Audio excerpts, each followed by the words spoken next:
Chapter 4:24. The front door to Patrick Jason's house suddenly opened, and a group of nighthawks in black coats jogged in. They looked wary and wary, as if they were facing an extremely terrifying enemy. Tap, tap, tap. A silver full-body armor walked in. It gave off an abnormally heavy feeling, and every detail followed an ancient style. The area diagonally from the left shoulder to the lower abdomen was stained with dark red blood that couldn't be washed away. Together with the red spots that were splattered on other parts of the body, it formed a very bewitching and beautiful scene, like a unique and gorgeous decoration. Sole Assurer Sostel took out his pocket watch and glanced at it. Switch. The silver full-body armor stopped as it raised its hand to lift the visor, revealing the wearer inside. It was a rather handsome man with black hair and green eyes. Leonard, the master bedroom's bathroom on the second floor. Hot water is already prepared. Don't waste any time, or you'll have to return to the embrace of the goddess, Sostel exhorted. Yes, Captain Sostel. With the help of the other Nighthawks, Leonard Mitchell took off the heavy blood-stained silver armor. Wearing a red glove, he didn't exchange pleasantries or hesitate.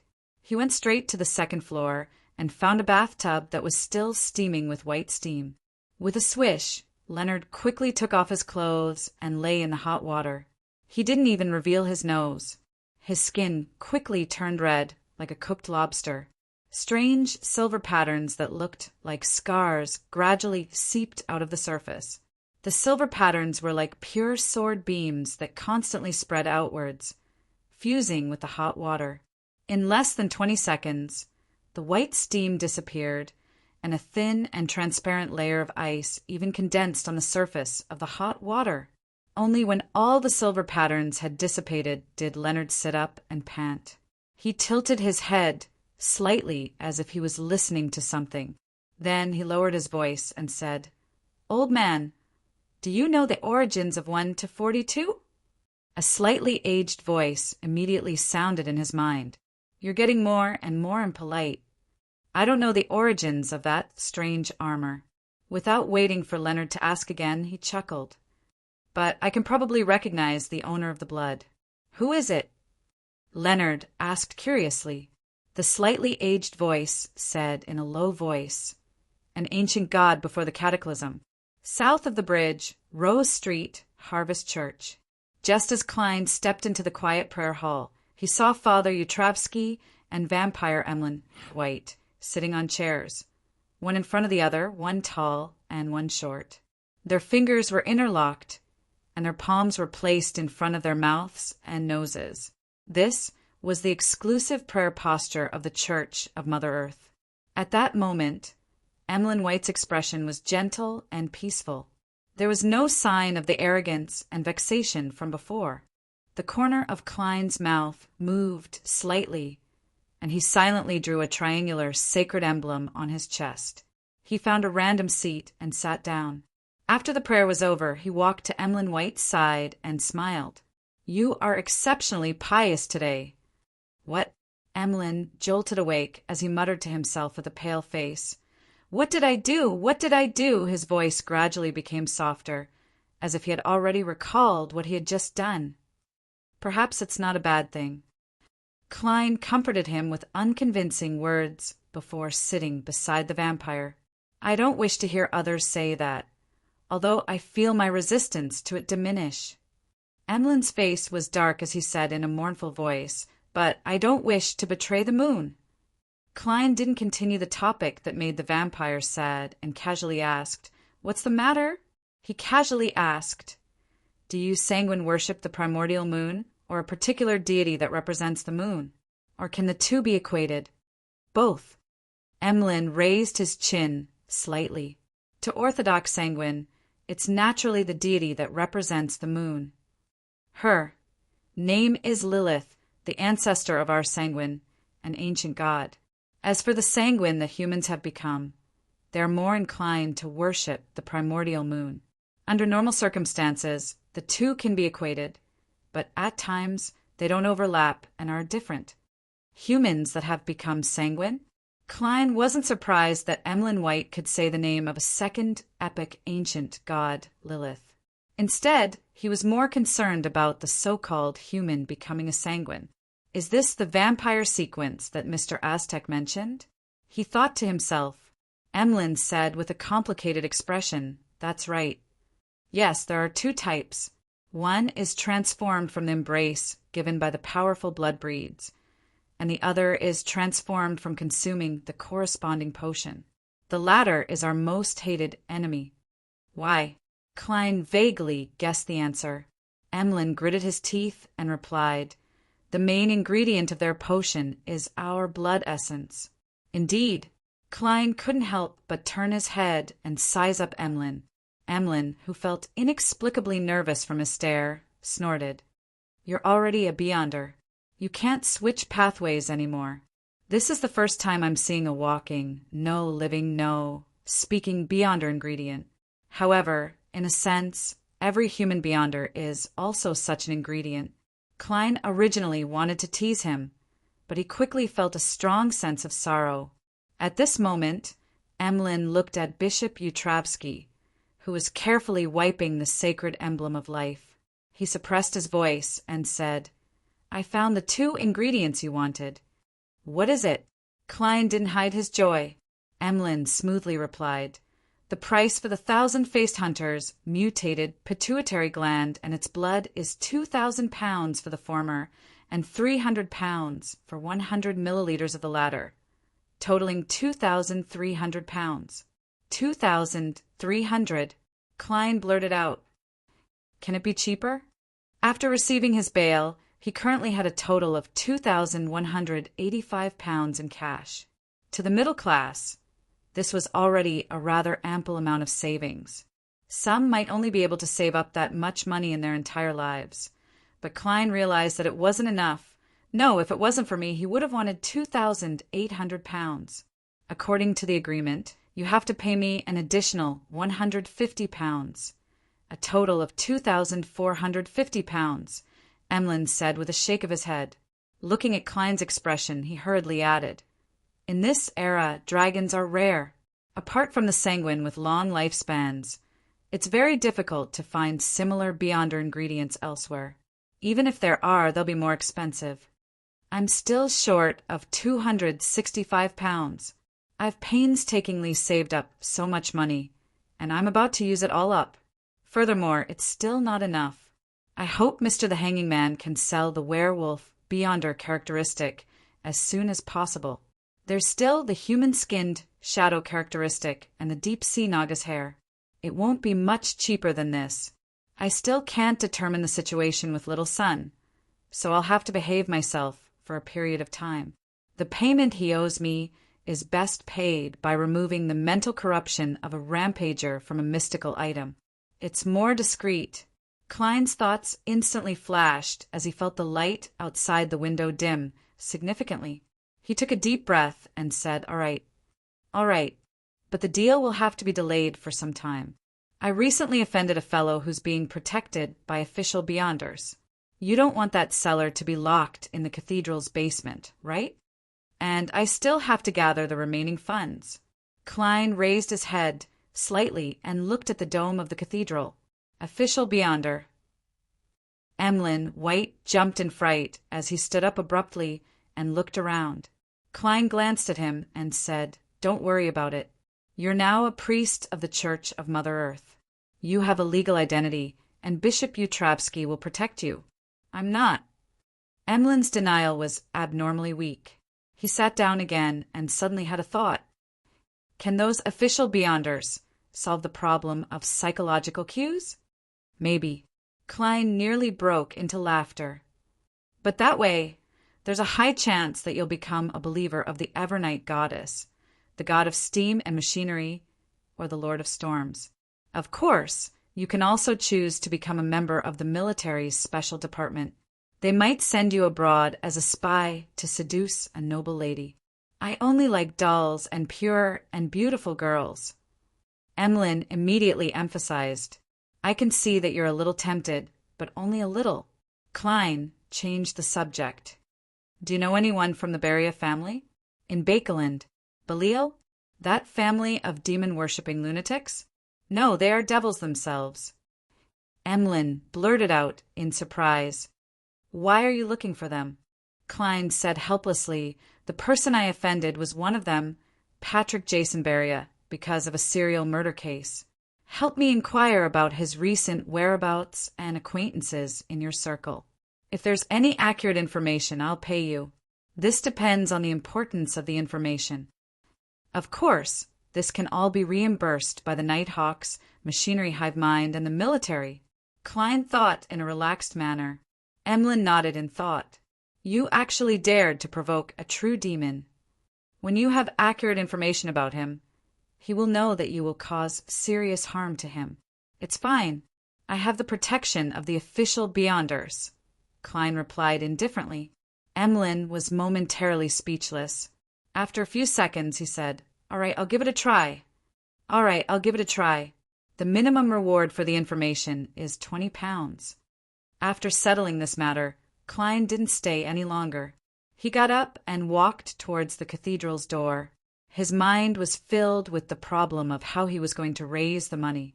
Miss Magician's new book has already been published. There should be a considerable amount of guaranteed royalties, and there will be subsequent royalties. Perhaps I can sell her the astrologer potion formula, but she hasn't even gathered the ingredients for the Trickmaster potion. Miss Justice has joined psychological alchemy, and I don't have the formula to sell it to her. Sell knowledge? The werewolf Beyonder characteristic is only about 1,000 to 300 pounds, and it might even be lower. Could it be that a mystical item will be produced? Or I can think of a way to make Emlyn White a believer of the Fool, and at the price of removing the psychological cue, I can receive offerings, right? Jason Beria is carrying a large amount of cash, jewelry, and precious metals. If I can find him, I might be able to get a share. Amidst his thoughts, Klein walked out of the cathedral and saw the dark sky and thin fog. He sighed softly. I'm short on money. Returning to Minsk Street, Klein walked into the bathroom with a thick stack of newspapers in hand, assuming the posture of someone who had been fighting for a long time. Chapter 425. 15 Minsk Street in the washroom. Klein took out a paper figurine from a hidden pocket in his clothes and shook it, turning it into a stand-in. He made the stand-in sit on the toilet with a newspaper in hand to fool others while he hid in the shadows. He took 4 steps counterclockwise and went above the gray fog. This series of actions was even more magical than magic. Inside the magnificent and ancient palace, Klein sat at the end of the long bronze table and conjured Jason Beria's handkerchief in front of him. It was only a projection, but it could also be used for divination, provided that the handkerchief didn't leave his body in the real world. Back when he was divining the mutated sun's sacred emblem in Tingen City, Klein had used a projection. Back then, he didn't know how to summon himself, so he was unable to bring an item with spirituality to the world above the gray fog. Of course, there was still a huge difference in the effects of using a projection and his actual body for divination. Therefore, whenever he could use his actual body, Klein would try his best to do so. However, he was now being protected by official Beyonders, so it wasn't convenient for him to hold a ritual. It would be troublesome if someone found out that he was lighting a candle while squatting on the toilet during the day. If I can really divine the whereabouts of the devil, Jason Beria, but the revelation isn't clear enough, then I'll take the risk and summon myself to bring the handkerchief up. Klein mumbled as he conjured a piece of goatskin and a fountain pen and wrote the divination statement, Jason Beria's current location. Normally speaking, it was impossible to divine the whereabouts of a target by relying on a handkerchief that had only been used in a particular ritual. This was because the connection wasn't strong enough and there were too many disturbances. For example, it was easy to provoke the abyssal archduke that the ritual was directed at. However, to Klein, these disturbances could be eliminated. The so-called abyssal archduke was at most a high-sequence devil, and not the embodiment of the abyss, the dark side of the universe. And the targets of his mysterious space above the gray fog were the eternal blazing sun, the true creator and other deities. Even the weakest was Mr. Dorr, who was at least at the angel level. Furthermore, he had yet to fail. As for the problem of the connection not being strong enough, Klein, who only received a certain amount of enhancements from the gray fog, was unable to resolve it. All he could do was give it a try and try his luck. Perhaps he would have the corresponding confidence after becoming a high-sequence saint in this domain. In theory, it's possible. After all, during a ritual, one's body, mind, and spirit are the most unified. It's also the easiest to communicate with the outside world. Klein, who could barely be considered a mysticism expert, muttered. He held the handkerchief and goat skin with the divination statement and leaned back in his chair. He quickly entered a meditative state and kept muttering Jason Beria's current location. After repeating it 7 times, Klein fell into a deep sleep and arrived in the world of dreams. In the dusky world, countless scenes continuously flickered, disconnected from each other, extremely scattered. Soon, the image became clear and occupied Klein's vision, making him feel like he had entered a dream. In the dream, the light was dim, the desk was dark red, and a figure was standing in front of the oriel window, looking at the garden outside. There was a glass shed in the garden. Inside, roses bloomed, glistening in the December cold. The figure's appearance was projected on the window. It was a man of medium build, with slightly curly brown hair and cold brown eyes. He looked to be in his 30s. Wasn't I divining Jason Beria's location? Who is this? It feels a little familiar. Klein was puzzled, but he didn't think too much about it. He allowed his spirituality to remain in a scattered state, as though he was wandering a mysterious world. Just as he was feeling puzzled, the man turned around and walked to a corner of the room. There were 2 large leather suitcases there. The man squatted down and opened one of the suitcases. Inside were neatly stacked stacks of cash and gold bars. The exposed banknotes were all in 10-pound denominations, and the gold bars emitted a charming luster. The man took out an item from a hidden pocket in the suitcase, shook it, and unfolded it. It was a slightly pale piece of human skin. It was a complete piece of human skin.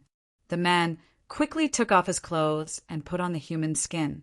In just 10 seconds, he had transformed into Jason Beria with high cheekbones, blue eyes, and neatly combed hair. At this point, the scene suddenly shattered, and Klein opened his eyes. It's no wonder Jason dared to take the risk.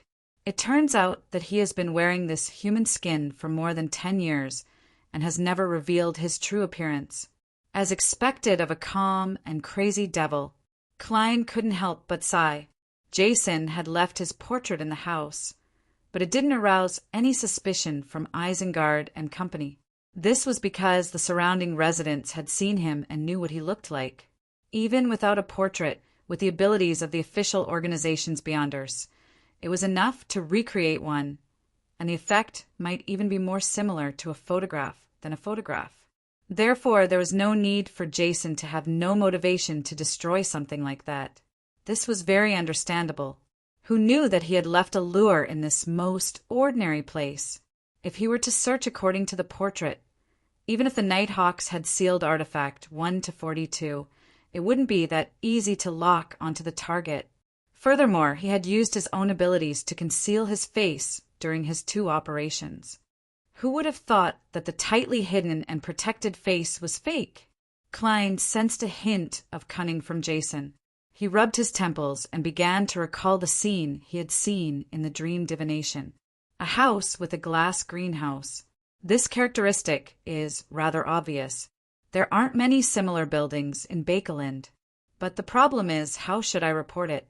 The moment I mentioned this to the machinery hive mind, Jason must have already sensed the danger and started to disguise himself. Should I directly look for the Nighthawks with sealed artifact 1 to 42? What if I encounter someone I know? I don't want to turn into ashes and be scattered into the Tussock River. Besides, I can't rush to report it. I just started my operation, so it's impossible for me to get feedback from the information channels so quickly. That guy really has a lot of cash and jewelry. A whole box of cash. The total value might exceed £50,000. Klein's thoughts raced, and it took him a while to calm down. He decided to wait 2 days before using the appropriate method to inform the Nighthawks in charge of the revelation he had received. After the divination came to an end, he returned to the real world, removed his substitute, and squatted on the toilet. In the afternoon, Klein, who was about to leave, casually threw a coin. This time, the revelation he received was that it wasn't a good time to go out. "Will it be dangerous if I go out?" Without hesitation, Klein sat back down in the living room. After about 20 minutes, he heard the doorbell ring. He realized that it was Eichinger Stanton who had come to visit him. "Mr. Stanton, did you find anything?" Klein asked in delight. Eichinger pointed to the back of the hall. "Let's talk inside." "All right." Klein made way. After sitting on 2 sofas that faced each other, Eichinger held his deerstalker hat and took a deep breath. "That Desire Apostle has appeared again." Seeing Klein maintain his silence, he nodded in satisfaction and continued, "The family members of 2 detectives didn't want to be protected."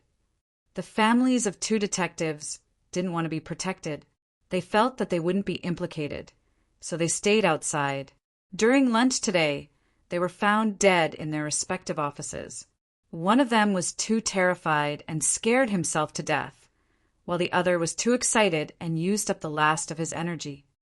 They were too stubborn, as expected of the tyrant's believers. But this way, the mandated punishers have officially intervened. It's said that the high-sequence beyonders of the churches and the military have cast their eyes over, placing the matter of the Desire Apostle at the top of their list. "You wish for me not to divulge your identity as a believer of the God of knowledge and wisdom?" Klein asked in enlightenment. "It's indeed easy to talk among detectives." Eichinger smiled and nodded. "No problem." Klein first made a promise, then said, "I have some information channels that can't be exposed. If I receive valuable information from them in the future, I hope you can help me pass it to the Nighthawks and keep it a secret." As for why he was looking for the Nighthawks and not the machinery hive mind, he believed that he didn't need to explain it too clearly. With Detective Stanton's intelligence, he could figure it out even if he used his toes. Eichinger first agreed to Klein's request. Then he asked in puzzlement, "Telling me is equivalent to letting Jason know ahead of time." "Telling me is equivalent to letting Jason know ahead of time. I hope I can find a good way to avoid it. Please also help me think of other possibilities. That ring of yours should be able to simulate quite a number of beyonder powers," Klein replied frankly. "All right." Eichinger didn't say anything else. He pondered for a few seconds, took out his pipe, and took a whiff. "The Desire Apostle's actions today have confirmed one of my guesses." "Ha ha! It's also the problem you thought of before. His main goal isn't revenge." Klein understood what he was saying. Eichinger leaned forward and said solemnly, "Since Jason has already passed the cold-blooded stage, it means that he has definitely become cold-blooded. It's impossible for him to do this for that devil hound. Sherlock, look. Up to now, all the official Beyonder factions in Bakeland have been mobilized. Even the high-sequence Beyonders have shifted their attention to this matter. At this time, if Jason wants to deal with the other real target, wouldn't it be much easier?" Klein pondered for a moment before replying in a deep voice, "That makes sense." After chatting for a while, Eichinger continued looking for Kaslana. Klein tossed a coin and headed for the Quelaag Club as planned. For the time being, they didn't reveal their guesses to the official Beyonders, afraid that it would harm Jason and cause him to give up on the operation. As soon as he entered the Quelaag Club, Klein met Surgeon Allen in the lobby. "Long time no see," he greeted with a smile. "I've been too busy recently." Allen replied in a friendly manner, but he maintained his cold expression out of habit. "Besides, my wife has recently gotten pregnant. I'm going to be a father again." "Congratulations. When did it happen?" Klein asked casually. Allen thought for a moment and said, "It was recently confirmed." "It was confirmed recently. It should have been more than a month." Chapter 4:26. "Yes, more than a month ago." Allen nudged his gold-rimmed glasses and gave an affirmative answer. More than a month ago. Wasn't that when you were plagued by nightmares related to Will Ossepton? Klein was surprised and puzzled, but he didn't let his emotions show on his face. In an instant, he thought of the 2 divinations he had done. Will Ossepton was in a dark room, and there was the sound of flowing water outside. Could that be a sign of amniotic fluid or blood? Klein's heart skipped a beat as he suddenly came to a realization. When he looked at Dr. Allen again, the look in his eyes was rather complicated. He suspected that the child his wife was pregnant with was Will Ossepton, a snake of Mercury. In mysticism symbols, the snake of Mercury's head and tail are connected, and it devours its own tail, implying the cycle of fate. In order to avoid enemies, Will Ossepton took the initiative to secretly start a new cycle in advance? Klein made a guess based on the knowledge he currently had. Dr. Allen didn't notice the abnormality he was trying his best to hide as he said with a smile, "He'll definitely be an adorable fellow. He'll be a cute guy. When he's born, I'll hold a banquet to celebrate his arrival. Sherlock, don't reject my invitation." "Perhaps it's her," Klein replied with a smile. Frankly speaking, he was a little curious. He wanted to see what kind of state the newborn snake of Mercury would be in. However, he was also a little afraid and worried.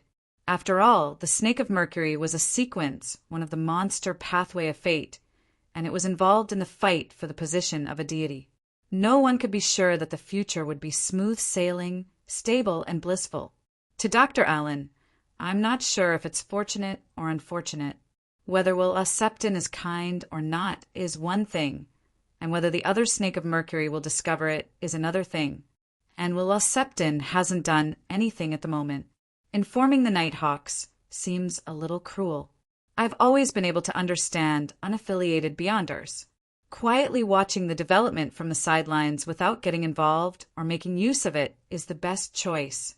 Maybe I've misinterpreted it and thought too much. Maybe Will Ossepton isn't a snake of Mercury at all. Maybe Dr. Allen's wife's child is normal." Many thoughts flashed through Klein's mind. "Her? That's even better," Allen said expectantly. Klein pondered for a moment before asking another question. "Do you still have nightmares recently?" "Occasionally, but they're all normal nightmares. There's no more Will Ossepton." "Sherlock, thank you for your guidance," Allen said sincerely. No, that's not normal. As a keyboard warrior, my limited psychological knowledge tells me that it's normal for me to occasionally dream of Will Ossepton. This is a standard reaction after being stimulated. Since the other party caused me so much trouble and left such a deep impression on me, it will definitely be reflected in my dreams. Therefore, the correct change is that I will occasionally dream of Will Ossepton, but the dream will no longer be very clear. I might even forget the details when I wake up, only knowing that it happened. Klein became more certain. Just then he heard a whoosh. He subconsciously looked out of the hall, only to see that the darkness in the air had been blown away by the strong wind, and the faint yellow fog had been swept away. The leafless branches swayed, and the strong wind dragged out a clear trace, heading straight towards the southeast. A few seconds later, everything returned to normal. It was as calm as before. It's rare to see such strong winds in Bakeland during winter. At least, I don't have any impression of it. Allen also looked out the window and sighed. This isn't a normal wind. What happened? Klein suppressed his puzzlement and found an excuse to go to the bathroom to do an ordinary divination. But he didn't receive any effective revelations. He temporarily put the matter to the back of his mind and prepared to go to the underground shooting range to practice his marksmanship. But at this moment, an attendant in a red vest passed through the hall that was as warm as spring and came to his side. He said respectfully, "Mr. Moriarty, your friend is looking for you." "Who?" Klein asked in surprise. "Mr. Cancer Bernard," the red-vested attendant replied. "That deacon who is off in haircut. Why is he suddenly looking for me? Did he discover something new?" Klein immediately walked to the club's reception hall. A Cancer pressed down on his hat that was propped up by his fluffy hair, came over and lowered his voice. The mandated punishers have found Patrick Jason Beria. How did they find him? Klein asked, half surprised and half curious. According to the revelation he had obtained from his divination, Jason Beria had always been wearing a human skin. His true appearance and aura weren't what they had been determined to be, so it was almost impossible to find him so easily. A cancer looked around and said, "I'm not sure. I don't know. I just received the news." He pointed to a white bird perched on a tree outside the door. The bird was leisurely cleaning its feathers with its beak. Without waiting for Klein to ask again, a cancer roughly described what had happened. The mandated punishers found clues and confirmed Jason's whereabouts, but this devil sensed danger ahead of time. Before the encirclement closed, he killed 2 mandated punishers and escaped. This made the upper echelons of the Church of the Storm very angry. Spellsinger of God, a snake, personally gave chase. You should have seen the strong wind just now. It was caused by him. He's the Archbishop of the Church of the Storm Diocese of Bakeland, and also one of the cardinals of the Church of the Storm. It sounds normal, but it feels strange. According to Mr. Eichinger and my guesses, this can also be understood as Jason, the Desire Apostle, luring away a high sequence beyonder. Klein deliberated and asked, "Are you sure that the person who was discovered was Jason Beria?"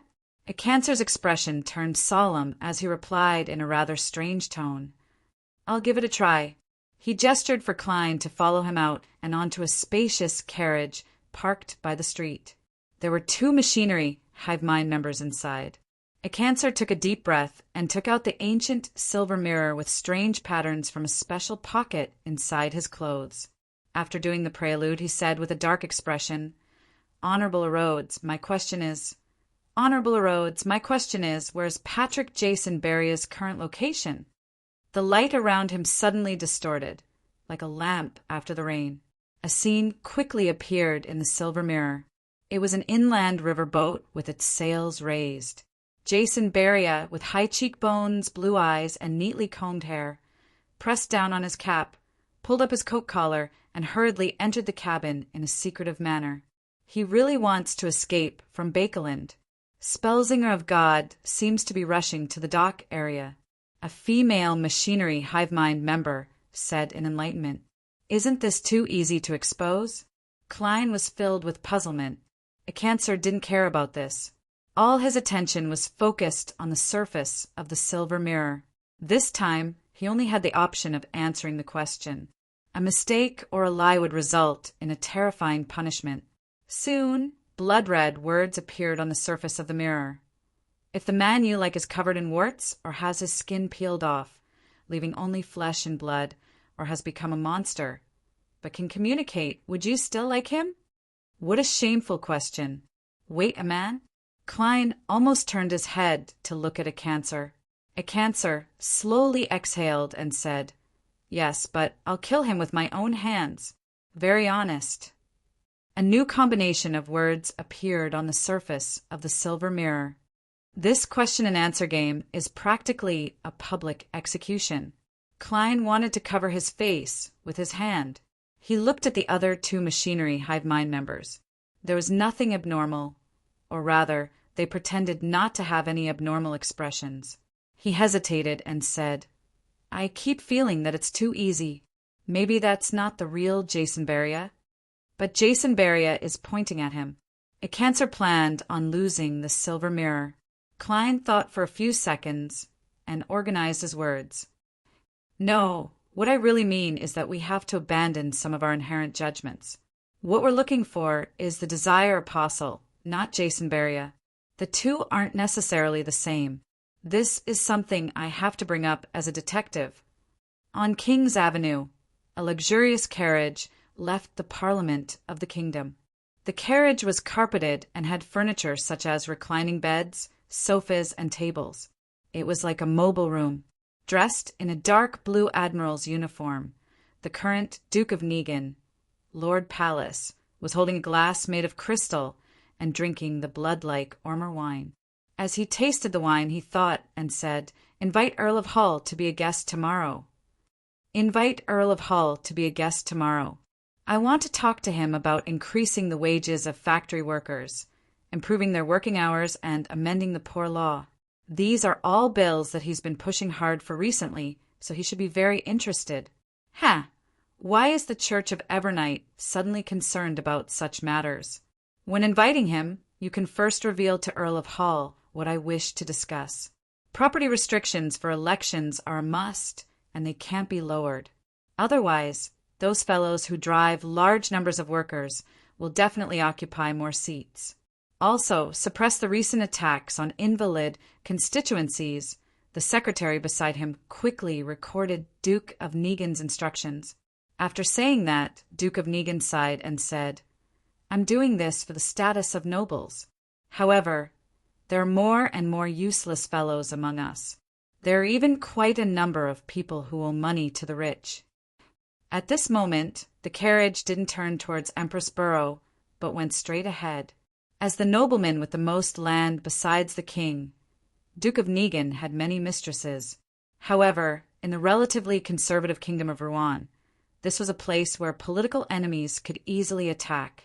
Therefore, even as a duke, he had to be sneaky when he visited his mistresses. However, this seemed to give him more pleasure. Today he was going to the mistress he doted on the most for the past 2 to 3 years, a young lady who had just turned 20. Taking out a bottle of medicine made from the powder of a mummy and drinking it, Duke of Negan couldn't help but touch the accessory hanging around his neck. It was a dark blue, thumb-sized conch. It was a mystical item that the Church of the Storm had specially provided after the Zilling's assassination. As long as Duke of Negan blew it, Spellsinger of God, Ace Snake, in the Holy Wind Cathedral would hear the commotion and lock onto his location. To protect himself, Duke of Negan even changed the residences of his mistresses to Cherwood Borough, not far from the Holy Wind Cathedral. Chapter 4:27. In the carriage outside the Quelle Club, the Desire Apostle isn't necessarily equal to Patrick Jason Beria. Do you think we might have been misled? After hearing Klein's words, Acancer didn't scoff, disdain, or belittle him. Instead, he seriously discussed the problem with him. Not a bad deacon, but it might also be because he often uses the magic mirror called a Rhodes. No matter how bad or sharp his temper is, it will be smoothed out. Klein praised inwardly and nodded sincerely. This is my personal opinion, out of caution. It's very simple to verify it. Ask the magic mirror for the location of the Desire Apostle, not Patrick Jason Beria. Acancer pressed down his hat and said, "That makes sense." That makes sense. His expression turned solemn again as he looked at the magic mirror in his hand. "Deacon Acancer, if you get any clues here, the devil will definitely be able to detect it," Klein reminded him. "That's true." Acancer turned his head to the 2 team members and said, "Continue to protect Mr. Moriarty in secret. Even if the Desire Apostle were to attack, the 3 of you will be able to hold him off for a long time. Furthermore, there are military personnel nearby." "Yes, Deacon." The 2 machinery hive mind members answered without hesitation. Acancer immediately left and rushed to where the Nighthawks were, which was where Eichinger Stanton was. The Spellsinger of God has been lured away, and the sealed artifact of the Church of the Goddess has already been dispatched.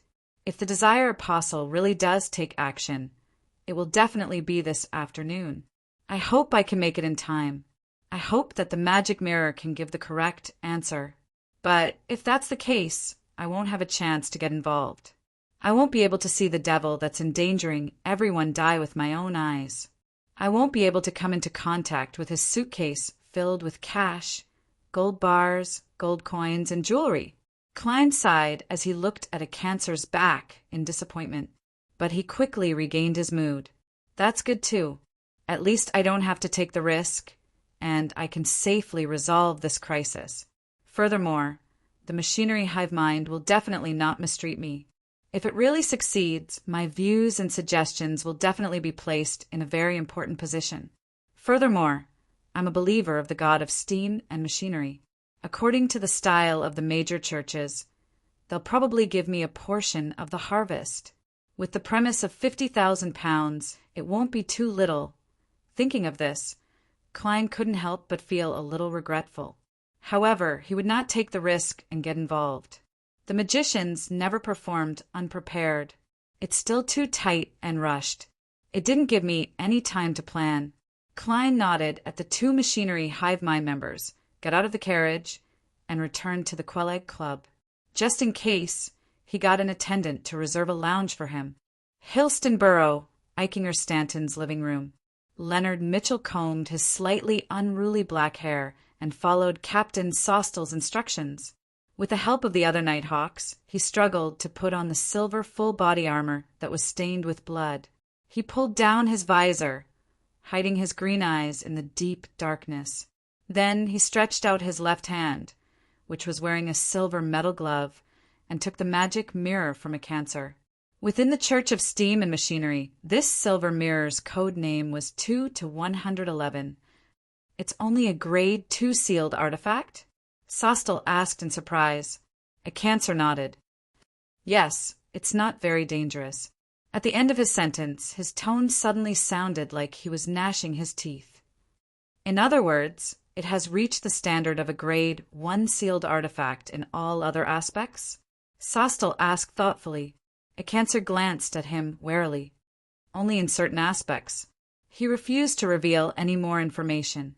At this moment, Leonard gently stroked the surface of the silver mirror with his right hand, and the living room suddenly fell silent. After repeating it 3 times, he said in a deep voice, "Honorable Rhodes, my question is, where is the Desire Apostle who attacked Eichinger Stanton?" The entire house suddenly darkened, as if a dark cloud had just floated past. Aqueous light flowed on the surface of the silver mirror, quickly condensing into a slightly blurry image.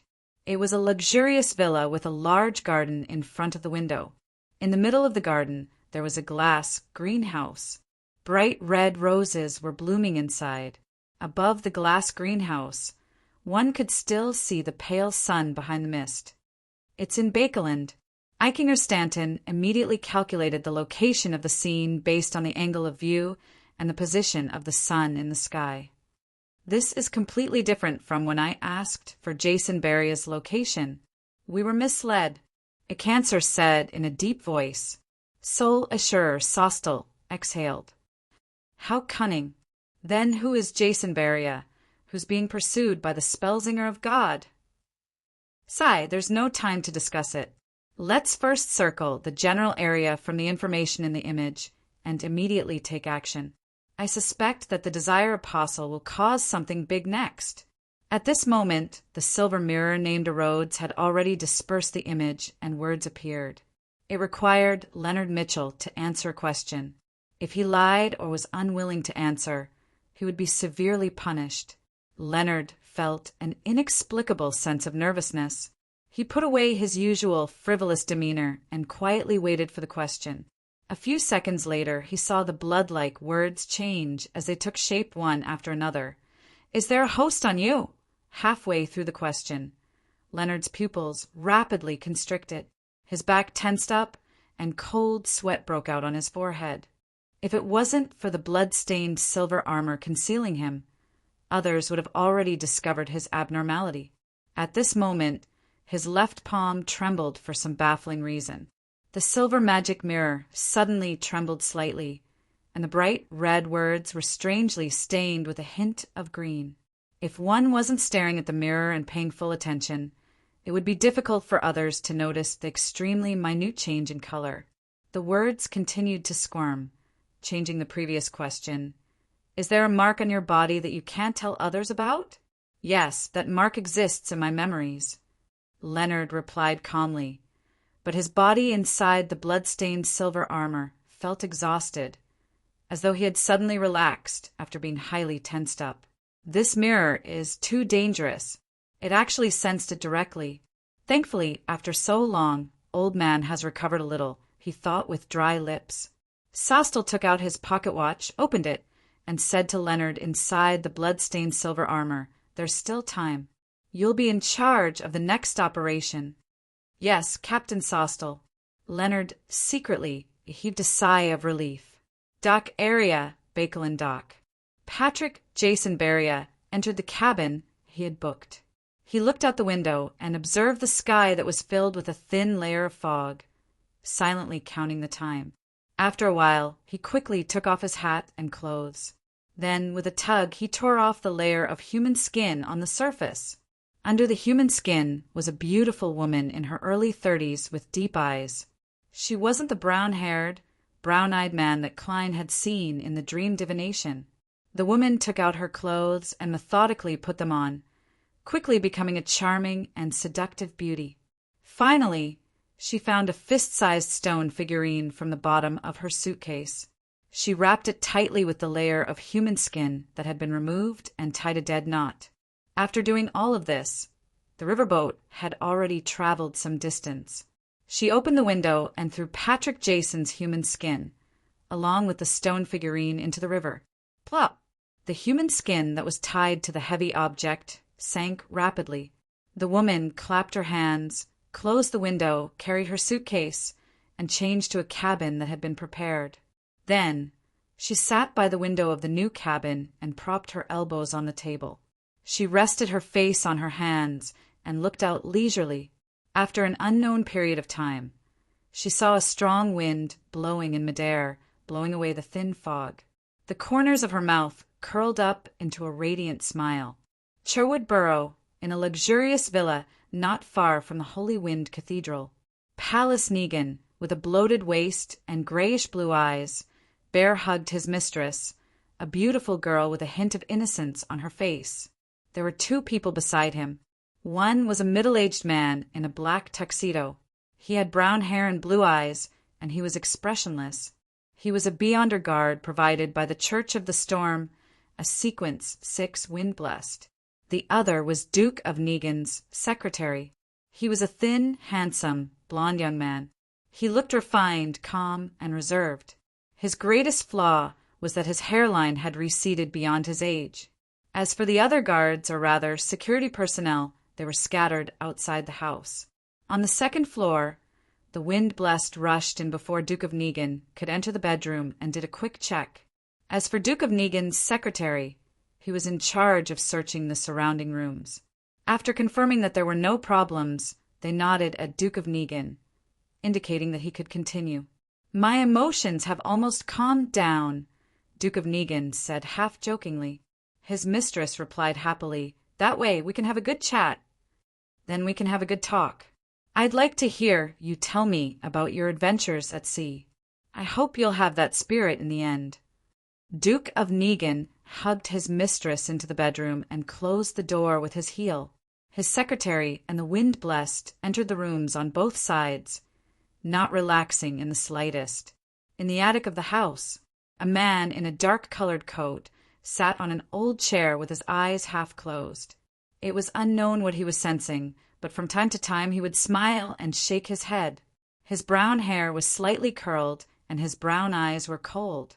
He was none other than the one Klein had seen in the dream divination, and one of the suitcases by his feet was missing. How brave! Such a strong desire. This doesn't match my judgment of him. It looks like he consumed the corresponding medicine. He's really too cooperative. Ha ha! How could they have imagined that Patrick Jason Beria was two different people? The man looked up slightly as though he was intoxicated. Almost there. This is the moment. Chapter 4:28. The glass greenhouse outside the window reflected the pale sun's light. The bright and glistening roses were eye-catching even in the thin fog. In the bedroom, Duke of Negan seemed to have regained the feeling of following his father and elders when he was young, riding a horse across the vast land, driving hounds and chasing wild beasts. Finally, he reached the peak, and his surroundings seemed to become abnormally quiet. Right at this moment, his mind suddenly buzzed. He felt that kind of pleasure and comfort suddenly exploding continuously. There was no limit and no end to it, exploding again and again. Duke of Negan's waist trembled as his vision turned blank. His mind lost all its thoughts. His heart began to beat violently, unable to bear the burden. It was like a steam boiler that had exceeded its limits by an unknown amount. It would explode at any moment, and hot steam would spew out at any moment. If it were an ordinary person or a beyonder with a weak physique, they would definitely have suffered a myocardial infarction, bleeding to the brain and die on the spot. However, Duke of Negan ultimately survived. However, his eyes were glazed, and saliva dripped from the corners of his mouth. He collapsed weakly towards his mistress, who was lying flat on the ground. The wind blessed and the Duke's secretary, who were on guard in the 2 rooms, simultaneously sensed the abnormality and mystery of the spirituality. The former's body was suddenly enveloped by a violent gust of wind, sweeping him towards the wall. With a loud thud, he tore open a huge hole and entered the bedroom. The secretary went straight for the source of the mystery, the attic of the house. Along the way, he didn't dodge, but the decorative vases and other objects in the corridor seemed to have a life of their own as they cleverly avoided him. And when he ran up the stairs to the attic, the wooden floor seemed to move upwards, as though it was helping him. In just 3 to 4 seconds, this refined and handsome blonde young man had already entered the attic and saw a figure sitting on an old chair. The figure was covered in a sticky black liquid, like the gathering of all the ugly desires and intense emotions deep in a human's heart. It was greed that was willing to sell the rope that could hang oneself, hunger that didn't want to let go of its own kind, and unrestrained lust. This was a devil that walked on the ground. The thin secretary's expression didn't change, nor did he directly attack. Instead, he looked at the other party, reached out his hand, and politely closed the door. Bang! The wooden door of the attic was closed. The entire room suddenly felt as if it had been completely sealed off. It was as if they couldn't leave this place without expending a lot of effort to break it. At this moment, the concept of closing the door and sealing the room seemed to have been changed to sealing this place and isolating the inside from the outside. The Desire Apostle moved. His body swelled and grew a pair of huge bat wings that emitted light blue tongues of flame. One after another, fireballs emitting a strong smell of sulfur took shape and bombarded the blonde secretary of the Duke of Negan. The secretary stretched out his left hand, which was wearing a white glove. He clenched his fist and turned his wrist. Rumble, rumble, rumble. The fireballs no longer followed the principles of a straight line or parabola. They suddenly scattered in all directions, as chaotic as the irregular movement of tiny particles that a botanist had proposed. Some of them hit the wall, some hit the ceiling, some landed beside the frail secretary, and some retreated, nearly injuring the Desire Apostle himself. The entire attic was in a mess. There were smashed and charred marks everywhere. Even the house shook twice. However, the mysterious power that sealed this place, or rather, the laws that had been tampered with, had yet to be destroyed. The surrounding walls, old wooden doors, and dusty roofs were only tottering, but they didn't collapse. The Desire Apostle didn't feel depressed because of the failure of his previous attempt, nor did he panic because the other party's emotions were calm and his desires were restrained. He couldn't control or catalyze them. His coffee-colored eyes suddenly had a fiery redness that resembled magma, condensing into the blonde secretary's appearance. He spat out a word in the devil language that was filled with filth and stench. Die. Almost at the same time, the gold-rimmed glasses, secretary's pupils constricted. He spread out his left fist and aimed his palm at the Desire Apostle. Suddenly, his figure split into 2. One was the refined, thin figure of him, and the other was a shadow covered in the black liquid of desire. The 2 quickly alternated, overlapping at times. Die. The language of foulness reverberated in the attic. The secretary grunted and took 2 steps back. The split figure dissipated, and large patches of red rust immediately appeared on the surface of his body and his face. It was as if he had turned into an Iron Man that had been left in a damp place for many years. Cough! Cough! He coughed violently and spat out clumps of blood that had congealed and was covered in rust. The marks on the surface of his body slowly shook off. Cough! Cough! Cough! The Desire Apostle was also coughing, and he also coughed out blood that had congealed into rusty stains. The sticky black liquid that covered his entire body became much thinner. Half of the effects of his language of foulness seemed to have been transferred to him by the Duke of Negan's secretary. Inside the bedroom, the Wind Blessed helped the Duke of Negan up and kicked the beautiful mistress to the other side, in case she was an accomplice of the attacker.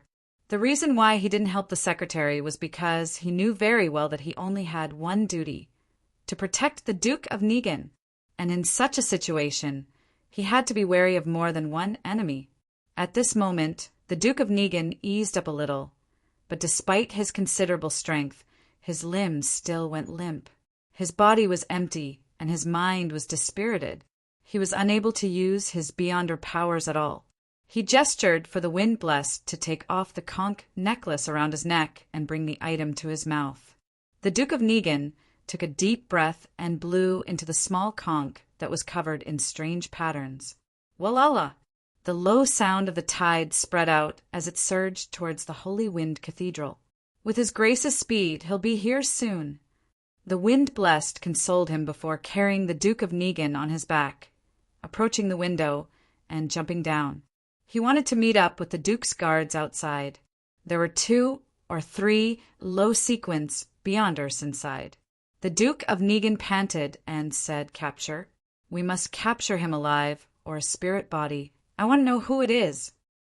Last time it was Pirate Admiral Zillings who came to assassinate him, and this time it was an unfamiliar sequence 5 Beyonder.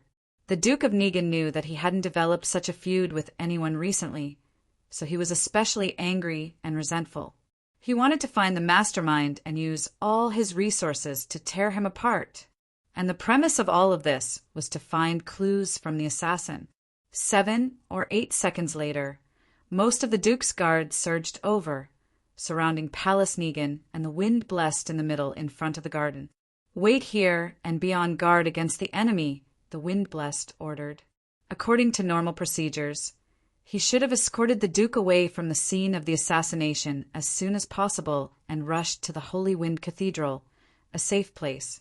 However, he wasn't sure if there were any other enemies, and he was afraid of being ambushed along the way. And most importantly, he was worried that he would miss Spellzinger of God A Snake, which would put him in an even more dangerous situation. 1 second, 2 seconds, 3 seconds. Time continued to pass as the house trembled from time to time.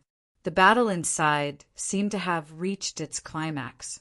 "Why isn't the Archbishop here yet?" the panting Duke of Negan asked in a slightly panicked tone. With the other party's flying speed, he should have arrived soon. However, the thin fog in the direction of the Holy Wind Cathedral showed no signs of being blown away. The Wind Blessed was on high alert as he hesitantly said, Perhaps the Archbishop, the Archbishop." In the end, he did mention the possibility that the Archbishop wasn't in the Holy Wind Cathedral. At that moment, the beautiful mistress of the Duke of Negan walked to the window of the bedroom on the 2nd floor. Her eyes were lost as she revealed a sad but beautiful smile. Immediately after, she leaped down and deliberately hit her head on the cement floor. Bang! After a teeth-numbing sound, a large crack appeared on that beautiful head, and blood flowed out. She tumbled helplessly a few times, and finally her face was facing upwards. Her eyes had completely lost their focus, and her frozen expression was filled with madness and fear. Seeing this scene, many of the members of the Duke's guards couldn't help but feel a sense of fear. Even the Duke of Negan himself, under the premise that Archbishop Snake had yet to arrive, felt like he was on the verge of a mental breakdown. "Go! Get out of here!"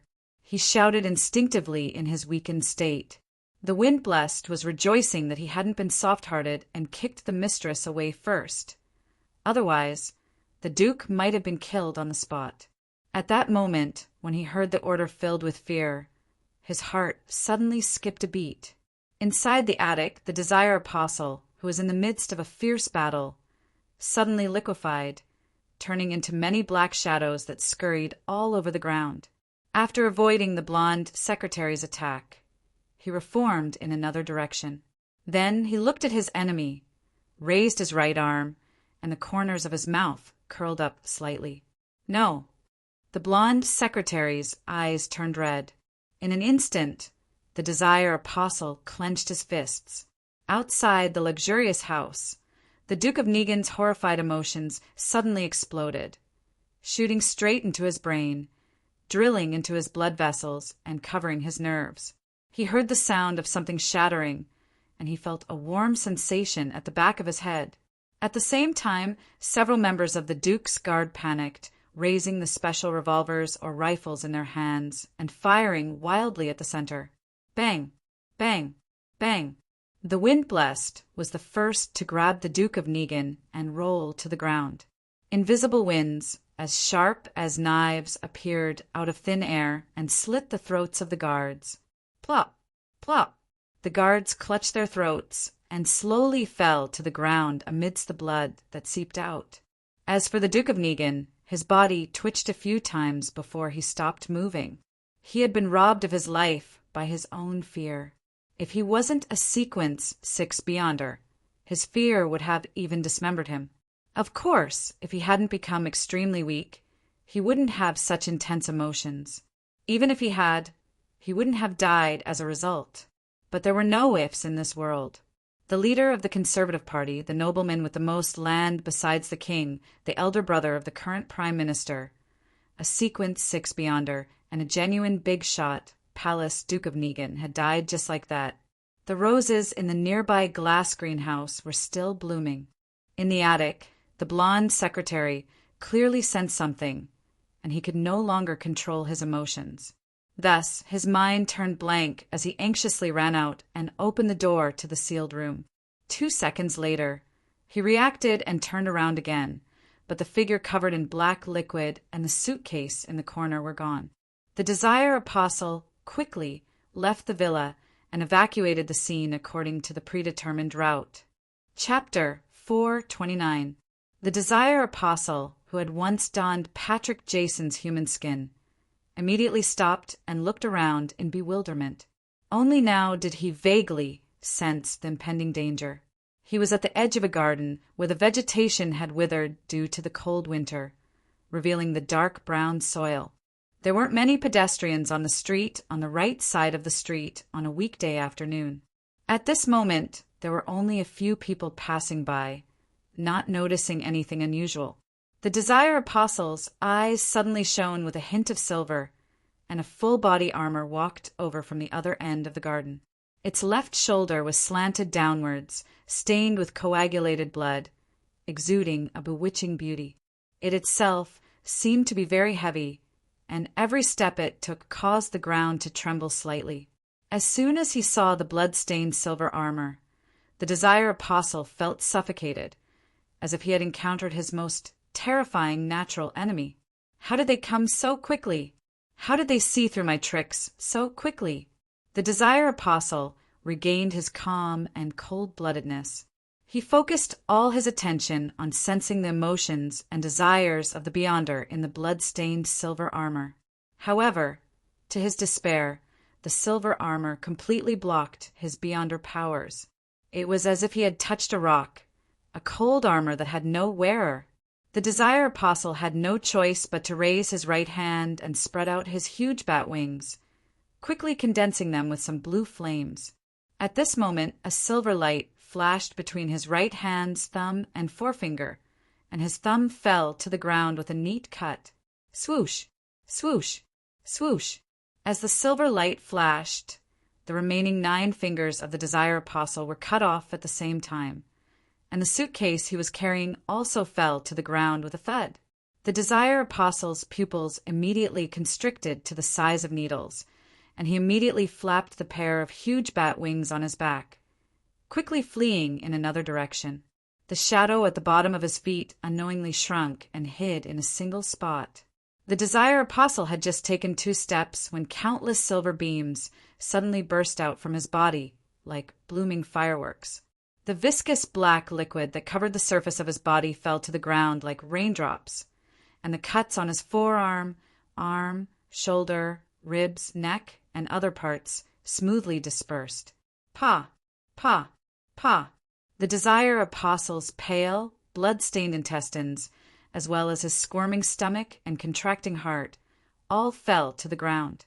The place where he stood had the densest scarlet blood. The more it spread out, the more it looked like it was sputtering, forming a beautiful flower of death. A sequence 5 beyonder, a Desire Apostle who had just completed an impossible assassination, had been dismembered without being able to put up any resistance. This was a Grade 1 sealed artifact. This was sealed artifact 1-42, which had once caused the deaths of more than 100,000 people. Leonard Mitchell, who was wearing that terrifying armor, took 2 steps forward with difficulty. He sized up the corpses on the ground and raised his voice. "He's not completely dead yet." He paused for a moment, then added another sentence. "Different devils have different characteristics. This Desire Apostle's is shadow form. He just abandoned his body, leaving only his shadow." As Soul Assurer, Sostel instructed a number of Nighthawks and Machinery hive mind members to not let ordinary people approach. He observed the scene and listened to Leonard's words. He took out his pocket watch, opened it, and asked with a solemn expression, "What's going on?" "Only 10 minutes. Is that enough?" "Don't force yourself." "No problem. 1-42 has already locked onto him." "I can feel its excitement," Leonard said without hesitation. Sostel spread his red-gloved fingers and said to the other Nighthawks, "Bring hot water with you and follow Leonard closely. Bring hot water and follow Leonard closely. If there's a problem, change it immediately and dig a bathtub on the spot. Also, leave a mark. The other team members and I will quickly follow." Tap, tap, tap. The blood-stained silver armor began to run in pursuit. It looked heavy, but it was unbelievably fast. Sostel watched the red gloves leave and turned to look at a cancer. Deacon Bernard, lead the remaining Machinery hive mind members to that house and guard the Duke's guards and the others who are still alive at the scene. "Guard," a cancer subconsciously asked. Sostel nodded solemnly. How could the Desire Apostle be sure that the Duke would go to that house today, to the point of being precise enough to lure the Spellzinger of God away in advance? A cancer was instantly enlightened. "Are you saying that a member of the Duke's guards, or someone the Duke trusts, is an accomplice of the Desire Apostle? Otherwise, it would be impossible for him to grasp the timing so well. The so-called operation would have no chance of success." "I can only say that this is the most likely reason. We can't rule out the possibility of a prophet hiding behind the Desire Apostle." Sostel didn't say anything else. He led the second batch of Nighthawks and followed the mark to reinforce his teammates in front. With a sullen expression, a cancer led the remaining Machinery hive mind members back to the residence of the Duke of Negan's mistress. He looked up at the pale sun behind the thin fog and knew that the entire situation in Bakeland, and even the entire kingdom of Rouen and the entire world, would change because of what happened today. In the dark sewers, a shadow was clinging to the bottom of the stone wall, quickly moving in a certain direction. He wanted to use the blood-stained armor's height and weight to shake it off, making it inconvenient for him to move in certain narrow areas of the sewers. And every time the shadow moved a certain distance, it would stop and freeze there. His pitch-black surface continued to swell and solidify, as if he was about to grow new flesh and blood. But due to the lack of materials, it was impossible for him to succeed. The Desire Apostle let out a painful gasp, feeling that he could fall into a hell of losing control at any moment in this state. He calmed down for a while, unable to reduce the danger of the problem, and continued to run for his life, afraid that the terrifying blood-stained silver armor had already quietly caught up to him. Inside the Queleg Club, Klein entered the lounge and walked to the toilet with the newspaper. He was worried that the Desire Apostle would escape ahead of time, leaving behind hidden dangers for himself, Eichinger Stanton, Kaslana, and the other innocent private detectives. Therefore, he prepared to head above the gray fog to do another divination to confirm the other party's current situation and adopt a targeted strategy. Repeating the previous process, he used a paper figurine to replace Klein as he sat in the fool's seat, conjured Jason Beria's handkerchief, and divined the other party's current location. In the gray dream world, Klein saw the dark sewers and a living shadow. He saw that the other party seemed to be trying to fill up a body of flesh and blood, but he kept failing. He saw some fine black dust shed from him. The scene then rose and came to the surface area, revealing a towering cathedral. Holy Wind Cathedral. Klein opened his lightly closed eyes and grasped the Desire Apostle's situation. The other party really hasn't been caught, but he seems to be seriously injured. His condition isn't right, and there's something strange about it. His suitcase is gone as well. He must have abandoned it when he was injured. Klein thought for a moment, and using divination, he recalled the map of Bakeland and made it appear in front of him. Similarly, he also created a rough layout of the Bakeland sewers. Having made full use of the sewers, he had been gathering similar information, focusing on East Borough, the Bakeland Bridge area, and the Sherwood Borough where he was located. After hard work, he had long completed the first stage of his goal and figured out the main layout of the sewers. If he wanted to refine it further, it would take a very long time. At times, Klein even wanted to sneak into Bakeland City Hall and directly peek at the corresponding blueprints. According to the two maps and the scene he had seen in the dream divination, Klein discovered that the Desire Apostle, Beria, didn't flee in the direction of the Tussock River. Instead, he headed straight for Hillston Borough, as though he wanted to pass through it and enter the area with the artificial lake in Empress Borough. That is to say, he's getting closer and closer to me. Klein's heart stirred as he suddenly had an idea. Although I can't be sure which sewer he'll pass through, I can use divination to determine. He's seriously injured and in a very strange state.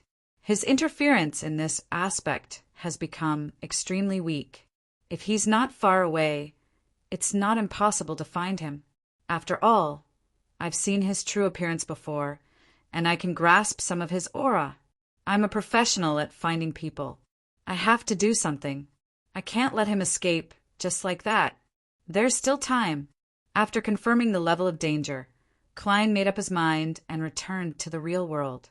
He took out a candle and quickly set up a ritual, summoning himself and responding to himself. Not long after, a figure wearing black full-body armor, a pitch-black crown, and a cloak of the same color appeared in the bathroom. It was none other than Klein, who was in his spirit body and carrying the Dark Emperor card. He also included mystical items like the brooch of the sun and the biological poison bottle to ensure that nothing went wrong. Then he disappeared into the air and left the Quelleg Club in another direction. At this moment, Klein could fly, so he was extremely fast, but he didn't cause any wind because he was a spirit body. He scraped a tree and took away a dead branch. With Jason Beria's true appearance, some of the aura he remembered, and the handkerchief as a medium, Klein used the dowsing rod method and combined it with the layout map to quickly determine the sewer that the other party had passed through. Entering the pitch-black and smelly place, Klein passed through a large number of narrow areas at his fastest speed and entered a relatively spacious area. The dark river flowed, and a mixed smell filled the surroundings. He occasionally adjusted his direction and chased after Jason Beria. The Desire Apostle nearly lost control again. He hurriedly stopped and pressed himself against the damp walls and cold pipes, trying his best to restrain the bloodlust and desire to kill in his heart. Whoosh! Whoosh! The thin shadow undulated.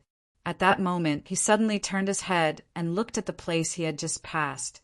The pitch-black full-body armor and the black crown first entered his eyes, outlining an extremely dignified figure. Behind the figure, the weightless cloak swayed gently as he moved forward. It's nearby. Chapter 430. A dirty river flowed in the ditch, and there was no light in the sewers. When a normal person walked here, they had to carry a lantern in order to see the necessary situation clearly. But to Klein, who was in his spirit body state, this wasn't an obstacle. Everything around him had long been reflected in his eyes. Therefore, when the Desire Apostle discovered him, he also discovered the Desire Apostle. Without opening his mouth or hesitating, he directly opened his mouth and let out a silent scream. This was an attack that directly harmed the soul. The Desire Apostle's body, which was just about to move, suddenly stopped, as if someone had given him a heavy blow. Large patches of black fell off the surface of his shadow-like body, as if he was shaking off snowflakes that were stained with the deepest desires. At this moment, the already heavily injured Desire Apostle nearly fainted. Without the support of a corporeal body, he was like a candle flame in a gale under such an attack, swaying and about to be extinguished at any moment. His shadow suddenly dispersed, turning into a pitch-black liquid that flowed in all directions, making it impossible to know which one to chase. And at this moment, a shadow suddenly leaped out from the darkness behind Klein and pounced forward. The black liquid, which was no longer considered viscous, was only a tool used by the Desire Apostle to confuse the enemy and facilitate his surprise attack. Klein didn't seem to react at all, allowing the shadow to pounce on him. However, the Desire Apostle suddenly shivered, as if he had come into contact with the coldest and coldest thing in the world. The shadow quickly slowed down, as if it had been frozen to the point of being stiff. He knew that wraiths and shadows had their own freezing effects, but he never expected that this fellow wearing the dark crown would be able to affect him, who was also a spirit body. This was a complete suppression of one's level. Klein had long expected such an outcome. He half turned his body, stretched out his right hand, and pressed it on the head of the stiff shadow. Then the dark gold brooch of sun, which was covered by the pitch-black armor, flashed. The Desire Apostle sensed danger and felt the arrival of the apocalypse. He wanted to resist, but he was temporarily powerless. A bright and holy light appeared out of thin air, fell on the shadow's head, and enveloped his body. The surroundings were suddenly illuminated. The black shadow struggled with all its might, but it kept evaporating. In the blink of an eye, it had become abnormally thin. Its spirituality was filled with the radiance of the scorching sun and the crazy cries of unwillingness.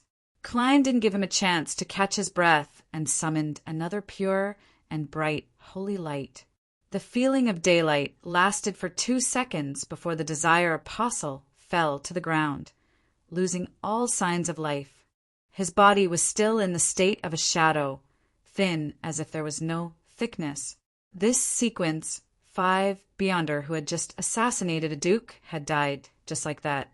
He didn't even have time to say his last words. At the same time, Klein saw the spirit of the man who had suffered a great blow and was about to dissipate. It'll take a while before the Beyonder characteristic appears. Should I imitate Miss Sharon and possess a shadow to speed up the process? But I don't know that technique. Klein considered what he should do next. Suddenly, he felt the ground tremble slightly. Relying on his spiritual intuition, he looked at the spot he had previously passed. A tall and heavy silver armor flew over. The area diagonally below its left shoulder was stained with a large amount of solidified blood. Sealed Artifact 1 to 42.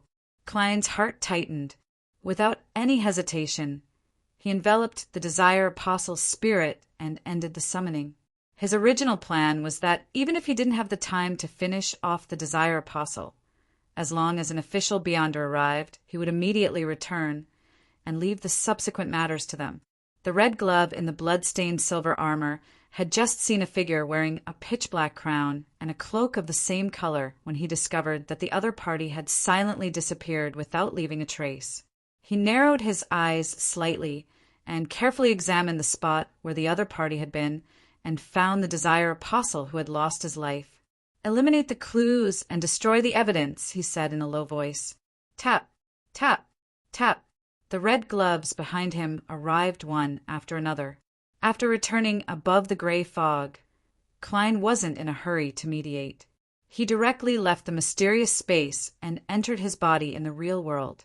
He skillfully packed up the candles and other ritual items, and soon he removed the last traces.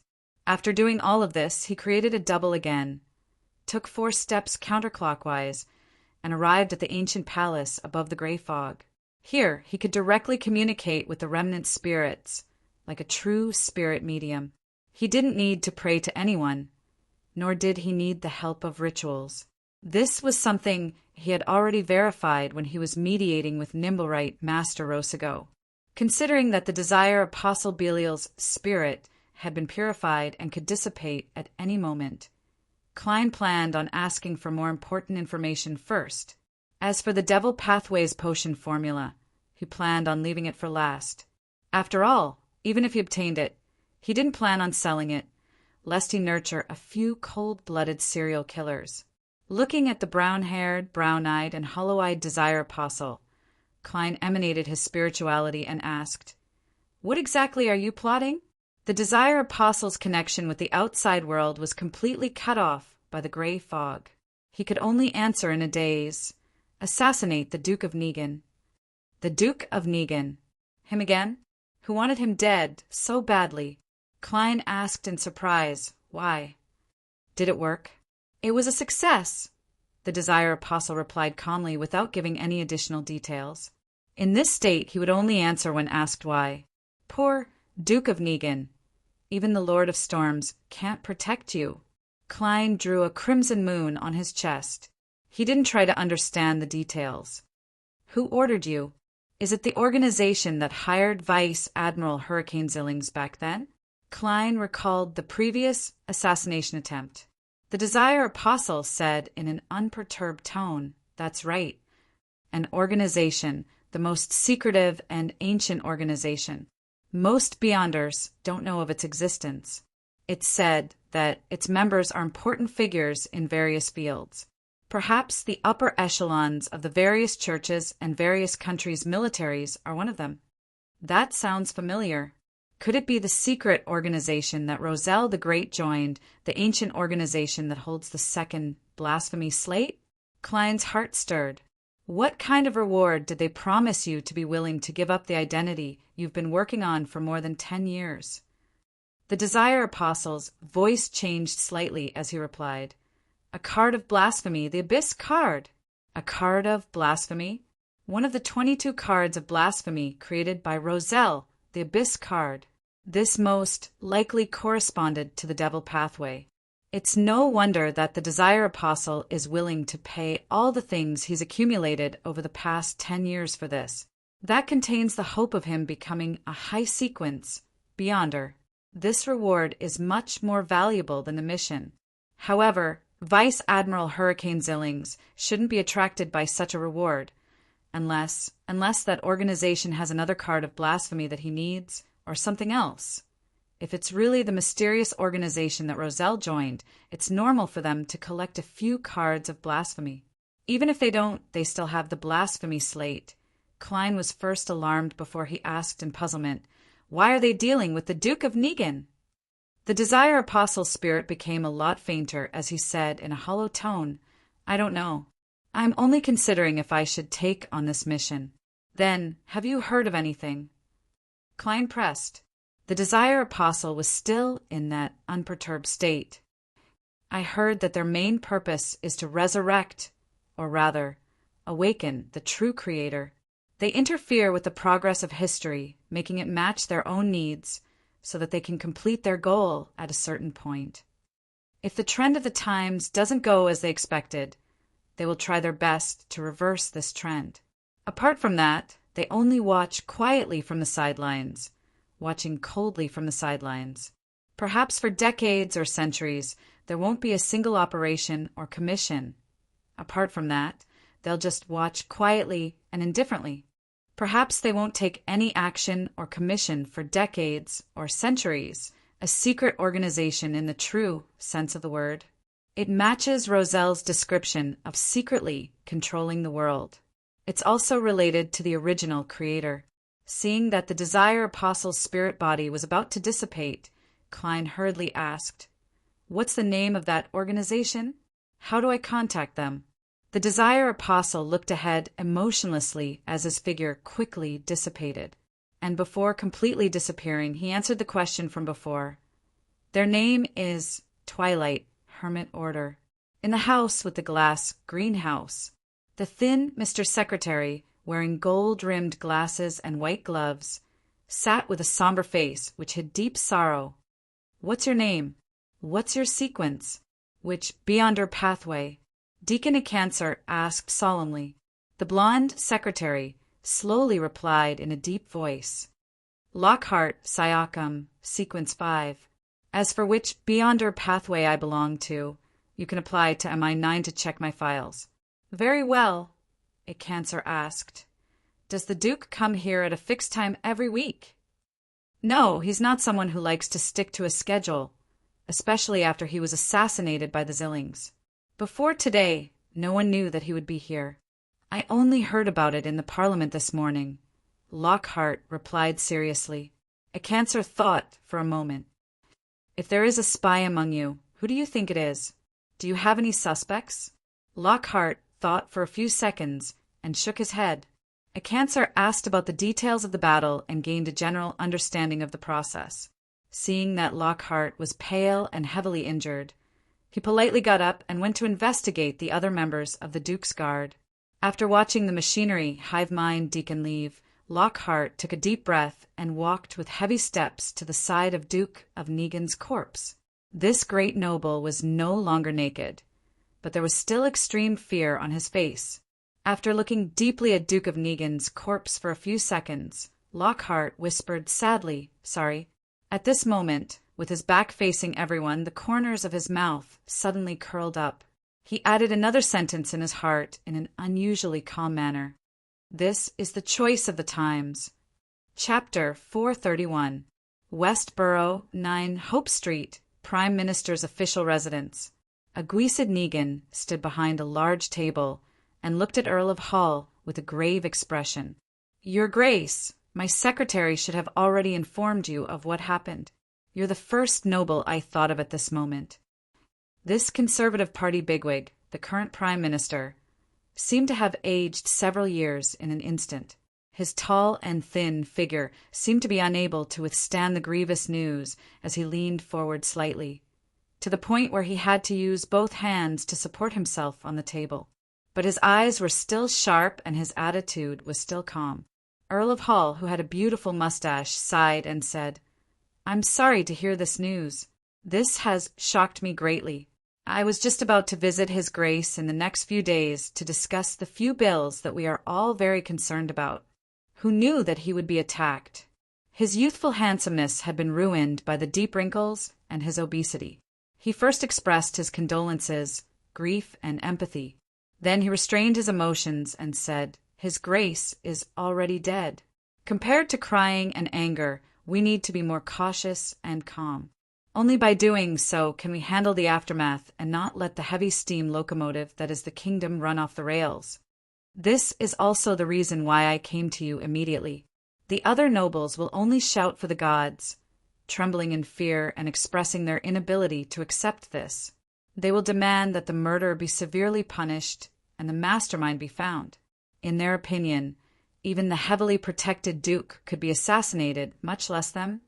Prime Minister Aguisid said in a deep voice, "This is a very normal and understandable reaction, but it's not the reaction we need." Earl Hull nodded and asked, "What's the matter?"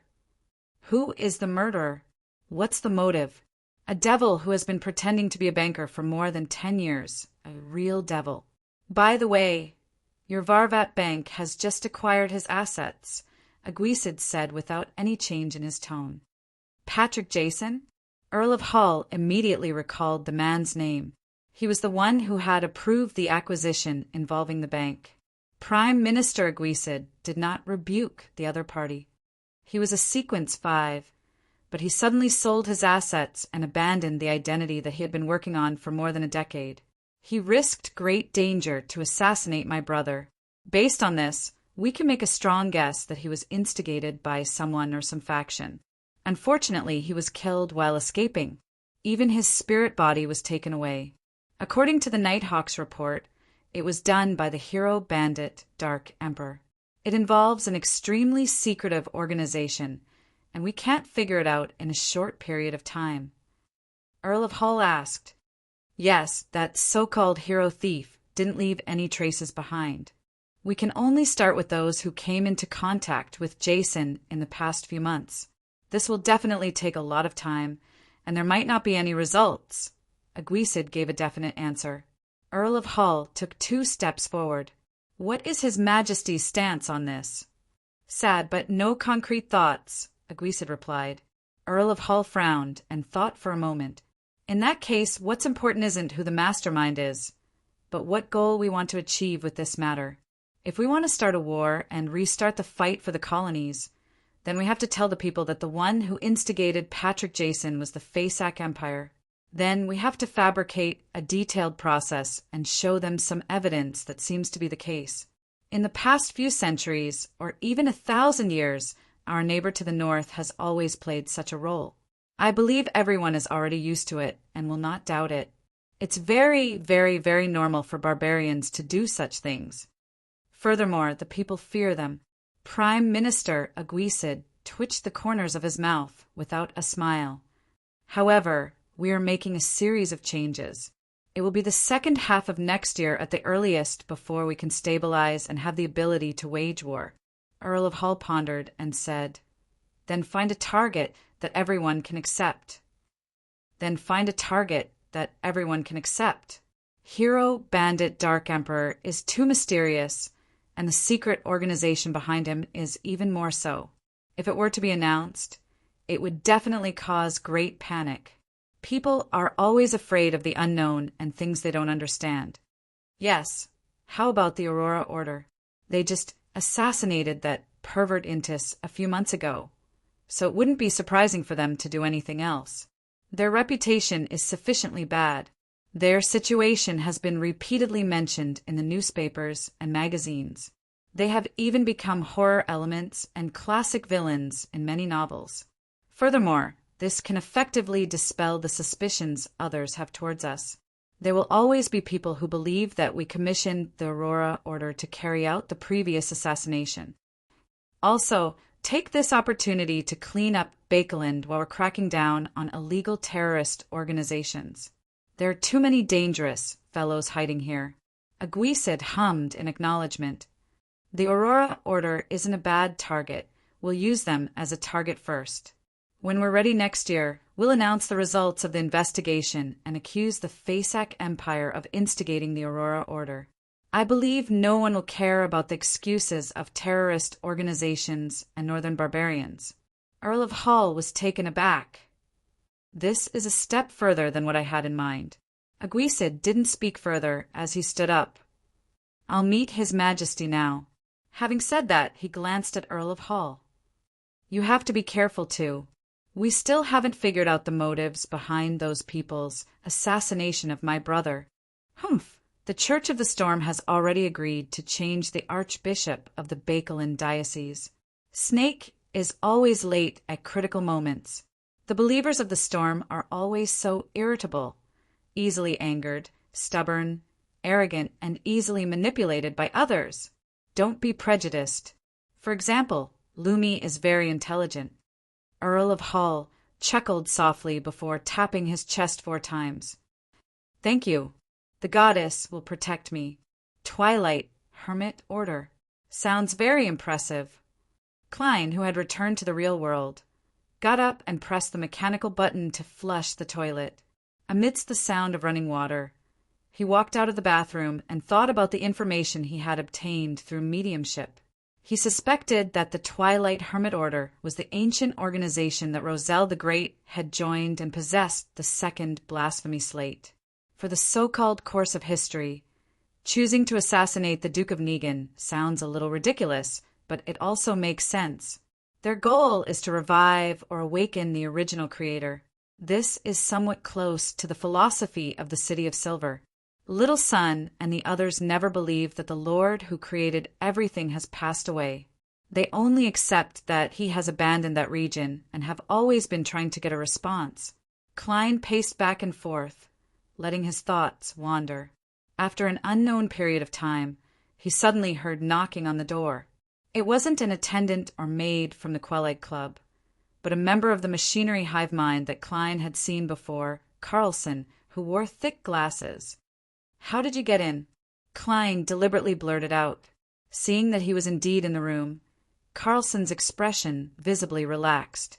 Seeing that there was no one around, he smiled. As a beyonder, there are always all kinds of ways.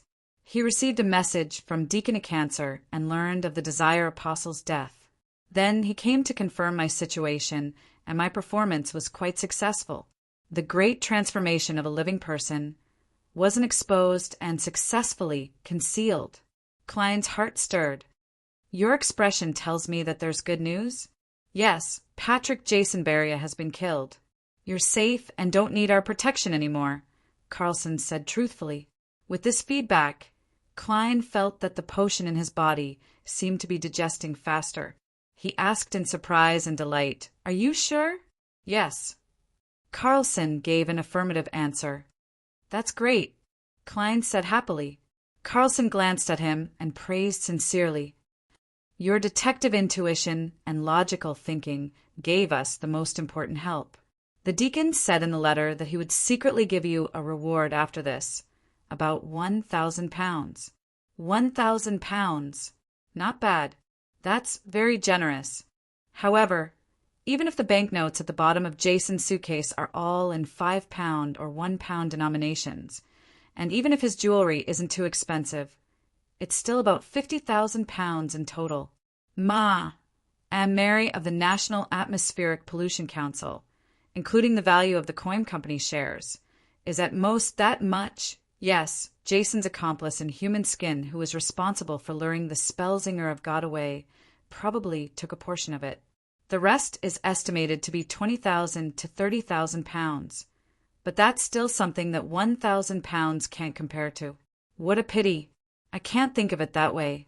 Perhaps Jason's accomplice took away all the valuables ahead of time. Klein felt both disappointed and delighted. And the machinery hive mind's act of giving out a reward was even more proof of the success of his performance during this period of time. It made him feel that he was only one step away from completely digesting the magician's potion. It's what I should do. After all, I'm the one who's being threatened, Klein said with a smile. He wasn't worried that Jason's accomplice would take revenge in the future, because this revenge was just a pretense. More importantly, he would definitely be a Sequence 6 when the time came. Carlson nudged his glasses and deliberated before saying, "Sherlock, you're also a believer of God." "Sherlock, you are also a believer of God. We hope to establish a good relationship with you. If you encounter any problems or gather any information, you can inform us. This is developing me as an informant for the machinery hive mind. I have another channel for reimbursement." Klein drew a triangular, sacred emblem on his chest in all seriousness. "No problem." Klein, who was no longer protected by the machinery hive mind, stayed at the Quell Club until after dinner. Then he took a carriage and slowly returned to 15 Minsk Street. He habitually opened the letterbox and saw a new letter, one without a stamp. This letter was left behind by Detective Eichinger Stanton after his afternoon visit, to no avail. He wrote, "I heard about your suggestion from the machinery hive mind. Your acumen and rigor are shocking. If you weren't already a beyonder, I would even think that reader is the most suitable path for you. You're the best young man at deduction I've ever seen." Klein stood in the living room and finished reading the letter left behind by Eichinger under the light of the gas wall lamp. There's nothing novel about the performance this time. It's a step-by-step repetition of what happened before. It didn't even have much of an effect. But the advantage is that there's enough of an audience and they're all around me, allowing me to directly receive feedback. As Klein held the letter, he suddenly felt something. He half closed his eyes and felt that something in his body was rapidly disintegrating. He felt that many illusory stars had appeared around him, and he felt that there was a very weak attraction between the resplendent stars. In the last month of 1349, his magician's potion was finally digested. Chapter 432. The street lamps at night illuminated the wet ground, and from time to time a carriage would pass by, splashing water droplets. Bakeland was located in the middle of the kingdom, only a few dozen kilometers away from the Sonia Sea. It rained all year round, and the average temperature in July was only 28 degrees Celsius. The lowest temperature in winter was about 2 degrees Celsius. It was rare for the temperature to drop to zero or even break through, but this didn't stop people from feeling cold here. Even the northern Fasak natives, who were used to living in a world of ice and snow, sometimes couldn't withstand the humid chill that penetrated their clothes and flesh. Klein stood in a room with an unlit fireplace behind the oriel window, looking at the tranquil scene outside. He felt his body, mind, and soul feel abnormally relaxed. As long as he gathered the ingredients and concocted the potion, he could immediately advance to sequence 6 and become a faceless. The magician's potion has been completely digested. The Desire Apostle was personally ended by me, unable to escape. The Aurora Order's search for the Fool's Believers is still in a dead end. Apart from Mr. Aztec being pursued by some unknown faction and the potion ingredients, I don't have any more problems for the time being. Klein leaned forward, exhaled, and watched as it condensed a layer of white fog on the window. The reason why he had taken the risk to intercept the Desire Apostle was that he was worried that the other party had other arrangements and could use this to successfully escape the pursuit of the official Beyonders. When the time came, he who had provided the key advice might be remembered and retaliated against later. As a cold-blooded demon, it was unlikely that he would take the risk to avenge his companions, but this didn't mean that they wouldn't choose to vent their anger because of the near-death experience. This operation is indeed necessary. Perhaps the Twilight Hermit Order is somewhere to receive the Desire Apostle. After the Desire Apostle escapes, I, who don't have the corresponding information, might only be on guard according to Sequence 5, believing that I wouldn't be in too much danger once I advanced to Faceless.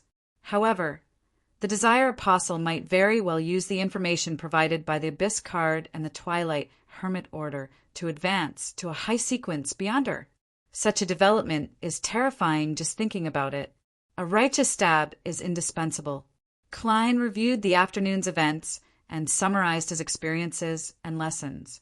After admiring the night scenery for a while, he turned around and walked back to the sofa to sit down. With the machinery hive mind's bounty, the 1,000-faced hunter's mutated pituitary gland and blood can be bought. The deep-sea Naga's hair also needs enough money. This material should be relatively easy to find at sea. I can get Mr. the Hanging Man's help. The only problem is the human-skinned shadow's characteristic, and even if there are clues, the gold pounds won't be enough. When he thought of this, Klein could not help but mock himself silently. I'm not a person who loves money. It's just a normal hobby. When I was in Tingen, I always encouraged Melissa to spend and urged her and Banson to hire a maid. I felt that no matter what, I shouldn't mistreat myself. Every time I did a covert operation, I placed safety first and caution above all else. I wouldn't be affected by wealth. But for revenge, I have to advance my sequence, and advancing my sequence requires me to buy expensive Beyonder ingredients. All I can do is save up pennies at a soli. Saving as much as I can, he suddenly shrank his shoulders, feeling that the coldness in the living room made magicians who weren't known for their physical fitness shiver. Therefore, he decided to take a bath, crawl into bed, and read books on the bed. There were still 3 or 4 hours before bedtime. There was no need to light the fireplace. Klein sighed, stood up, and walked to the second floor, the underground area of the steam church. When a cancer had finished reading all the recorded statements, he took a sip of his coffee. After a few seconds of silence, he took out the ancient silver mirror named a Rhodes. Carlson glanced at it and asked curiously, "Deacon, if I were to ask the Honorable Rhodes about an unsolved mathematical problem or a classical paradox, would it give the correct answer? Most of the time it will reject you directly. If it thinks that you have ill intentions, it might even give you a bolt of lightning or make you suffer a curse that you absolutely do not want to face." A cancer sighed and said, "It's a living sealed artifact with extremely high intelligence. It's not a difference machine that rigidly follows the rules. When using it, it's best not to have the thought of taking advantage of loopholes." Carlson looked at the surrounding team members and kindly suggested, "Deacon, let me help you ask. I have nothing to hide." He straightened his back and assumed an honest posture. A cancer smiled bitterly. "There's no need. I already know what I need to know. I'm no longer afraid of such questions. Besides, the Honorable Rhodes will occasionally ask rather profound questions. With your physical condition, the subsequent punishment won't be easy to endure." With that, he clenched his fists and stretched out his fingers to caress the surface of the silver mirror thrice. In the subtle mist, a cancer said in a low voice, "Honorable Rhodes, my question is, who instigated the Desire Apostle to assassinate the Duke of Negan, or which faction?" The silver mirror did not show any changes for a short while. It was only after a while that aqueous light appeared, outlining a scene that resembled an oil painting. It was a plain where the sun was about to set. The vast fields were covered with a pale golden afterglow. "What does this mean?" Carlson and the other machinery hive mind members looked at each other, completely unable to understand, even though there were Beyonders who had advanced from mystery priors among them and were no stranger to interpreting revelations. Dusk? The symbol of life coming to an end? A sect that believes in death, or a lunatic who believes in the apocalypse? A mystery prior said after some deliberation. Carlson nodded in agreement. "I think it's the latter." A cancer ignored their discussion because a Rhodes's question had already surfaced. "What's your favorite color of underwear?" A cancer's face suddenly flushed red, and he felt as if smoke was rising from the top of his head. With great difficulty he spat out a word, "red." The room suddenly became abnormally quiet. Carlson and the others pretended to look into the corner. A cancer sat down in exhaustion, grabbed his fluffy hair, and prepared to ask a second question. Carlson couldn't help but say, "Deacon, let me give it a try. Try not to enter the punishment phase." A cancer finally nodded in agreement. Carlson confidently imitated the deacon's actions and caressed the surface of the silver mirror 3 times. The other members gathered around again. "Honorable Rhodes, my question is, who are the collaborators of the Desire Apostle?"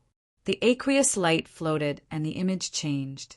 The surface of the silver mirror first revealed the back of a woman with an extremely outstanding figure. Following that, it was an extremely blurry person. He could barely tell from his attire that he was a man. As expected, there's another collaborator.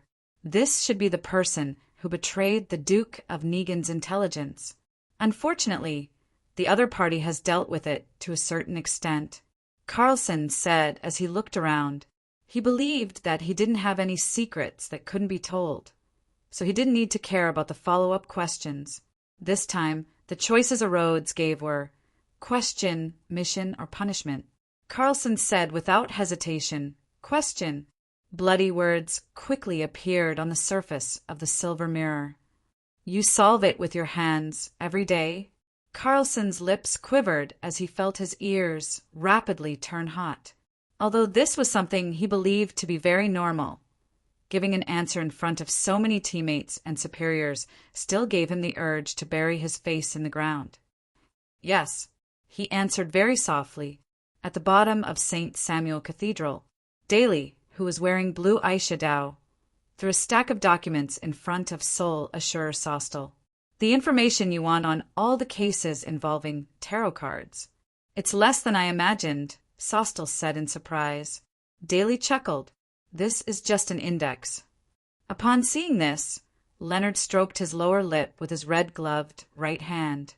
"Captain Sostel, why don't we investigate the people who came into contact with Jason Beria and compare them with the previous 2 cases?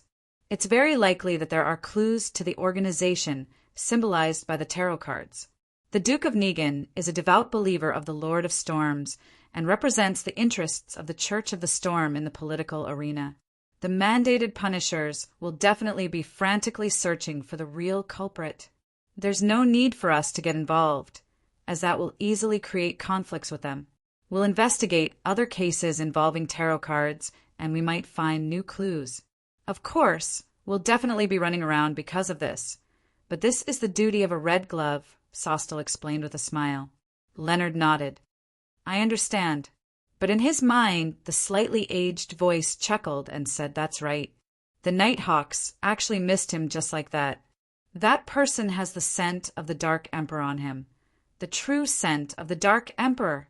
In the Holy Wind Cathedral, Spellsinger of God A Snake, who was wearing a black bonnet, swept his silver eyes across and said to the selected elites of the mandated punishers, Although I'm about to leave Bakeland, this is the decision of the Council of Cardinals. Your next mission is to investigate the Duke of Negan's assassination.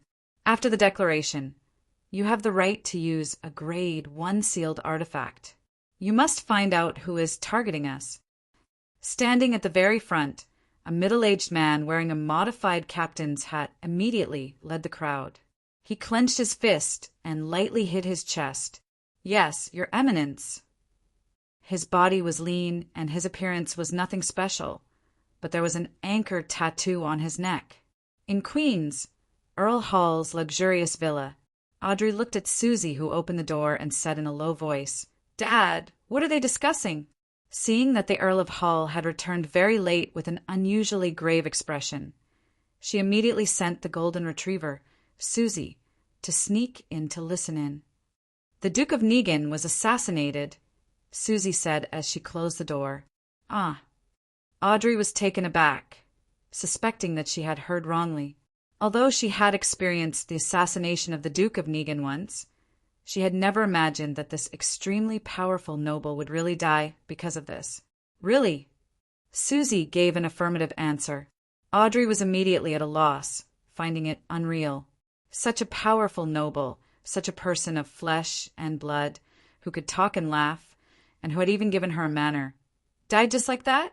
Suddenly, she experienced the cruelty and coldness of the adult world. Who did it? Audrey asked subconsciously. A Sequence 5 devil, Susie replied quickly. But he's already been silenced by that hero, bandit, Dark Emperor. Ah, Audrey was stunned once again. How could it be hero, bandit, Dark Emperor? How could he be Mr. Fool's blessed? He helped me resolve the crisis of the Duke of Negan's assassination last time. This is completely contradictory. Audrey immediately instructed Susie to listen in again. She locked the door, sat by the bed, and prayed to Mr. Fool. After reciting the honorific name and describing the assassination of the Duke of Negan, she asked with great trust, Are your blessed present at the scene? After a while, she saw the boundless gray fog and heard the voice of the Fool. Yes, he's looking for the organization that instigated the Desire Apostle. It really wasn't arranged by Mr. Fool. The last time he got his blessed to stop Zillings, was it also for the organization behind it? Audrey relaxed and asked curiously, What organization is that? To think that it could garner your attention.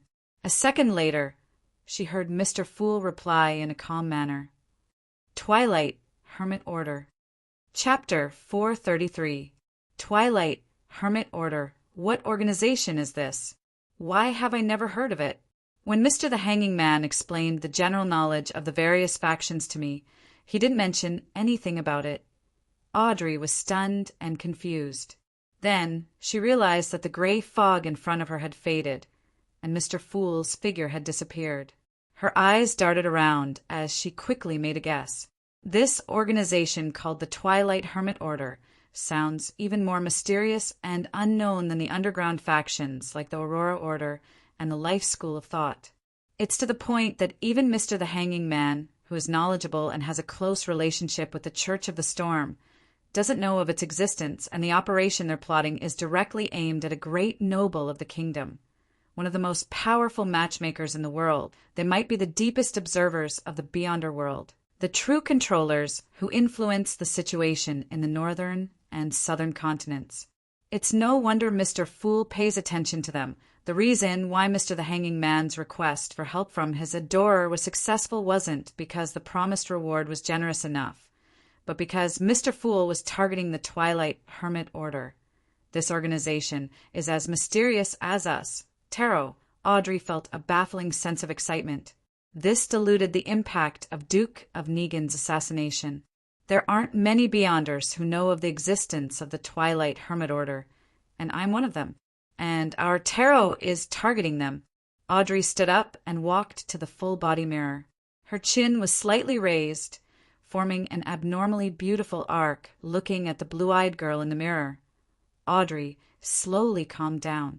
For the first time, she had the urge to raise her sequence because of something other than her interest. Even a Beyonder under strict protection. Duke of Negan would be assassinated, much less Dad, who's just an ordinary person. Although I can tell from the situation in the treasure vault that there are definitely many Beyonders in the family, and the Church of the Goddess will provide additional protection. This still doesn't make me feel at ease. Duke of Negan's guards aren't any worse. All the best, Audrey. Quickly advance to Sequence 7, Sequence 6, and hide in the shadows. Be Dad, Mom, and Brother's last line of defense. The capital of the Rorstad Archipelago, City of Generosity. The Blue Avenger passed by here once again and stopped at the harbor, giving the sailors a chance to indulge and vent. Alger Wilson changed into a robe embroidered with storm patterns and went to the largest church on the island, the Church of Waves. It is classical in style, with extensive use of stone columns and arches, and has a soaring dome and 2 bell towers. In the early days of colonization, the pioneers often did not have the time to build churches, which brought them extremely serious consequences. Surrounded by tribes, jungles, and ancient buildings, even if they had already conquered the area, they would often die mysteriously and without reason, in large numbers.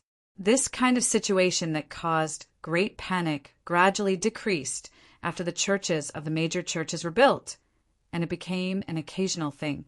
Standing at the entrance of the church, Alger was not in a hurry to enter.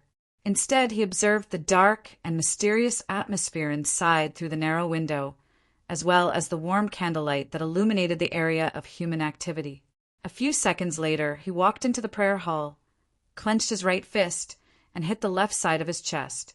He said to his bishop, "May the storm be with you! May the storm be with you!" The bishop responded with the same posture. Without waiting for Alger to speak, the bishop of the Church of Waves took out a telegram. "You came just in time. The Council of Cardinals has issued an order. Read it before you pray." "What order?" Alger asked casually as he reached out to take it. The bishop said with a solemn expression, "The Council of Cardinals has ordered all mandated punishers and priests to pay attention to the situation related to Hero, Bandit, Dark Emperor, as well as all matters involving the tarot ritual." Hero, Bandit, Dark Emperor? Alger fully expressed his surprise. He already knew that the Dark Emperor was Mr. Fool's Blessed. The bishop nodded solemnly.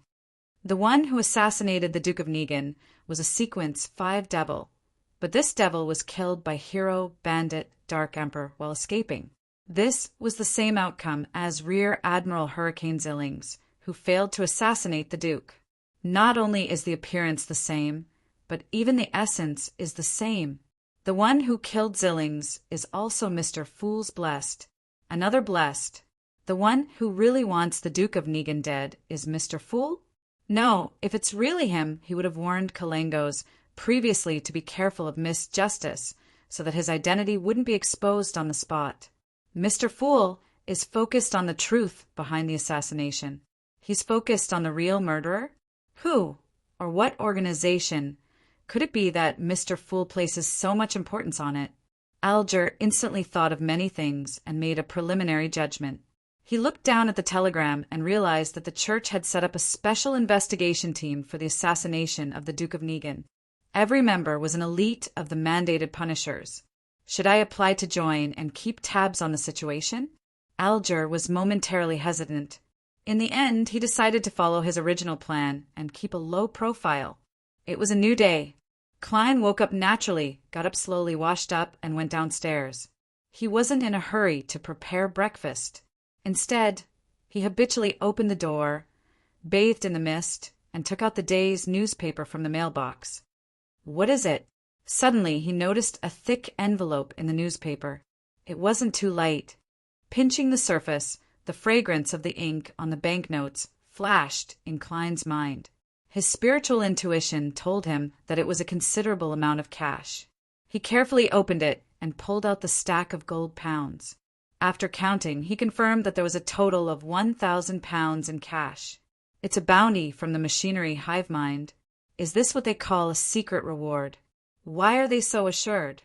They're just going to leave it in the mailbox? What if it's stolen? In his joy, Klein couldn't help but grumble. With this money, and no longer being secretly protected by the machinery hive mind, he could find vampire Emlyn White and complete the deal from before. After breakfast, Klein immediately put on his coat and hat, picked up his cane, and went out with a newspaper. On his way to the public carriage stop, he saw his landlord, Mrs. Stellan Sammer, instructing the maid to load the suitcases into the carriage in front of the door. "Good morning, Mrs. Sammer," Klein greeted with a smile. Stellan smiled modestly and returned the greeting. Her mental state seems to have recovered. "I don't know what happened before." Klein asked curiously, "Where are you going?" "It's almost the New Year. Mary gave Luke an early holiday. We're going to Desi Bay to welcome the New Year." Sigh, we've been to a few of the cities there. It's the same for the famous coastal town. We're planning on heading to Fainapotter. The scenery in Seville City is said to be pretty good. Klein replied cooperatively, "That's right." "How enviable. What about you? Detective Moriarty, where do you plan on spending the New Year?" Stellan asked with a smile. "There's a high chance I'll stay locally." "Right. I have to prepare the tools to repair the wall that Stewart had previously punched a hole in." The corners of Klein's mouth curled up, back to mid-seashare. The winter there has a different flavor. Stellan's smile became more obvious. "I hope to meet you at Desi Bay during the New Year." South of the bridge, Rose Street Harvest Church. Upon seeing Detective Sherlock Moriarty enter in a black tweed coat, Emlyn White, who was carefully wiping the candlestick, smiled. He tidied his hair, walked over with his head held high, and said in a low voice, "There's information on Jason Beria." "There's information on Jason Beria. A vampire knows him. I also have information on him." Klein smiled as he handed the newspaper over. The headline on the front page was, "Yesterday, the Honorable Duke of Negan was assassinated, and a true devil wreaked havoc across the land." Under the headline was a detailed description of yesterday's assassination. It pointed out that the murderer was a banker named Patrick Jason, and that he was killed on the spot. The terrorist organization, the Aurora Order, claimed responsibility for the matter. When he saw this news, Klein, who was having breakfast, nearly spat out his milk. He originally thought that the Aurora Order's Mr. A was out of his mind to want to take responsibility for such a matter. But on careful thought, he felt that it was closer to an official cover-up. If the Twilight Hermit Order is really an ancient organization that Roselle the Great joined, then they should be very hostile towards the Aurora Order. After all, they hate the true creator. This thought suddenly flashed through Klein's mind. Emlyn repeatedly read the newspaper with a blank expression and said in disbelief, "That's right." He said in disbelief. In other words, the information I received is useless. In theory. Klein looked at Mr. Vampire sympathetically. However, the government is still investigating the mastermind behind Jason Beria. If your intelligence points in this direction, it should still be sold. As for Klein himself, of course, he didn't want to get involved in this matter. No, he only knows Jason Beria and knows some of his hobbies. Emlyn sighed. Seeing his reaction, Klein asked in amusement, "What's the matter?" "Don't you read the newspaper?" Only now did he know about such a big thing. Emlyn glanced at him strangely. "Why are you reading the newspaper?" "I'm very busy. Busy cleaning the Harvest Church. Busy going home to accompany those puppets. Busy thinking of ways to cheat blood to drink."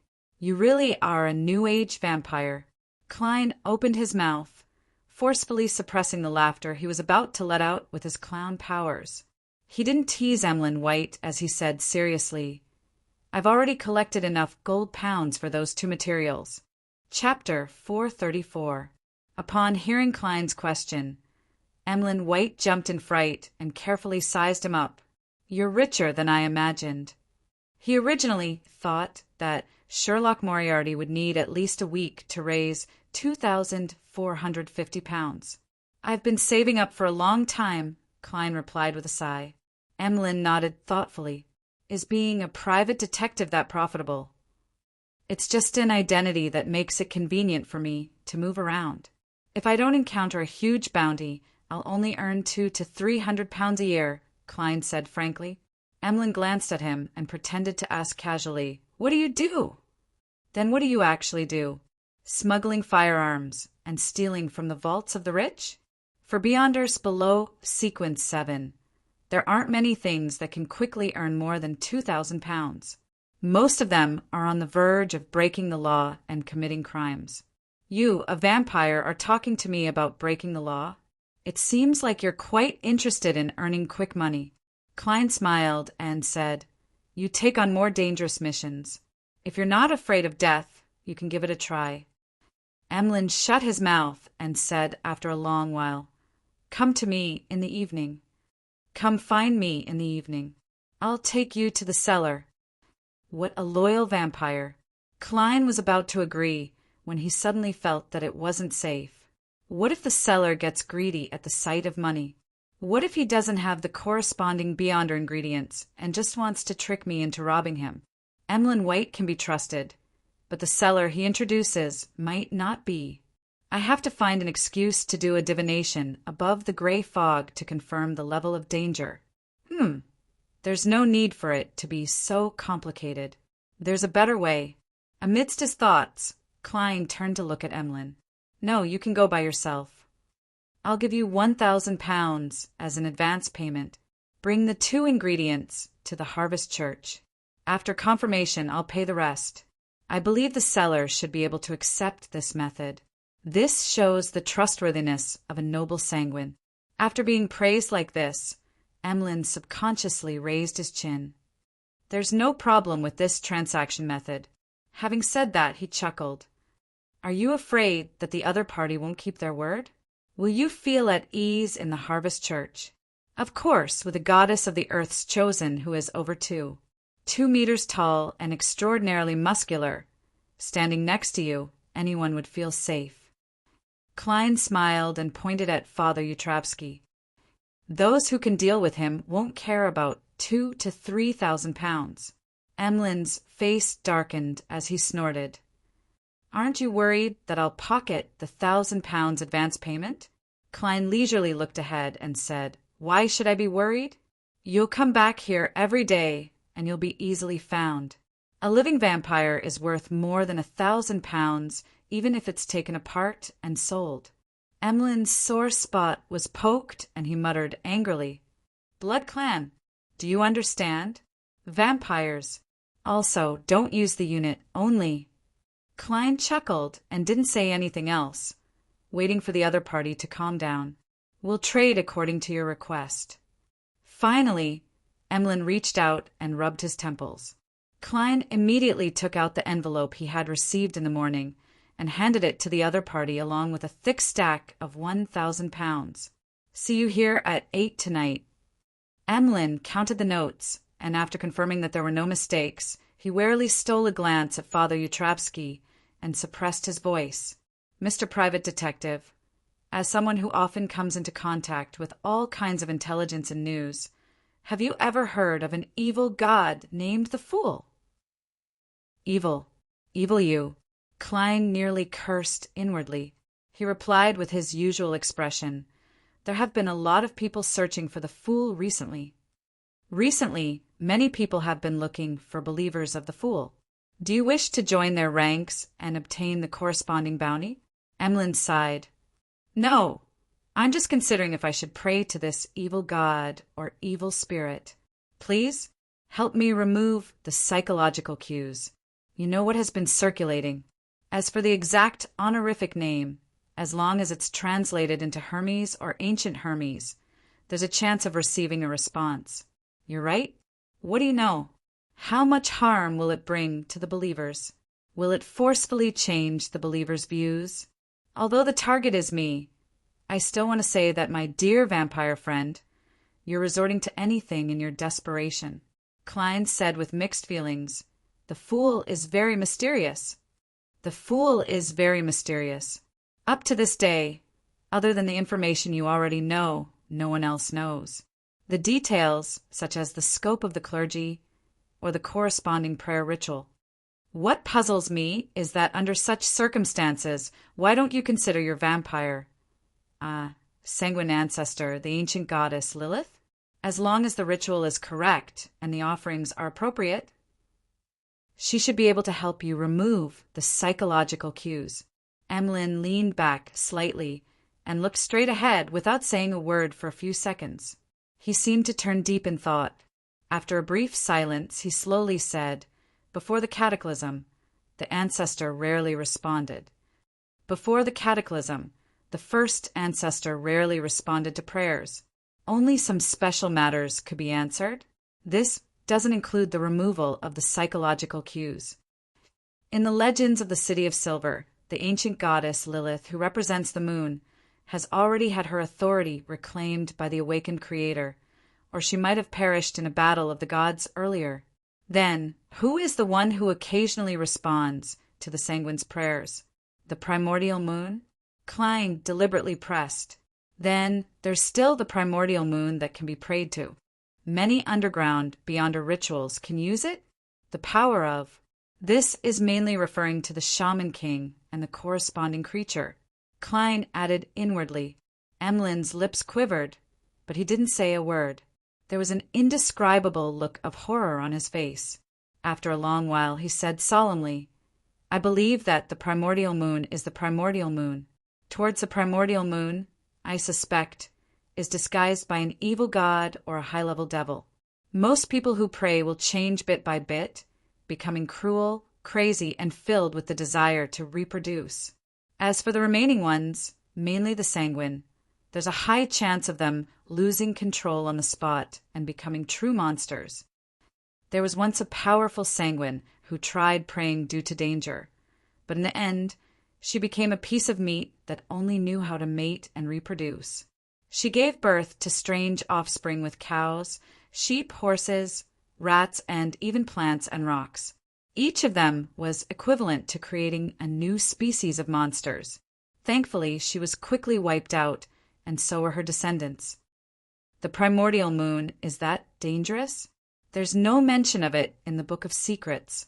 Shaman King Klarman has already been corrupted. His thoughts have been corrupted. Thankfully, I'm only imitating and modifying it. The target of the prayer is myself. Klein's heart raced in fright from Emlyn White's description. This made him deeply realize that the hidden existences other than the 7 deities weren't that trustworthy. Apart from me. He sighed. At this moment, Emlyn smiled bitterly. If the negative effects brought about by the Fool weren't that great towards, praying isn't something that can't be considered. The only effect is that you have to pay a certain amount of remuneration. In order to maintain his image, Klein could only pat Emlyn on the shoulder and draw a triangular sacred emblem on his chest.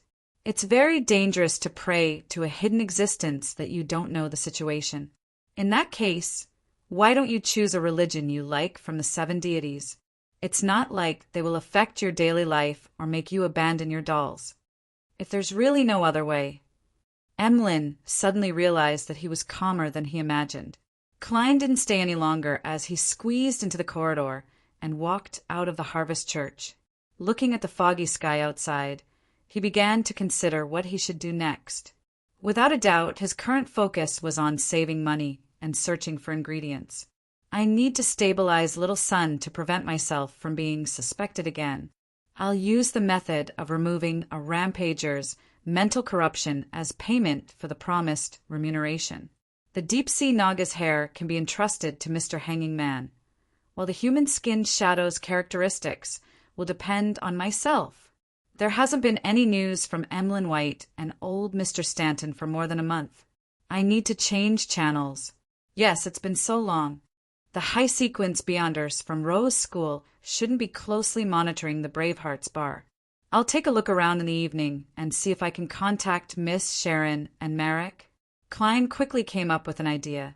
And in order to go to the Bravehearts bar, he had to first head to Eastborough and change into his worker's clothes in the one-bedroom apartment he rented on Black Palm Street. With this in mind, he walked to the public carriage stop opposite, on the outskirts of Westborough in Grim Cemetery. Furs Wall, who was wearing a black gauze hat, quietly walked beside Dorian Gray, a member of the House of Abraham. She accompanied him to visit the graves of Lawrence, Eliza, and the others and lay flowers. As she silently walked forward, her thoughts were completely focused on the Beyonder ingredient, Spirit Eater's stomach pouch. She knew that she had already digested the apprentice potion. As long as she obtained the Spirit Eater's stomach pouch, she could become a trick master, but she still didn't have any clues to the corresponding item. As for Sun, who had the most hope of helping her, he didn't dare to hold a ritual or invite his friends to hunt Spirit Eaters because of what had happened previously. In order to quickly improve herself and escape the curse of the full moon, she even prayed to Mr. Fool and asked his adorer to help her find the ingredients. During this process, she revealed that her new book had been published and that she was about to receive a guaranteed royalty fee to prove that she had sufficient purchasing power. She wasn't worried that Mr. Fool would know of her real identity, because she believed that Mr. Fool definitely knew very well. In a secluded, tranquil, and cold environment, Furs and Dorian stopped in front of Lawrence's grave. Looking at the photo that was taken after his death and reading the epitaph that said, "He was a good teacher," Dorian Gray fell silent for a long time before sighing. "How ironic! Why?" Furs asked in surprise. She had previously heard Lawrence mention that he was a public school teacher in Mid-Seashire's Constant City, so she had used such an epitaph. "This has nothing to do with you. It's our family's business." Dorian gave a self-deprecating laugh and bent down to put down the flowers. After straightening his body, he looked ahead and suddenly said, "It's my fault." Chapter 435. Dorian Gray's question did not surprise Furs. She had been mentally prepared after more than a month of exchanging letters. She had even consulted the experienced Mr. the Hanging Man on the tarot and grasped what kind of expression and reaction she should use to face it. "Are there really such Beyonders?" Furs asked with a stunned expression. Dorian nodded slightly. "Yes." He looked around and saw that there was no one nearby, so he walked to a tree that had lost all its leaves and pressed his hand on it. Dorian's figure suddenly blurred, as if it had become a reflection in the water. When his vision cleared, he was already behind the tree, his posture unchanged. "God, this is really, really amazing." Remembering Mr. the Hanging Man and Miss Justice's teachings, Furs opened her mouth in a semicircle and exclaimed. Dorian walked back and asked with a smile, "Do you want to become such a Beyonder?" "Yes." Furs was silent for a moment before replying, excitedly. He was finally going to become a peripheral member of the House of Abraham. Many things would become much easier in the future. Her heart was filled with sincere joy. Dorian laughed. Her expression darkened, and she asked again solemnly, "Are you willing to become my student?" Furs nodded repeatedly. "I'm willing." Dorian heaved a sigh of relief, and then mocked herself. "I'm not a good teacher. I've even taught. There's no need to mention the past. Anyway, don't have too much hope." After some consideration, he decided to learn from his past experiences and lessons. He didn't tell Furs about the House of Abraham. He only wanted their relationship to be that of teacher and student. This way, he didn't have to worry that she would covet the few remaining powerful, mystical items in his family. "No, your explanation of mysticism knowledge is excellent. Really, Mr. Gray, no, teacher." Furs hurriedly confirmed the relationship between them. Dorian looked at the tombstone, shook her head, and sighed. "I didn't intend to teach any more students, but your noble character has infected me. If nothing goes wrong, I will be able to give you the corresponding potion today." "Today?" Furs asked in surprise. When she went to Bakelin Station to pick up Dorian Gray, She realized that he was only carrying a very small suitcase, barely big enough to hold a change of clothes. There was no evidence that he was carrying any Beyonder ingredients.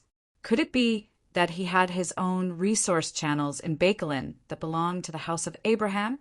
Furs had a vague guess. Her original plan was to take advantage of the inconvenience of being in different places to sell the Beyonder ingredients for the apprentice potion and then tell him that she had successfully advanced to become a Beyonder. This way, she could not only receive a considerable amount of cash, but she could also avoid the tragic outcome of repeatedly consuming the apprentice potion and having to spend a period of time digesting it. Yes. Dorian didn't explain and pointed in another direction. Let's go visit Labero and Elisa first. After paying their respects, the two of them left Grimm's cemetery and returned to the house that Furs and Zio rented in Sherwood Borough.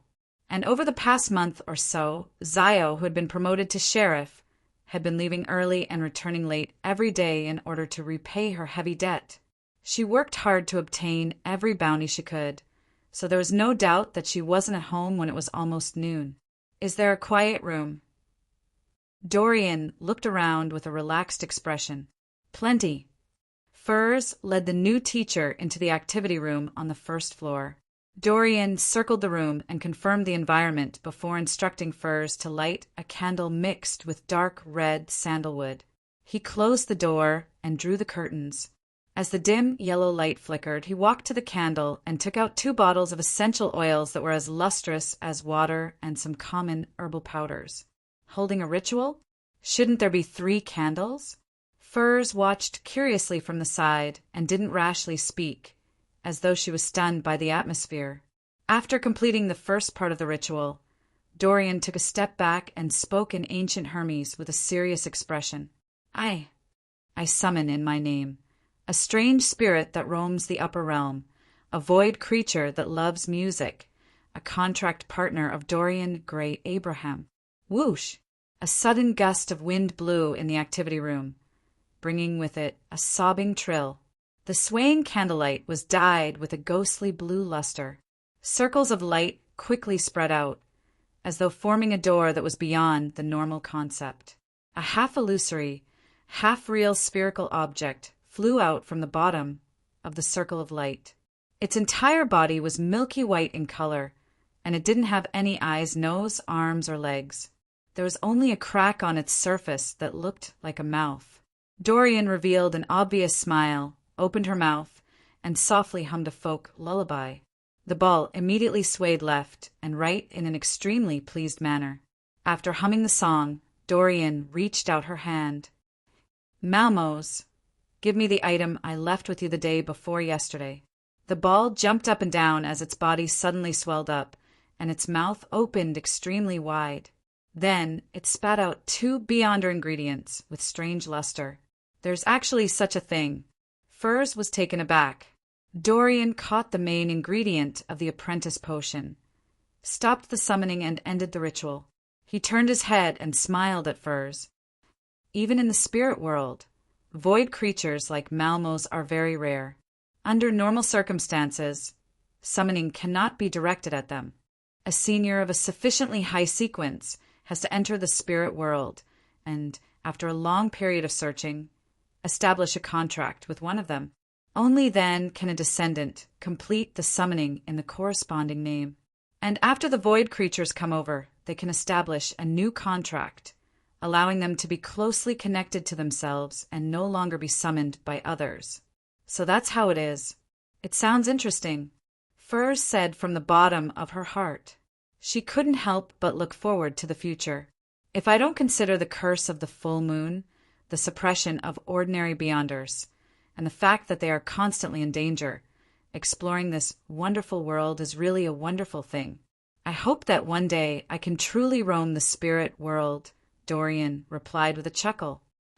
Malmo's greatest use is that he can swallow many items into his stomach without causing any harm to them. This is equivalent to a moving, hidden warehouse that is almost impossible for others to find. Of course, he can't store too much. There's a limit to his stomach. Also, he doesn't like people without musical talent and will refuse to sign a contract with such people. Thankfully, At least I know how to play the 7-stringed zither." Just as Furs heaved a sigh of relief, she was instructed by Dorian to find an iron-black stew pot. As she watched him concoct the potion, her expression didn't seem to change, but she was frantically praying for an accident. "I don't want to drink the apprentice potion again. That will waste a lot of time. If I had known this would happen, I would have been more honest and frank. It's too late to say it now. Teacher Gray should have done a divination, but the results were interfered with. Being honest means that there's definitely a powerhouse behind me, someone instigating me." Amidst her thoughts, Furs saw Dorian turn around and hand her a bottle of bubbling potion. "Drink it, and you'll become a Beyonder," Dorian said in a calm but alluring tone. Then he comforted Furs. "Don't worry. With me here, there won't be any problems." "Okay." Furs gritted her teeth, took the apprentice potion, and drank it in one gulp. At the same time, a thought flashed through her mind. Honesty is the most valuable quality. The carriage stopped outside Eastborough. Klein held his cane and wore his top hat as he entered the vast slums from a relatively good neighborhood. After walking for a while, he saw 2 familiar figures coming out of the tidy apartment. They were both girls, one 17 or 18 years old, and the other 15 or 16 years old. They were Liv's daughters, Freja and Daisy. The latter had once been kidnapped by Capim and had been rescued during the Black Emperor incident. Daisy also noticed Klein and immediately smiled brightly. "Good afternoon, Detective Moriarty." Klein nodded with a smile and asked in surprise, "What's going on?" "Daisy, didn't you go to public elementary school?"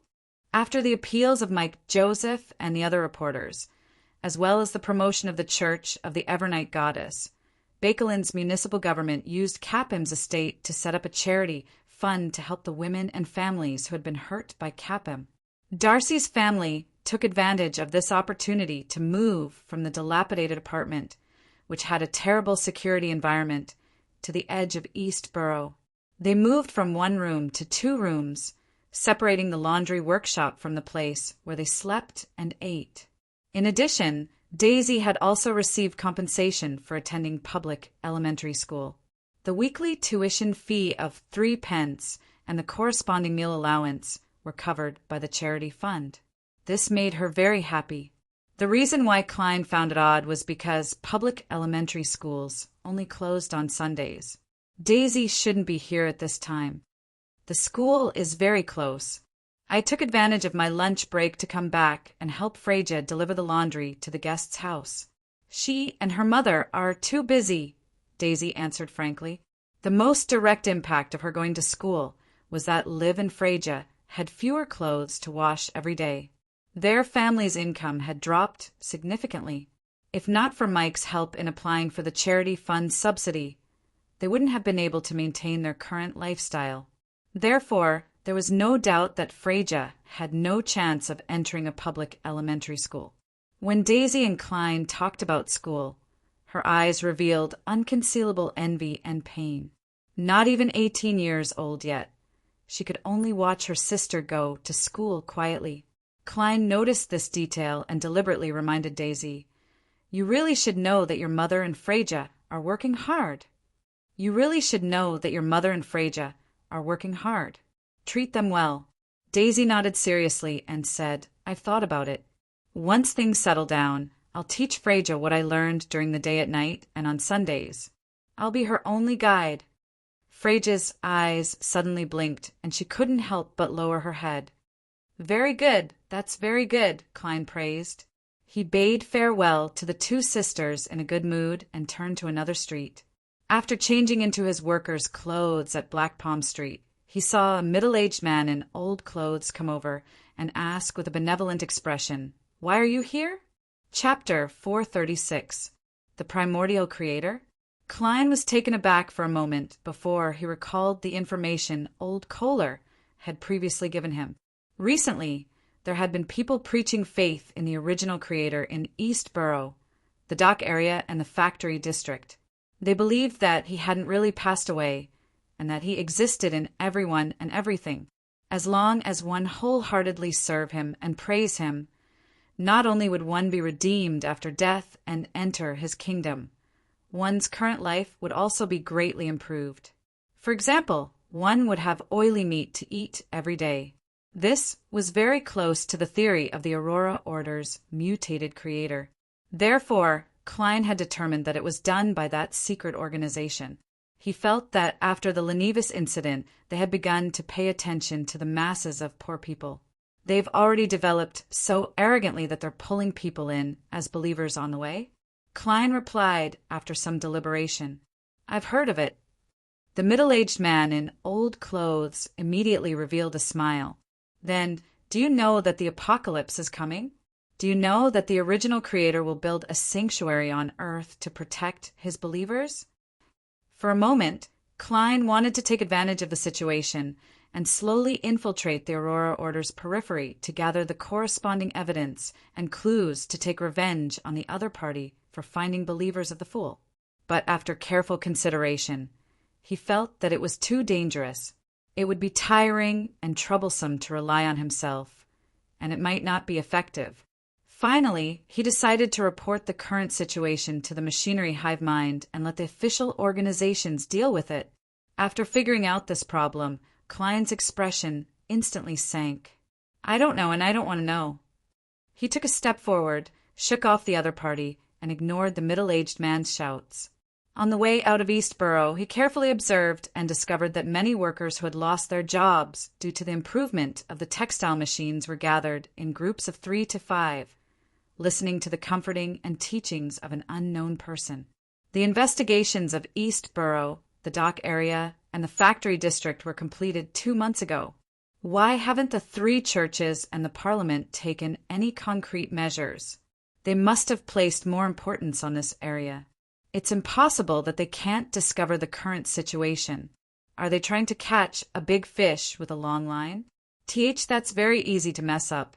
As Klein lampooned, he pressed down on the cap on his head and walked out of Eastborough, heading straight for the Bakeland Bridge area. The Bravehearts bar had just opened at noon, so there were almost no drunkards around. Only the busy workers would enter the bar for a simple lunch. Klein blended in with them and spent 10 pence on a pork sausage bun and a glass of Southville beer. He appeared to be very rich. He slowly filled his stomach and finished his beer before looking at the bartender. "Is Casper's Kalinin here?" He planned to replenish his ammunition.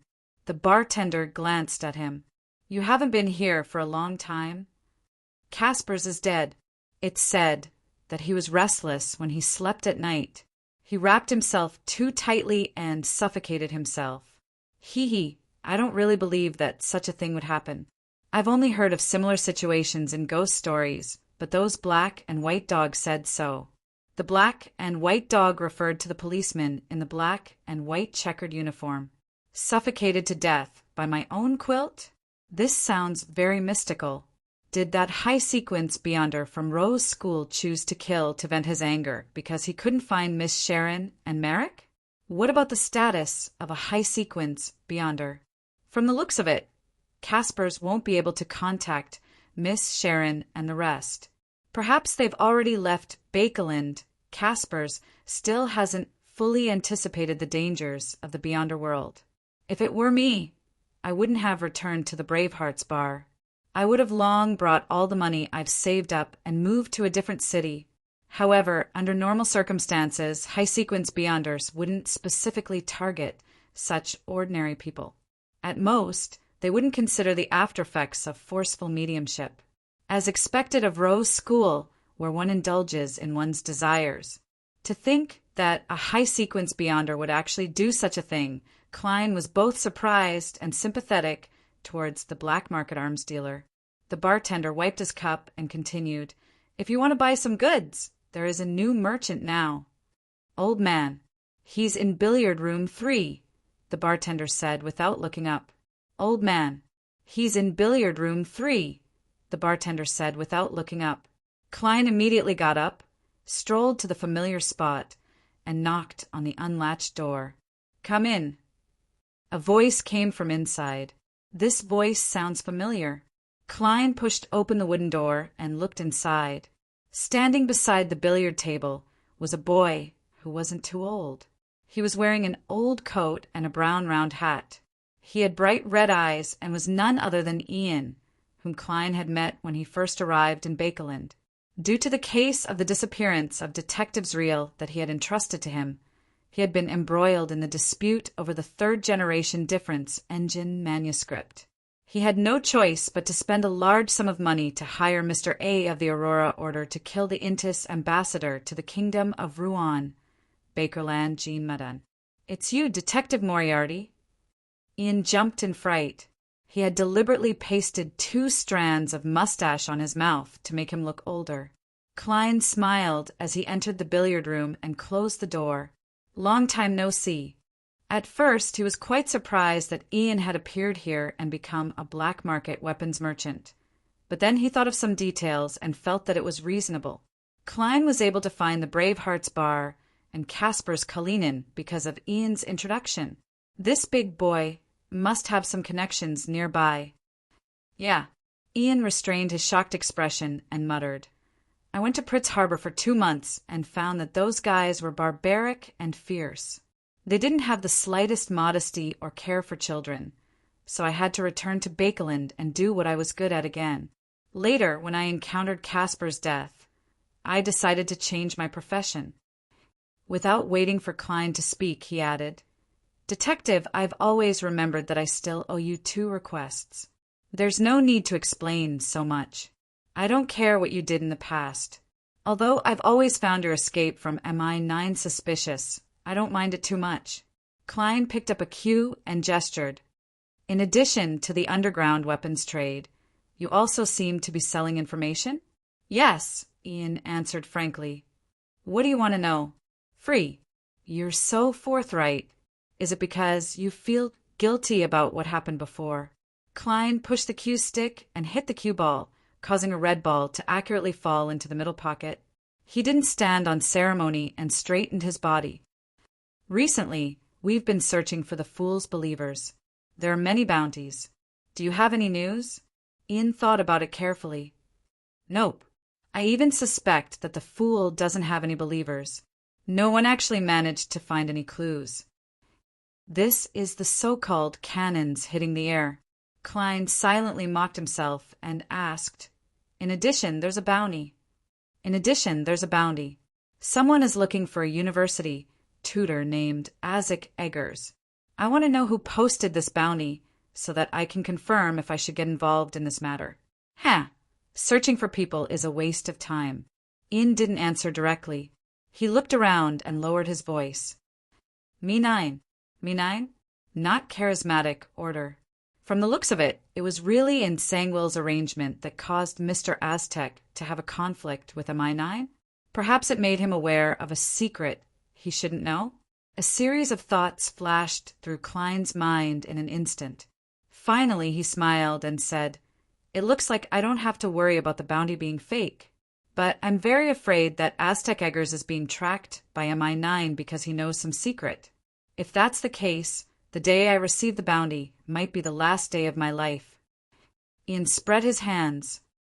"I'm not sure about that, but you can only provide clues." Not a bad suggestion. Klein didn't ask any further. He spent 5 soldi to restock some ordinary bullets and left the Bravehearts Bar. After getting on the rental carriage, he looked out the window at the gloomy weather and suddenly sighed. Casper's Kalinin's death also means that Miss Sharon and Merrick will give up on this base. It'll be very difficult for me to find them with only one-sided communication, unless they encounter trouble and need help, or they've reached the stage of dealing with the evil spirit in the underground ruins. I probably won't be able to see them. Although they can't be considered friends, we've worked together twice. They're acquaintances that I can interact with as a beyonder without concealing my face. This way, there will be 2 fewer people like me. If it wasn't for the Desire Apostle incident, only that weird vampire, Emlyn White, would be left to communicate with without any disguise in the mystical domain. Thank goodness! Thank goodness! Amidst his silent sigh, an illusory voice suddenly sounded in Klein's ears. "What do you want?" Klein's hair instantly stood on end. When he saw clearly who was sitting in front of him, He heaved a sigh of relief and smiled helplessly. "Miss Sharon, do you always appear unknowingly?" Sharon, who was wearing a Gothic dress and a small black bonnet, was sitting quietly on the other side of the carriage, her face as pale as ever. "I'll knock on the window next time." Sharon nodded emotionlessly. She didn't repeat her previous question. She just quietly looked at Klein. Suddenly knocking on the window? That's equally scary. Klein wasn't in a hurry to mention the human-skinned shadow. "That high sequence beyond her left?" "Right." Shalon spat out one word. Klein breathed a sigh of relief and reminded him, "It could also be a trap." At this point he remembered something and hurriedly added, "I finished reading the Book of Secrets and obtained the corresponding information from other channels. Praying to the primordial moon can easily lead to problems. It's best not to attempt it. All right." Sharon didn't ask why. She paused for a second and said with an ethereal voice, "The primordial moon and the chain god are suspected to be archenemies. Because they can swap sequences? Or is there some other reason?" Klein thoughtfully steered the topic back on track. "Miss Sharon, do you know where I can find the human-skinned shadow characteristic?"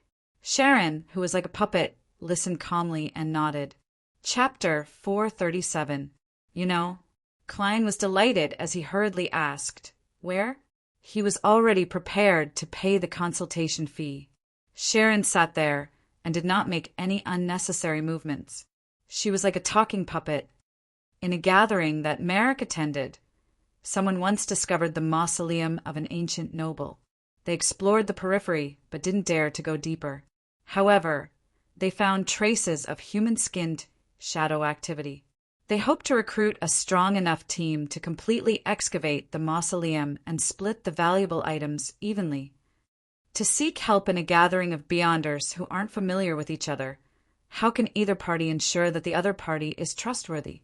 What if there was no mausoleum at all and it was just a trap? A thought flashed through Klein's mind.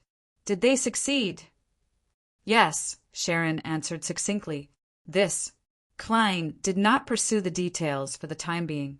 He lowered his voice to avoid being heard by the coachman.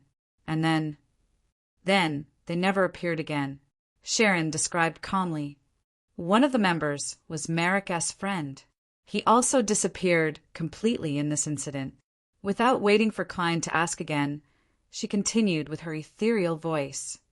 "Merrick found some of his friend's belongings. I used divination to track him to White Cliff Town and found a hidden entrance to a mausoleum at the bend of the Stratford River. Merrick's friend is inside, but he's already dead. You went in." Klein blurted out. "No, I used another method to confirm it," Sharon explained.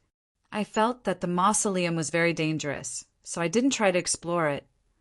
At this point, she looked straight at Klein with her blue eyes. "If you don't have a sequence for Beyonder or a sealed artifact of the corresponding level as a helper, it's best not to venture deep into the tomb. If even you find it dangerous, I don't need to go above the gray fog to divine it to know how terrifying it is." Klein lowered his gaze and looked at the floor of the carriage. "Do you know which ancient noble's tomb it is?" Without pausing, Sharon replied, "Yes." "His surname is Amon." "Amon?" "The member of Amon's family who had his avatar lodged in Little Sun's body and nearly infiltrated the mysterious space above the gray fog?" Klein used his powers as a clown to control the twitching of his eyelids. "Are you sure?" At this moment, a figure appeared in his mind.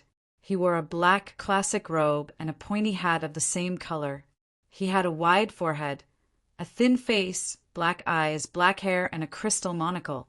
Sharon's light blonde hair reflected the light that penetrated the mist outside the window, like an oil painting by a master. According to the items obtained from the first exploration, a member of the gathering who is good at ancient history has determined that the owner of the tomb belongs to the Tudor dynasty of the Fourth Epoch. Their family name is Amon. It's really a blasphemer family from the Fourth Epoch. This family isn't plagued by a curse like the Abrahams, nor is it like the Antigonus family, which was directly destroyed by a particular deity's church, according to the uniqueness and power that Amon displayed in the City of Silver. This family situation can be compared to Zeradol's. They all have secret legacies, and they all have high-sequence beyonders, or even powerhouses that have reached the level of an angel. They all protect certain important secrets, such as the coordinates of the forsaken land of the gods. The danger of a tomb left behind by such a family is obvious. Who knows, Amon might even use certain changes to cast his gaze over from the distant forsaken land of the gods. I can't use the situation of a low or mid-sequence beyonder to infer how terrifying a demigod is. Klein didn't think for long before he rejected the possibility of exploring the Amon family's tomb. He raised his head to look at Sharon in disappointment. Is there only a human-skinned shadow there? Sharon shook her head. No. Oh. Klein's eyes lit up as he put on an attentive posture. Sharon's voice didn't change as she said, "At a gathering I attended, a beyonder promised that as long as someone could complete the mission she gave, she would satisfy any reasonable request of the other party.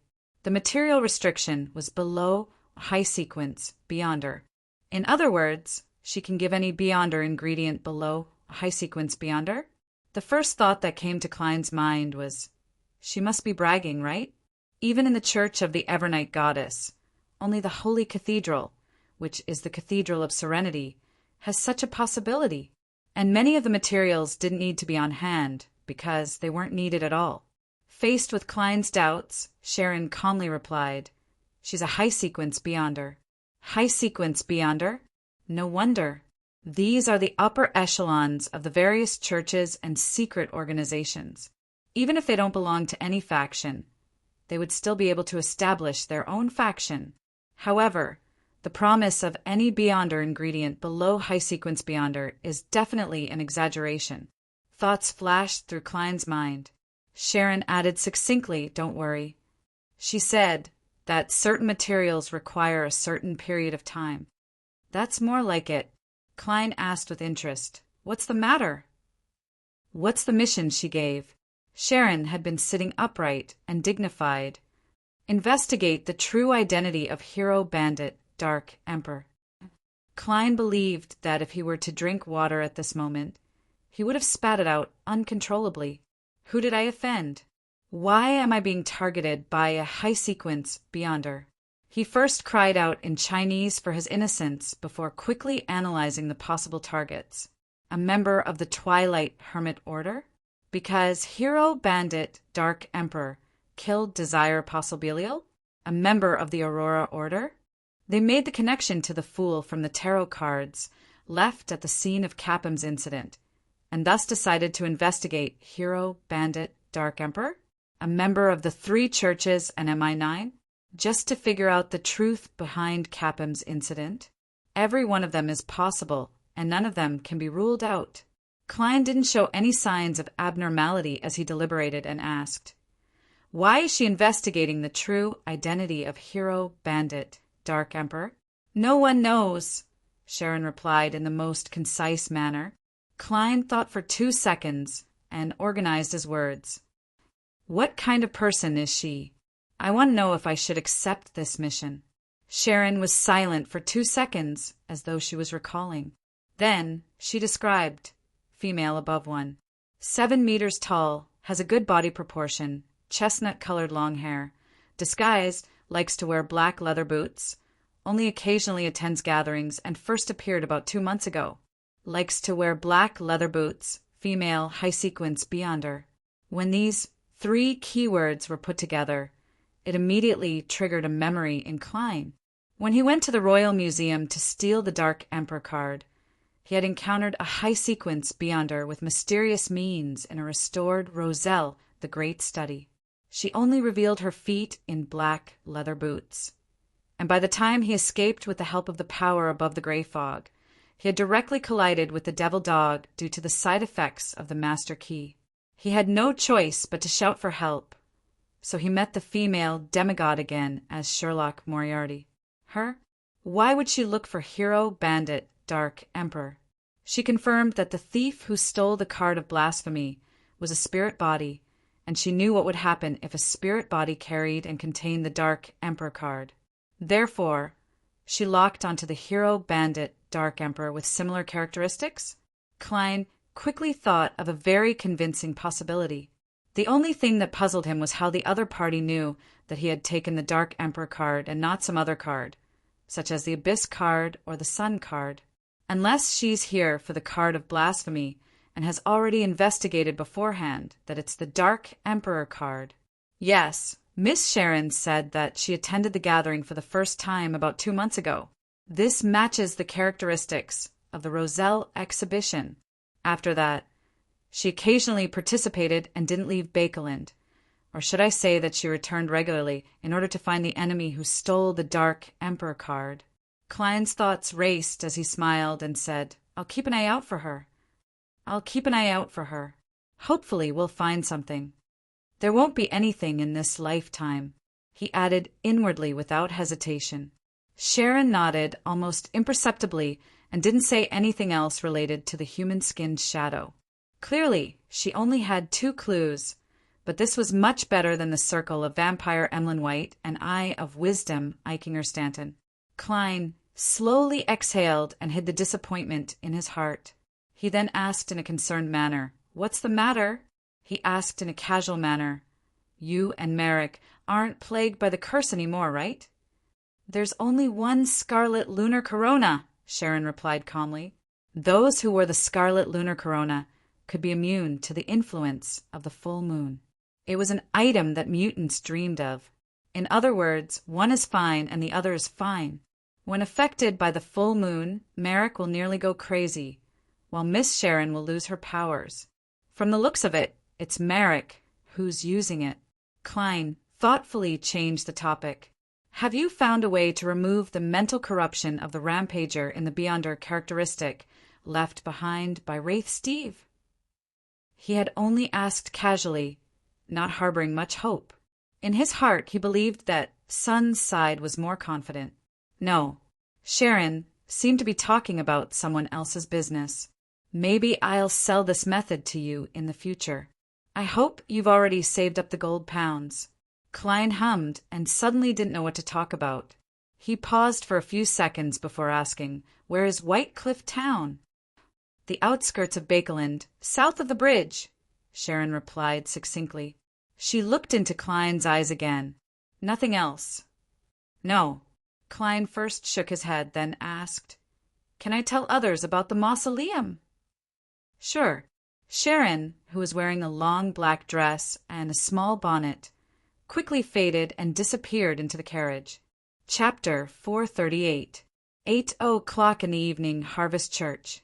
Klein, who had changed back into his normal attire, quietly surveyed the area by pressing down on the edge of his top hat. Then he walked into the hall and walked towards Emlyn White, who was in front of 3 rows of candles on the right. At the vampire's feet was a black suitcase, and its surface seemed to be covered with a wall of spirituality. Upon sensing Sherlock Moriarty enter, Emlyn was first delighted before he revealed a wary expression. He bent down to pick up the suitcase and took a few steps back diagonally, getting closer to Father Yutravsky, who was focused on praying.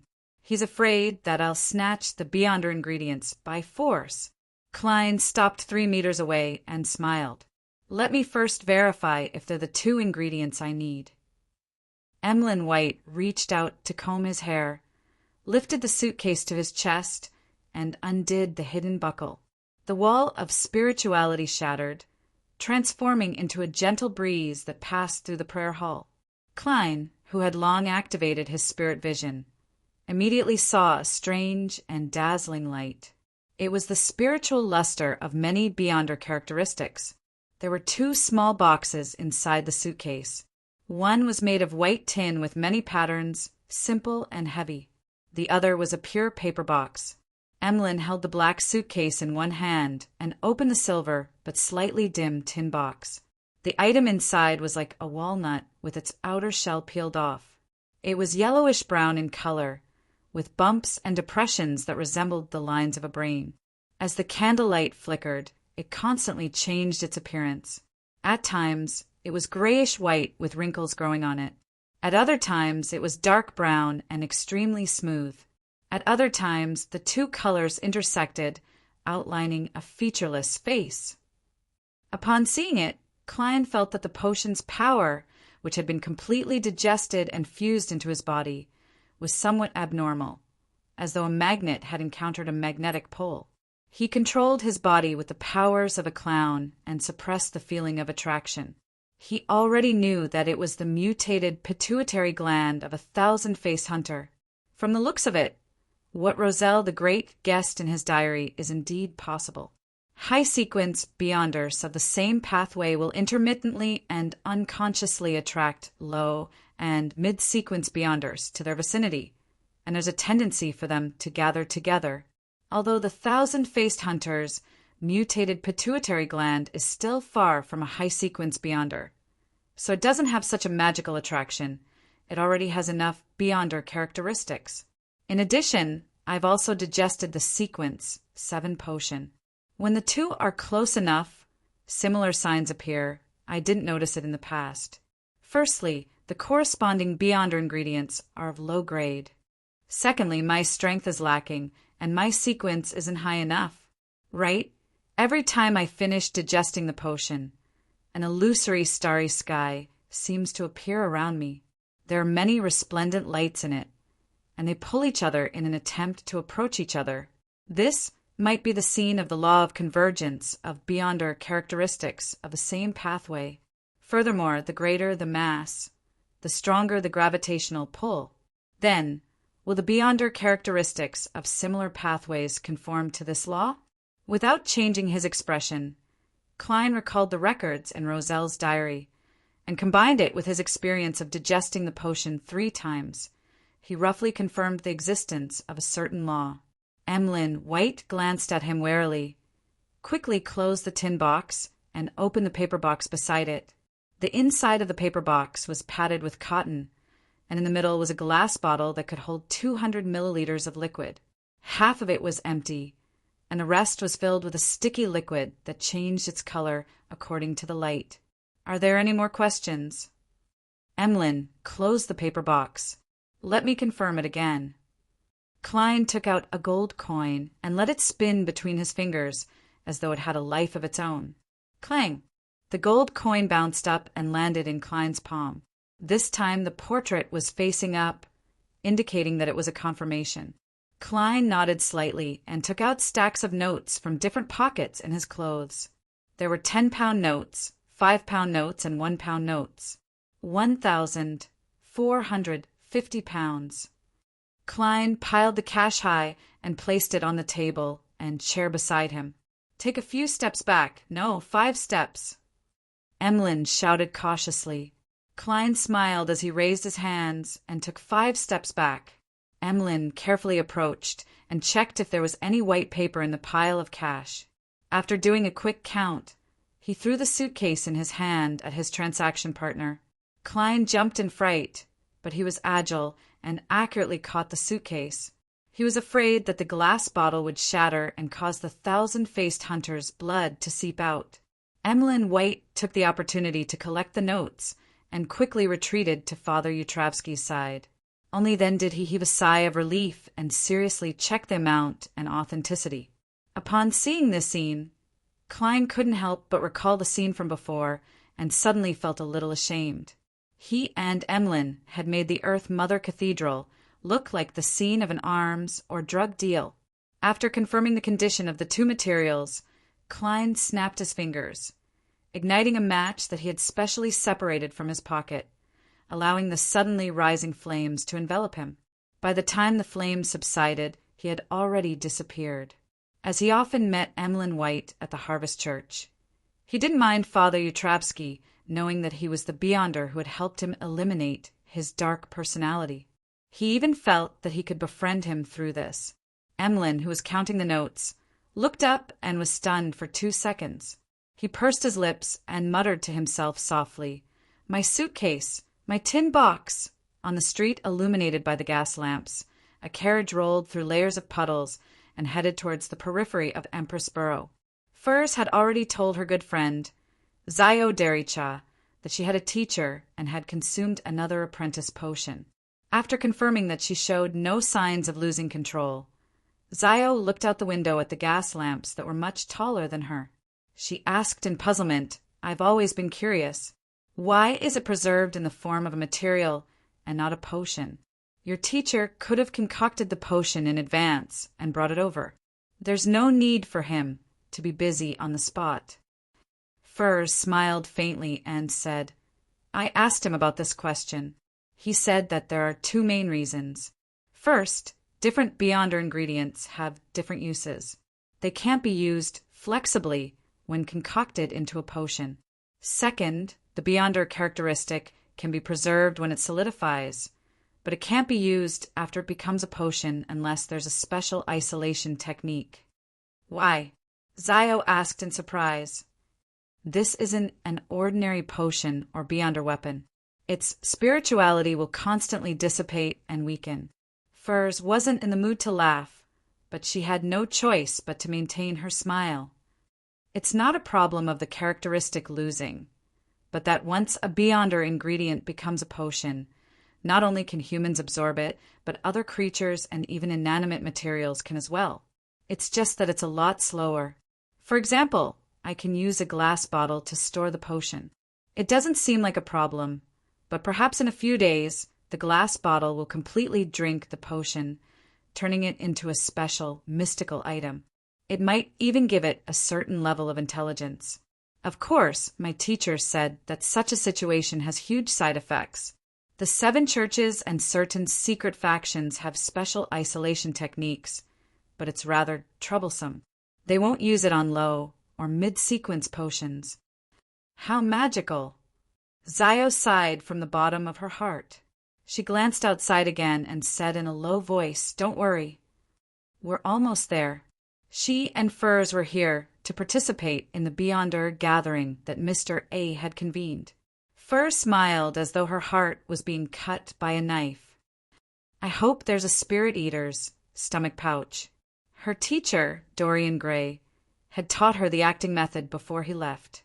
She had also given her a Trickmaster potion formula and gotten her to try to find the Beyonder ingredients herself.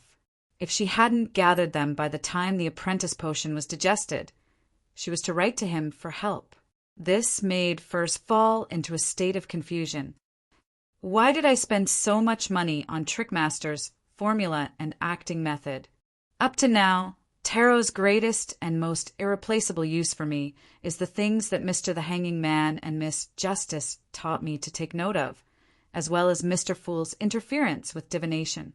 Otherwise, Teacher would have long discovered the problem, and I wouldn't have been able to become his student. I'll just treat it as the price for the full moon curse being neutralized as her thoughts raced, for suddenly noticed that the house where Mr. A was holding the gathering had clearly collapsed. There were even charred marks in many places. There was an intense battle here. Who was dealing with Mr. A? An official organization? Furs immediately gave Zio a hint and instructed the carriage driver outside. "Not here. Not here. 2 streets ahead. The Aurora Order's stronghold has been discovered. The terrorist organization has suffered a heavy blow." The next morning, Klein saw the news the moment he flipped open the newspaper. "I hope Mr. A dies in this ambush." He solemnly drew a crimson moon on his chest. He had already thrown the 1,000-faced hunter's mutated pituitary gland and blood he had obtained last night above the gray fog, hoping that they wouldn't be lost. "Even if I die, they won't be lost." Klein was very relieved as he forked a piece of bacon and chewed on it. After last night's transaction, his cash had once again fallen below £1,000, leaving him with only £735. It was only enough to buy the deep-sea Naga's hair, but he didn't have the strength to take care of the human-skinned shadow's characteristics. Without any better clues or money, Klein rested at home the entire morning. After lunch, he dressed up and headed straight for the Bakeland Bridge area. He had previously agreed with Carlson of the machinery hive mind that if he had any information, he would go to the Lucky Bar near the West Balham dock to find him. If the information was especially important and the other party wasn't there, he would go directly to the Lever Cathedral. After all, Sherlock Moriarty wasn't a member of any secret organization, so he didn't need to be careful. There weren't many customers at the Lucky Bar in the afternoon. Klein immediately saw Carlson, who was drinking alone in the corner of the bar counter. He walked over, knocked on the table, and reported in a suppressed voice, "Many people in Eastborough are spreading the faith of the primordial creator." Carlson drank the wine brewed from pure malt and replied non-committally, "Got it? Got it." As expected, Klein thought to himself and smiled. "I have a clue regarding the mausoleum of a fourth epoch noble." Ah. Carlson paused in the act of raising his glass and turned his head to look at Klein in surprise. He subconsciously nudged his thick glasses. However, he realized that Detective Sherlock Moriarty didn't describe what happened next. Instead, he looked at the bartender a few steps away and smiled leisurely. Chapter 439. Carlson finally snapped out of his daze when he saw the frothy Southville beer being placed in front of Sherlock Moriarty. After the bartender left, he suppressed his voice and asked, "What do you want?" "What do you want?" Klein raised his glass and took a sip. He took a few seconds to savor the aroma of malt and a faint aftertaste after the bitterness. "Cheers." He turned to look at Carlson and raised his glass with a smile. Carlson didn't hesitate to shake his head and reject his invitation. He mumbled, "You're drinking beer, and I'm drinking strong distilled spirits. It's not suitable for a toast." Klein was only putting on an act. He took another sip of Southville beer, looked ahead and chuckled. He chuckled and said, "What I want is very simple. I don't know what's inside the tomb, so I can only give a vague description. I hope to choose one of the items you obtained from exploring the tomb. I'm not greedy, and it won't involve high-level items. Even if there were, I wouldn't dare ask for it. If you don't find anything, or if there's only high-level items inside, then I don't want anything. Of course, I believe that if the latter happens, you will definitely not be stingy with giving me a sum of cash that matches my contribution." After learning about the Amand family's tomb from Miss Sharon yesterday, he had a rough plan. The first plan was to blow the copper whistle and contact Mr. Aztec to join forces with him to explore the tomb. However, there were many potential problems with this plan. First, Klein didn't know how much strength Aztec, who was still searching for his memories, had recovered. Second, Aztec was being pursued by MI9. Rashly contacting him could easily bring trouble to Aztec and himself. Third, there was a high chance that Klein would once again enter the sights of sealed artifact 0-08. Of course, he had considered the possibility of using the gray fog to complete the communication and exploration. But blowing the copper whistle above the gray fog wouldn't summon a messenger. This was a dead end to any subsequent plans. More importantly, Klein didn't dare or want to expose the secret above the gray fog to Aztec eggers, whose identity was unknown. Therefore, he finally chose the second plan, which was to use the identity of an informant to hand over the information to the machinery hive mind and ask for the corresponding reasonable remuneration. In terms of the number of high-sequence Beyonders, was there any faction that had more high-sequence Beyonders than the 7 churches? According to what Klein knew, there were nearly 10 high-sequence Beyonders in the Church of the Evernight Goddess. In other words, nearly half of the 13 archbishops and 9 high-ranking deacons had reached or exceeded sequence 4. This didn't even include the blessed of the goddess, the Pope who ruled over the Church. Even if the Church of the God of Steam and Machinery was inferior in this aspect, it wouldn't be too far off. Their Archbishop of the Bakelin Diocese, Horam McHayden, was a high-sequence Beyonder. And this kind of Orthodox Church, which had a rich foundation, wouldn't place a lot of importance on mid-sequence items. Klein believed that he had a chance of negotiating a reasonable price. To put it simply, the core elements of the second plan were, if there's trouble, look for the organization. After hearing Klein's offer, Carlson was stunned for a second and blurted out, "Aren't you a believer of God?" "The one living in my heart has always been the goddess." Klein drew a triangular, sacred emblem on his chest. It's precisely because I believe in God that I'm telling you this news instead of revealing it to the Nighthawks through Mr. Stanton. God said that those who are willing to be strong should be allowed to be strong. Only by becoming stronger and having more money can I come into contact with more channels and grasp more resources, thereby providing you with better and more effective intelligence.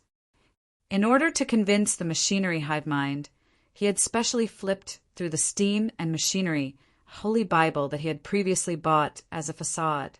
He found a few deity quotations that met his requirements and carefully memorized them. Carlson was momentarily at a loss for a retort. He stood there in a daze, forgetting to drink. When Klein saw this, he hurriedly added, "That's right. Also, this will help you build a harmonious and efficient new era informant relationship. As long as you spread the word that I've received for this and that you've kept your promise without going back on your word, I believe that the other informants will be deeply moved and motivated to do their best to gather useful information for you. Of course, I hope to use my alias during the publicity." Carlson's face froze when he heard that. He picked up his glass and gulped down a mouthful, nearly choking. "Ahem, Sherlock, the real you is completely different from the impression I had of you." He sighed. In his memory, Detective Sherlock Moriarty was good at analysis and reasoning. He was extremely calm and polite, and he provided very effective advice with a sense of justice. He was an outstanding believer of God. And now the other party. Klein drank a mouthful of beer and chuckled. Everyone has different sides. It's easy to make mistakes by using a single side to replace the whole. This is a problem that you have to pay attention to when reasoning. Carlson calmed down for a moment and stood up. "I don't have the authority to agree to such a request. I'll report it immediately. Wait here for a while." "All right." Klein beckoned the bartender over and ordered another order of potato chips. After he slowly finished his food and drank his beer, the deacon of the machinery hive mind, a Cancer Bernard, returned to the bar with Carlson. "There's no problem with your request, but there must be one more thing, and that is, items with strong side effects and curse effects are not on the list of choices." A Cancer looked around, and seeing that there was no one around, he said in a deep voice, "What I want is the material." Klein immediately smiled. "All right. May I ask again, is this your personal decision, or is it a response from the higher-ups?" "I have the right to make such a decision." A Cancer pressed his fluffy hair down with his hat.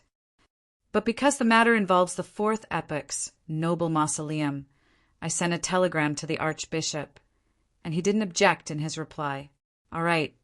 Klein drew a triangular sacred emblem again. "I'll tell you the information now."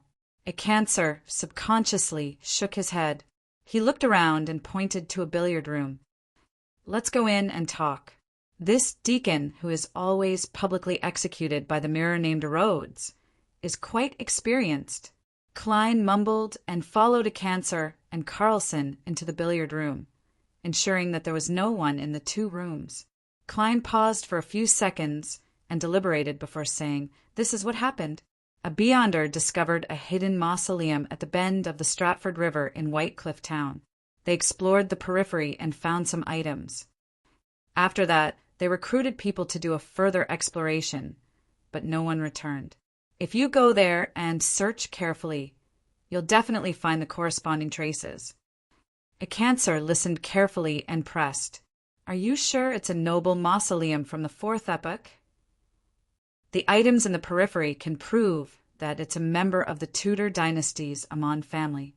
Klein answered truthfully and reminded him the Beyonders who died inside weren't weak, and there were quite a number of them. "I don't think this mausoleum can be explored by anyone below high-sequence Beyonders." Amon. A Cancer instinctively frowned. It could be seen that, as a deacon, he had the authority to know some ancient secrets. Without waiting for Klein to emphasize it again, he looked up and said, "We will first gather the corresponding information before taking action. The fourth epoch's noble mausoleums are very dangerous. Don't tell anyone else about this information, or explore it yourself. Otherwise, You and your friends will only lose your lives. If I dared to, I wouldn't be sitting here. Klein gave a self-deprecating laugh. My credibility has always been good. After making the deal and watching a cancer in Carlson leave, he put on his hat and slowly walked out of Lucky Bar. The machinery hive mind is still very cautious towards the fourth epic nobles and the Amon family. They'll have to prepare for at least a few days before taking action. Cautious. Klein's thoughts suddenly stopped on one word. He thought of something else that could be considered cautious. After Roselle joined the ancient organization suspected to be the Twilight Hermit Order, he had never mentioned the other party's name in his secret diary written in Chinese. Every time, he referred to them with the corresponding characteristics. This was a phenomenon that was so cautious that it made people suspicious. Why doesn't Roselle the Great dare to mention the name of that organization, even in Chinese? This is completely different from the style in which he dared to write anything in his diary. What is he afraid of, and what is he worried about? Could it be that as long as I say or write the name of the Twilight Hermit Order, they will know me regardless of the language? Does one of their members or a sealed artifact have a similar ability? A guess surfaced in Klein's mind, but there was no way to confirm it unless he was willing to take the risk. Let's assume that it's true, and that I haven't been sensed by them because the Desire Apostle is above the gray fog. Informing Miss Justice is also using the gray fog to respond to prayers. Yes, it's almost Monday. I have to remind Miss Justice on the tarot not to say or record the name Twilight Hermit Order. As for the reason, I'll give her a look and let her figure it out for herself. Klein quickly made the follow-up arrangements and strode out of Lucky Bar. Seeing that it was still early, he took a carriage to the Quelegg Club, planning to spend the afternoon there. As soon as he entered the hall, he saw the equestrian teacher, Talem Dumont. The aristocratic descendant sat in a corner, holding a glass of scarlet wine. His face was rosy as he sipped it excitedly. "Talem, you seem to be in a good mood." Klein greeted him with a smile. Talem chuckled. "Because the new year is coming." With that he asked excitedly, "Sherlock, do you know what it's like to truly like someone?" Klein revealed a fake smile. "I'm sorry, I'm still single." "That's a pity. All right, I have to get busy." Talem drank the rest of the wine, stood up and waved his hand. "By the way, thank you for introducing Mr. from his cage." Klein thought of the investment in the bicycle project and sincerely thanked him. "When will you be free in the near future? I'd like you to take me to taste the delicacies of Bakeland after the new year." Talem put on his hat and walked to the reception hall with a smile. Has this guy entered the season of love? Klein couldn't help but mutter to himself. Just as he turned around and took a few steps, he suddenly heard a heavy thud. Klein jerked his head back and saw Talem Dumont lying on the ground, his left hand pressed tightly against his heart as his body kept twitching. Klein rushed over in a few steps, but at this moment Talem had finished foaming at his mouth and lost the last breath of his life. Chapter 440. This wasn't the first time Klein had seen a familiar person die in front of him, but it was the most sudden and unforeseen. His mind still seemed to have the lingering image of Talem Dumont's expression when he asked what it felt like to truly like someone. It was a vivid expression of hidden excitement and flaunting, but due to certain factors, he couldn't directly share it. He had to be careful. It was too fast. Normal diseases wouldn't cause death so quickly. With a solemn expression, Klein tapped his molars and activated his spirit vision. With one knee on the ground, he crouched down and saw Talem Dumont's aura and emotional colors rapidly disappear. At the location of his tightly covered heart, wisps of black gas coiled around it like snakes and gradually dimmed. An extraordinary method, similar to a curse? Klein instantly made a preliminary judgment. At this moment, an attendant in a red vest and a maid in a black and white dress nearby ran over. They looked at the dead man on the ground with his eyes wide open and white foam at the corner of his mouth. Klein closed his eyes and ordered in a deep voice, Go to the nearby police station and tell them that someone died here. Yes, Mr. Moriarty. The red-vested attendant immediately turned around and ran out the door. He was so flustered that he forgot to put on his coat. Under everyone's gaze, Klein didn't check Talon's belongings, nor did he attempt to pluck out a few strands of hair so that he could attempt divination when no one was around. His identity was already considered half official and half underground, so he could use the power of the machinery hive mind to carry out follow-up investigations. There was no need for him to be a lone hero.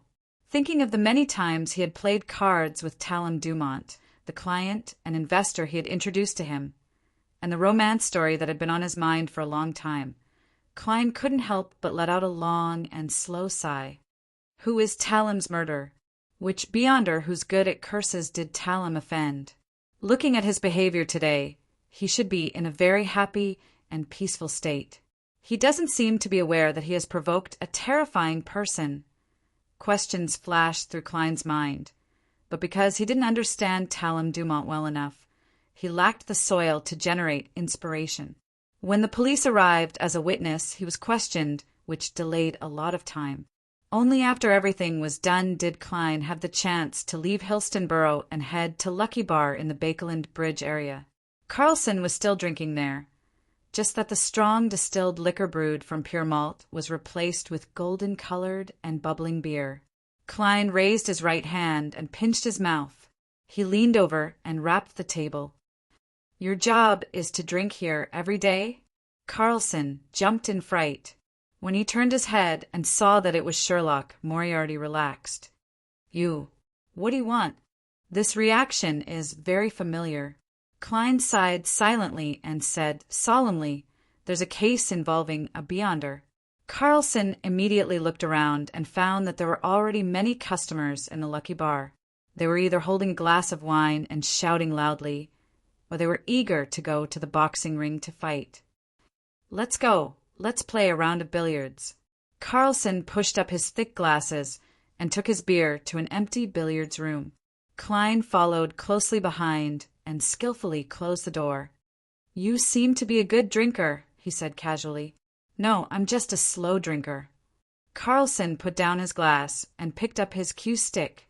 Then he added for some baffling reason, "Besides, I've been wanting to be alone recently." "I don't care about that." Klein pursed his lips and said, "I encountered a death at the Quelleg Club in Helstonborough. It was a friend of mine, a descendant of a noble family and an equestrian teacher. He was usually very healthy, and his mental state had been very good recently, but he suddenly died in front of me. It looked like a sudden heart attack, but my spirit vision told me that he might have been cursed." "You're good at spirit vision." Carlson subconsciously asked, "What specific situation did Mr. Stanton fabricate for me? After becoming an informant for the machinery hive mind, they didn't ask me which pathway or sequence I'm a beyonder of, nor did they inquire about my origins or background. Of course, letting informants keep a certain amount of their secrets is also a strategy often used by official organizations." Klein replied frankly, "I don't know." Yes, the dead man's chest had some illusory black gas that was fading quickly. Indeed, it might involve curses and beyonders. Carlson didn't ask any further. He slowly nodded and said Helstonborough. "This is within the jurisdiction of our machinery hive mind. In the northwest region of Bakeland, which was also the core area of this metropolis, Empressborough and Sherwoodborough belonged to the mandated punishers, while Westborough and Northborough belonged to the Nighthawks. Helstonborough and Bakeland Bridge were managed by the machinery hive mind." At this point, Carlson looked at Klein and sought confirmation. "Which god does your friend believe in?"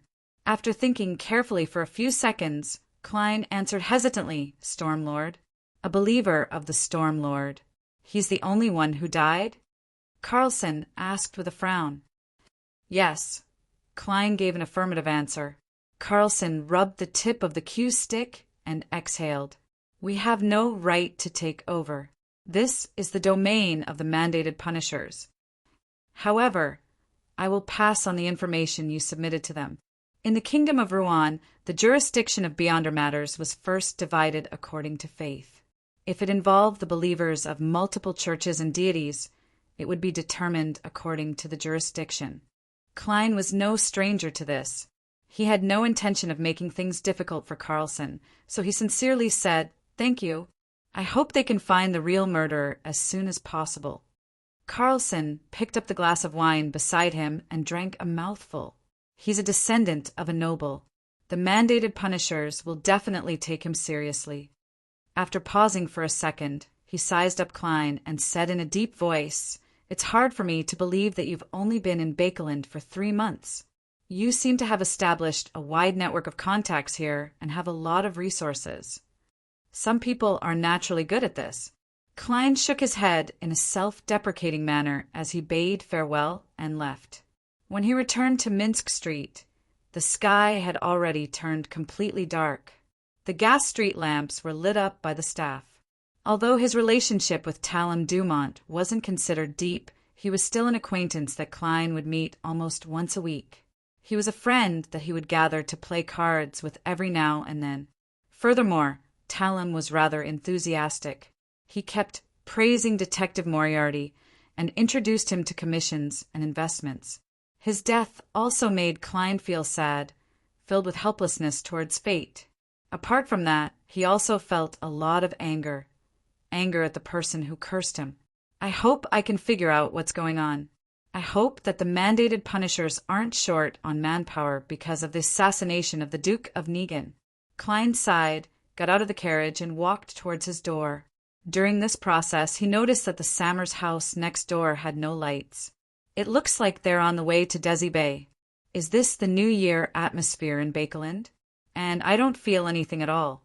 Klein felt a little wistful. With such emotions, he went to bed early and woke up at the sound of 7 o'clock. In order to change his mood, Klein decided to try making a homemade cake today. "I'll buy the ingredients after breakfast," he whispered, drank his milk, and flipped through the newspapers. Soon he saw an obituary in the Tussock Times. "My beloved son, Talon Dumont, died on December 18th due to a sudden heart disease. His funeral will be held on December 21st at 9 a.m. at the Crown Cemetery." This is the obituary notice. In the northern continent, due to reasons such as zombies, it had become an ancient tradition. It was to bury the dead as soon as possible. Of course, the premise was that there was no lack of money. A sudden heart disease? Is this the final outcome of the investigation? Or could it be that the mandated punishers are deliberately numbing the real culprit? Klein frowned, unable to make a judgment. Perhaps I can head above the gray fog to divine if it's a trap set by the mandated punishers, but there's a high chance of failure. After all, I don't have any personal items, and it's not targeting me. He took a deep breath, calmed down, and methodically filled his stomach. The subsequent attempts didn't exceed Klein's expectations. He had no choice but to leave Minsk Street and take a bus to Hillston to visit Eichinger Stanton. The great detective walked in the warm room and pointed ahead. "Sherlock, do you want breakfast?" "My chef is no worse than me." "No, I've already had breakfast." Klein shook his head and declined the offer. Isengard stopped in his tracks and asked casually, "Where are you going for New Year's?" "I'm going back to Lemberg." "It's not confirmed yet. Maybe it's mid-seashare," Klein said perfunctorily. "The scenery there used to be pretty good, but unfortunately it's rich in coal and iron resources. Shipping is also quite developed." Eichinger straightened his collar and touched the pipe in his pocket. "You seem a little anxious?" "Mr. Stanton, I have something to consult you about." Klein took the opportunity to describe Talon Dumont's death, the results of his spirit vision, the process of providing advice to the machinery hive mind, and this morning's obituary. Of course, he concealed the fact that he had become a machinery hive mind informant. He only said that he had found an official Beyonder he knew from the Desire Apostle case for his friend. "Do you think this is a trap set by the mandated punishers?" he finally asked. Eichinger held his pipe and muttered, "I've always been trying my best to avoid the mandated punishers."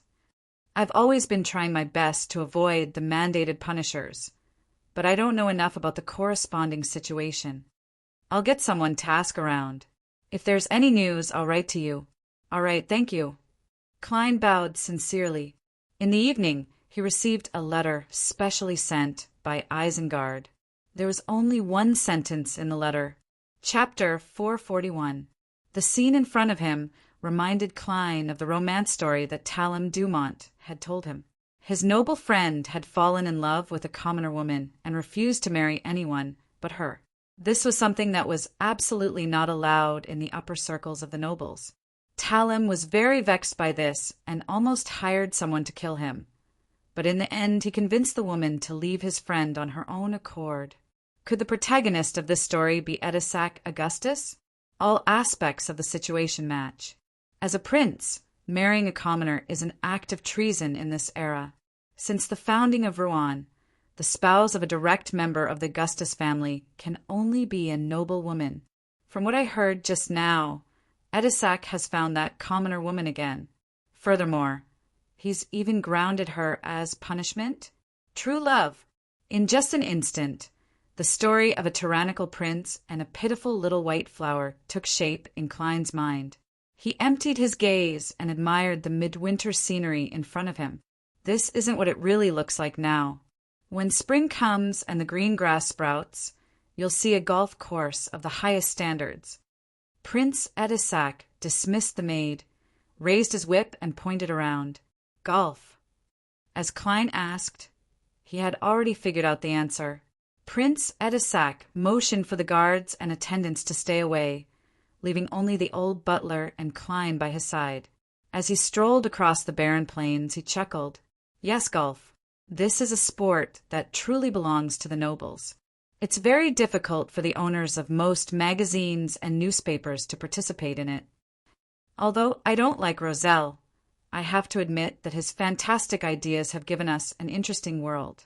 If you can figure out Talem's death, this place will be open to you at any time. It really is Roselle. Klein exhaled softly. Seeing that he didn't respond, Prince Edisac continued to sigh. Roselle is worth learning from in all aspects, but his attitude towards relationships disgusts me. Of course, this is the common style and style of most nobles with Intis. It's also the source of their obsession with luxury and decadence. Edisac looked at the slow stream in front of him and said in a mature tone that transcended his age, 99% of people aren't geniuses like Roselle. 99% of people aren't geniuses like Roussel. If you want to succeed and build a great career, you have to figure out what you really want and what price you're willing to pay for it. Then, you have to walk down this path without looking back.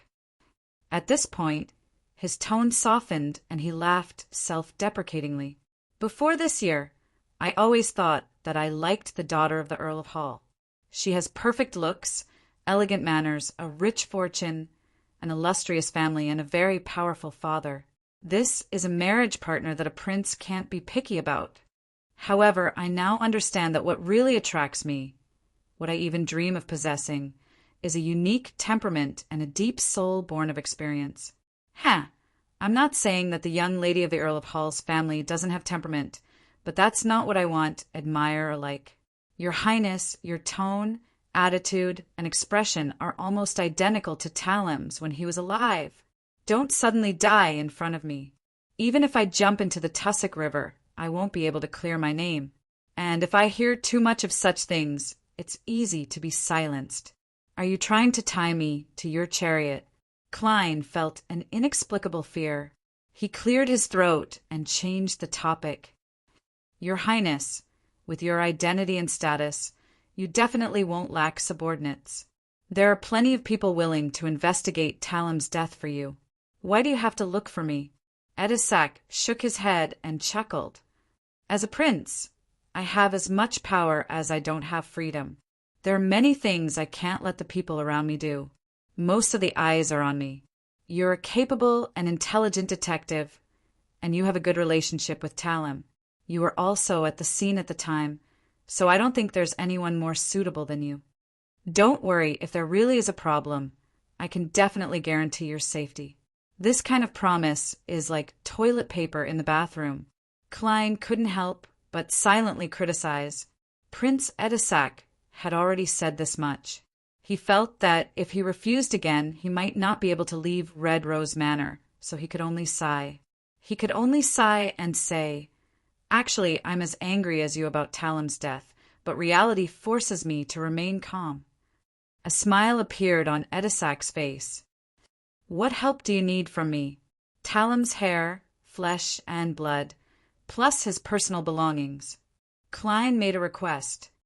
"All right, I'll get someone to send these things to your house." Edisac immediately agreed and then asked curiously, "Only these?" Klein did not hold back. "I'll only know what kind of help I need after I have a preliminary direction. Your Royal Highness, it would be best if you could give me a way to contact you. A private detective coming to this manor all the time is bound to arouse suspicion." Edisac nodded and said, as if he had been prepared for this, "I'll have someone secretly rent the house next to yours, which is 13 Minsk Street. When you need to contact them, write a letter to visit your new neighbor and put it in the mailbox. As for the reward, you should know that I'm not a stingy person. Even if there's no result in the end, as long as you make a contribution and bear the risk, there will be a corresponding income. If you do find out the truth, I'll give you a reward that will be enough for you to live in retirement. His Royal Highness is very vigorous and resolute. Retirement, that's at least 3,000 pounds. Klein secretly sighed. All right, may Talem's spirit find peace in the kingdom of storms and lightning. He bowed. Edisac nodded slightly and instructed the old butler. You take Detective Moriarty out and send him back to Minsk Street. You're not even asking me to stay for lunch? Isn't that a little too arrogant to treat a guest? Of course, the main reason is that it's still a long time before noon. Klein silently teased. He followed the old butler all the way to the entrance of the manor and retrieved his holster, revolver, and bullets. Inside 15 Minsk Street, Klein stood in front of the oriel window and watched the carriage with the royal coat of arms depart. If I really want to investigate deeper, Sherlock and Moriarty might die at any moment. Someone might be watching me now. Well, not for the time being. After all, I haven't taken any action yet. Klein frowned slightly and stood quietly. At this moment, he had an unprecedented urgency to advance to Faceless. I can't just wait for the machinery hive mind to explore the Amon family's mausoleum. I have to continue trying to buy the human-skinned shadow characteristic from other channels. After all, no one knows how long the machinery hive mind will prepare. What if it takes more than a month, or even more than half a year? That's not impossible. First, I'll send someone to guard the entrance, and then slowly gather the corresponding information to ensure that nothing goes wrong. It's a pretty good strategy, but I can't afford to wait that long. Klein made up his mind as his thoughts ran wild. At 2:45 in the afternoon, he carried the newspaper into the bathroom and actively prepared for this week's tarot gathering. 3:00 sharp. A dark red and illusory light soared as Audrey Hall looked around in a good mood. Last night, she had finally obtained the sequence 7 psychiatrist potion formula that she had dreamed of. At this moment, she still felt a mixture of excitement, agitation, and steadiness. And psychological alchemy didn't ask her to contribute immediately, calling it an advance. They fully believed that Miss Audrey had an outstanding ability to repay. There are no new members. Audrey stood up and cast her gaze at the end of the long bronze table. She lifted her skirt and bowed. "Good afternoon, Mr. Fool! Good afternoon!" Her light and cheerful voice broke the eternal silence above the gray fog, allowing Klein, who was feeling a little depressed, to temporarily free himself from the troubles of the outside world. He nodded slightly in response to the greetings of the members. When she sat down again, Audrey brought the figures of the other members into her view, forming a dynamic scene with the scenes she had previously observed. After Mr. the Hanging Man bowed, he quietly sized up Mr. Fool with inconspicuous curiosity. Then he looked at Mr. World with some anticipation. In other words, he who has a close relationship with the Church of the Storm knows the details of the Duke of Negan's assassination. He knows that hero bandit Dark Emperor has appeared, and he has the desire to investigate the truth behind this matter. It seems like the werewolf beyonder characteristic that Mr. World entrusted him to sell on his behalf has yielded results. It's very likely that he has found one of the two materials, the human-skinned shadow characteristic or the deep-sea Naga's hair. Sun's emotions are very stable and somewhat relaxed. This means that he believes that the City of Silver surveillance on him has been lifted. What did he rely on to make that judgment? Being rearranged into the so-called exploratory team? Furs feels a little depressed amidst her relaxation. She passed the test of the member of the House of Abraham and became his student, but she was forced to accept something that was disadvantageous to her. Mr. World is as cold and deep as usual. Perhaps I'll only be able to grasp his emotional changes and thoughts when I reach Sequence 7 or even Sequence 6. The Fool is still as mysterious, powerful, and unfathomable. A series of thoughts flashed through Audrey's mind as she looked at the figure shrouded in the gray fog. Honorable Mr. Fool, I've obtained 3 new pages of Roselle's diary. This was a copy she had requested from the psychological alchemy. As she had only mentioned it last night, Escalante had only given her 3 pages in a rush. What do you want in return? Klein asked with a smile. Audrey replied sincerely, just treat it as payment for answering my question previously, all right? When she said this, she felt an inexplicable sense of flaunting. When she said this, she inexplicably felt like showing off. Mr. the Hanging Man, none of you know of the existence of the Twilight Hermit Order. Phew, I'm really envious. I wonder what difficult question Miss Justice has asked him in private. I'll write to teacher when I get back and ask if he has Roselle's diary. No, I have to tell others that it's his notebook. Magician's Furs immediately felt a desire and motivation. Under the Hanging Man's suspicious gaze, Klein nodded nonchalantly. Sure. Audrey quickly conjured 3 yellowish-brown diary pages and passed them to Mr. Fool. Klein took a look and saw that the first page wrote, Chapter 442. Just as Klein picked up the diary, Audrey added, Mr. Fool, there are still 10 pages of the diary that will be given to you in the future. This is the payment for your previous protection. She repeated the promise she had made in private to prevent Mr. Fool from thinking that she had forgotten about it. She repeated the promise she had made in private to prevent Mr. Fool from thinking that she had forgotten about it. The reason why she had deducted the news of the Twilight Hermit Order was because she wanted to settle a debt completely and she was in the mood to flaunt it. Payment for providing protection. Magician's Furs ruminated over the words and suddenly realized that she had missed out on a very important problem. Regarding the House of Abraham, Mr. Fool had sent an angel to help me interfere with divination. I should also pay the corresponding payment. Oh no, I didn't think of this before. I thought it would be like any other ritual, that it would be over once it ended. Furs was momentarily horrified. In normal ritualistic magic, when praying for the help of a deity or corresponding existence, sacrifices would be offered in advance.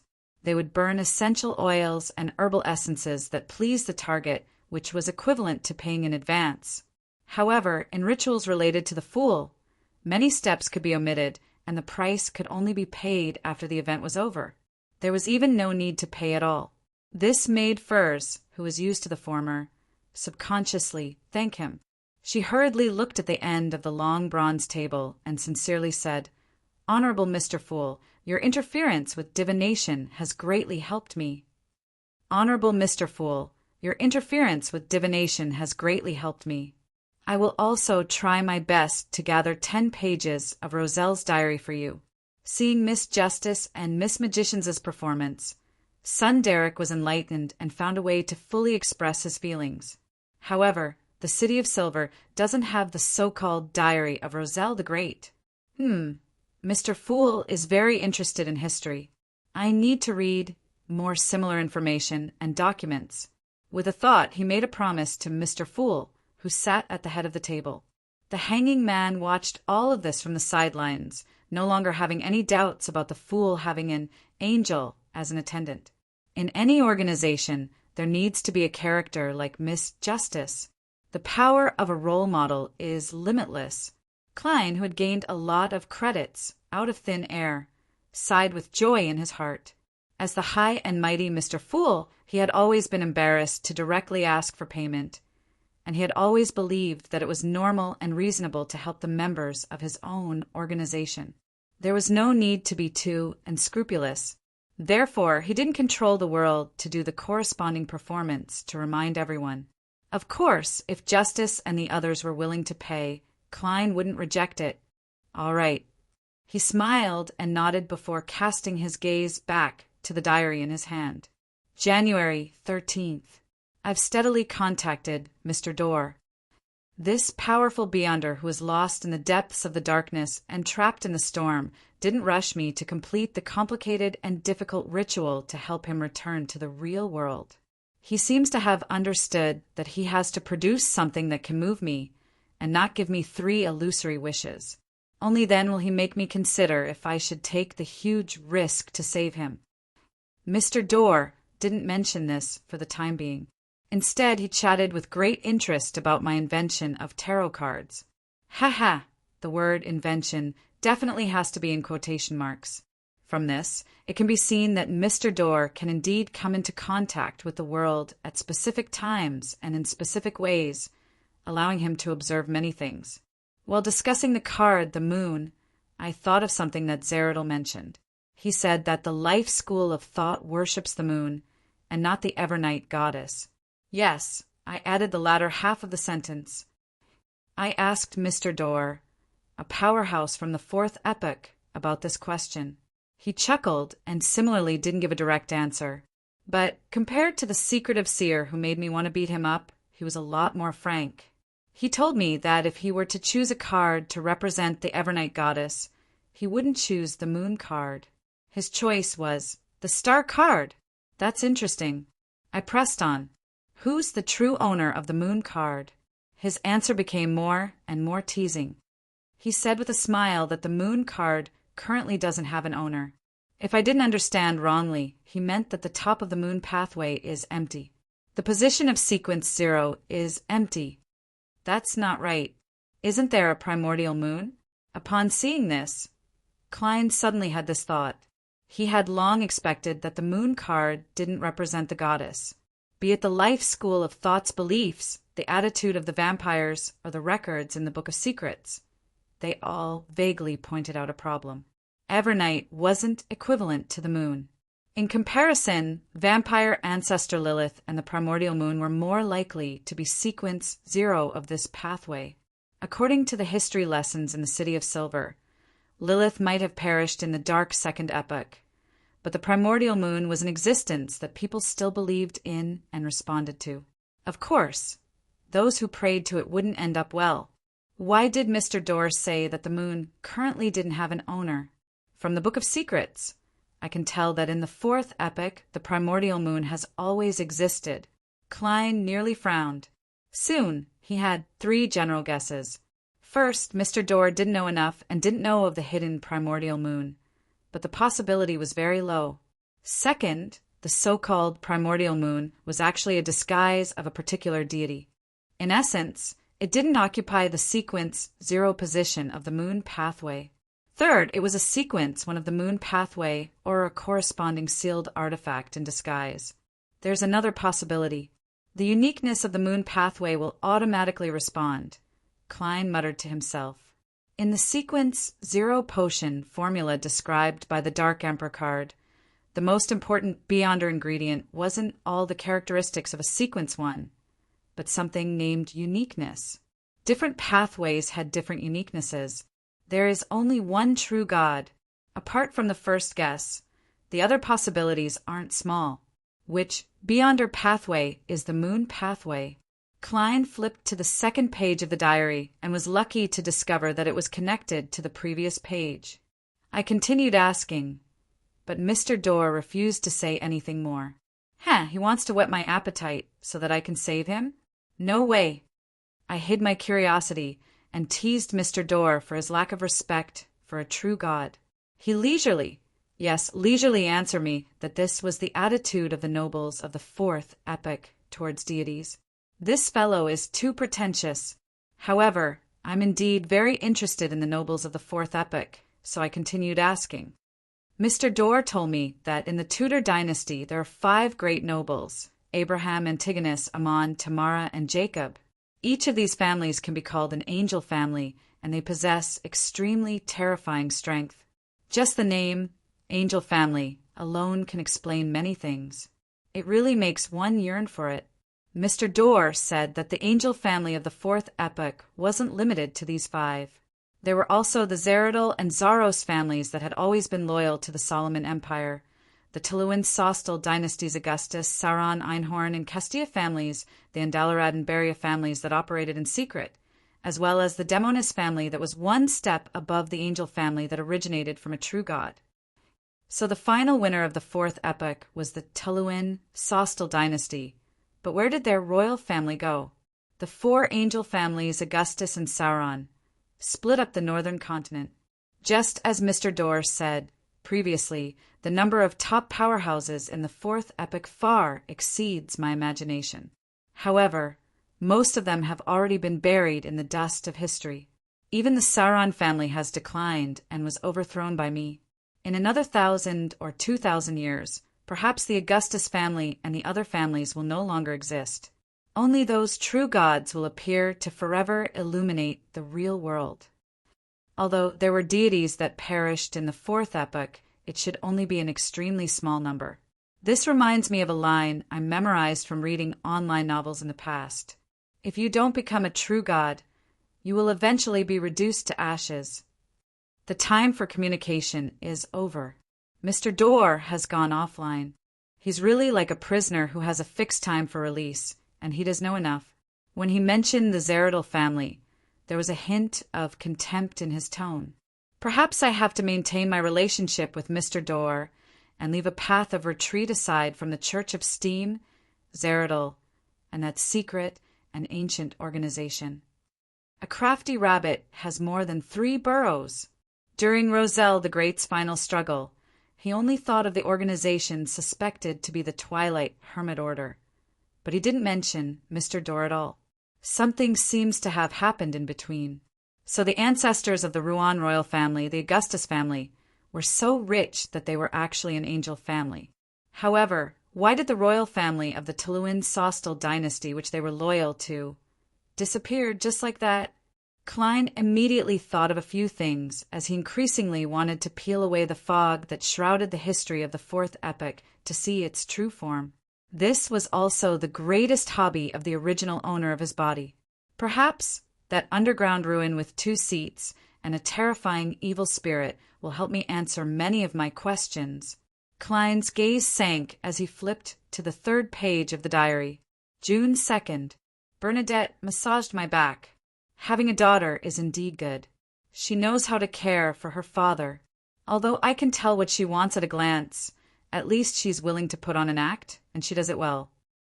I asked her which beyond her pathway she wants to take. She said that she hasn't decided, but she likes the maxim of do whatever you want, but do no harm. June 3rd. I met Florin again. He's very different from before, as though he's a completely different person. No, he still has his original memories and some of his unique traits. This is enough to prove that he's Florent himself. What exactly did he experience to have such a huge change? Perhaps I can use a metaphor to describe it more accurately. Some monsters are physically stitched together, while he's mentally stitched together. June 5th. I obtained an ancient manual. It actually mentioned the name of the primordial demoness, not an honorific name. It's called Cheek. That's a male name. Chapter 443. Cheek? Could it be that the primordial demoness was also a man in the past? Klein nearly raised his hand to pinch his chin. He had once guessed that it was the existence of the evil god, the primordial demoness, that caused the assassin pathway to mutate into a female from sequence 7 and become fixed. To his surprise, Rozelle's diary indicated that the primordial demoness might have also been a man in the beginning. This could explain two problems. First, the primordial demoness wasn't a natural deity. She had relied on a potion to reach sequence 0. Second, the pure inattribute transformation of this pathway was contained within the Beyonder characteristic. Rozelle had once speculated about the truth of the law of Beyonder characteristics conservation. He suspected that all Beyonder characteristics originated from the original creator, so it wouldn't increase, and the total amount would be fixed. If it's true, does this mean that the creator of everything is inclusive of everything, including yin, yang, and neutral? And the demoness pathway is a representation of pure yin? Of course, that ancient book might really be fake. There's a lot of information in today's Rozelle diary. As these thoughts flashed through his mind, Klein made the diary disappear from his hand. You may begin. He smiled at Justice, Son, and Company. The hanging man Alger immediately looked at the world. Your werewolf Beyonder characteristic has been sold. An artisan paid £1,200 for it. According to the agreement, I'll receive £200. Also, I found clues to the deep-sea Naga's hair. 1 strand is £100, and you want a total of 5 strands. If you have no questions about this transaction, I'll complete it as soon as possible. The reason why Klein had promised a higher share of the werewolf Beyonder characteristic was because he knew that the amount of effort and risk the hanged man had put in for it far exceeded that of vampire Emlyn White. At this moment, after some thought, he controlled the world to reply, "No problem. Give me 5 strands of deep-sea Naga hair and £500 as soon as possible. This way, all that's left is the human-skinned shadow characteristic. My gold pounds have also increased to £1,235. The 2 aren't enough. If I don't want to wait for the machinery hive mind to explore the Amon family's tomb, I'll need another £500 to £1,000 to buy it when I encounter it." Klein subconsciously thought about what other items or knowledge he could exchange for money. Of course, the premise was that the transaction target had the ability to pay. Upon hearing this, Audrey raised her hand slightly and said without hiding anything, "I want to buy 3 ingredients. I want to buy 3 materials. A pair of mirror dragon's eyes, 50 milliliters of its blood, and a fruit of the elder tree. I'll write and ask my teacher. I hope that he has one of these ingredients," Furs said after some thought. "I'll write to my teacher and ask him. I hope he has one of these ingredients," Furs said after some thought. Sun nodded and said, "I'll keep an eye out as well. It's not rare to see a corroded mirror dragon, and it's the same for the Tree of Elders. In the City of Silver, there's also the Beyonder characteristic left behind by a psychoanalyst. However, it's very difficult to trade for it, and it's easy to be suspected." Psychoanalyst was the ancient name for psychiatrist. Their conversation entered Klein's ears, and he immediately controlled the world to make Mr. Fake Man say in a gloomy and hoarse voice, "I'll ask around in my circle. I'll ask around in my circle. Oh, right. Continue to help me look for the characteristics of the human-skinned shadow. All right." Audrey confidently turned her head to look across her. "Mr. the Hanging Man, I'll also keep an eye out for the wind-blessed potion formula you need." She had already joined psychological alchemy and had the support of a secret organization. There, many ingredients might no longer be lacking. As long as one paid the right price, they could be obtained. "Magicians," Furs repeated. "I'll write to ask my teacher." Witnessing such a development, Klein felt rather gratified. After a long period of hard work, Tarot had finally opened up 2 major channels, psychological alchemy and the House of Abraham. Many things would become simpler. The world chuckled and said, "Your answers fill me with hope. However, you have to take care to protect yourselves and do it in a way that doesn't arouse suspicion." Mr. World, it's rare for you to speak so much, Audrey replied with a faint smile. I got a little carried away and didn't notice the world's original persona. Klein immediately made up for it and made the world chuckle. You've already become valuable enough. I hope that such transactions can be maintained for a long, long time. That's why I'm reminding you. Thank you. Audrey gracefully expressed her gratitude. At this moment, Sun hesitated and said, I'll give it a try as well. I'll give it a try too. I've completed quite a few patrol missions recently, and nothing abnormal has happened. Very good. Klein thought to himself, making the world shut his mouth. After a brief silence, the hanging man Alger looked thoughtfully at Miss Justice. I want to know the details of the Duke of Negan's assassination. What payment do you need? Why me? As someone who has a close relationship with the Church of the Storm, shouldn't you already be fully aware of the details of the case? Audrey was taken aback at first, but she immediately understood Mr. the Hanging Man's intentions. He wanted to ask about the organization or faction that drove the Desire Apostle, but it wasn't appropriate for him to directly consult Mr. Fool. He felt that it would be too abrupt and would appear to be an interrogation. Therefore, he took a detour and opened up the topic by asking me, gently shifting the focus to what he wants to know.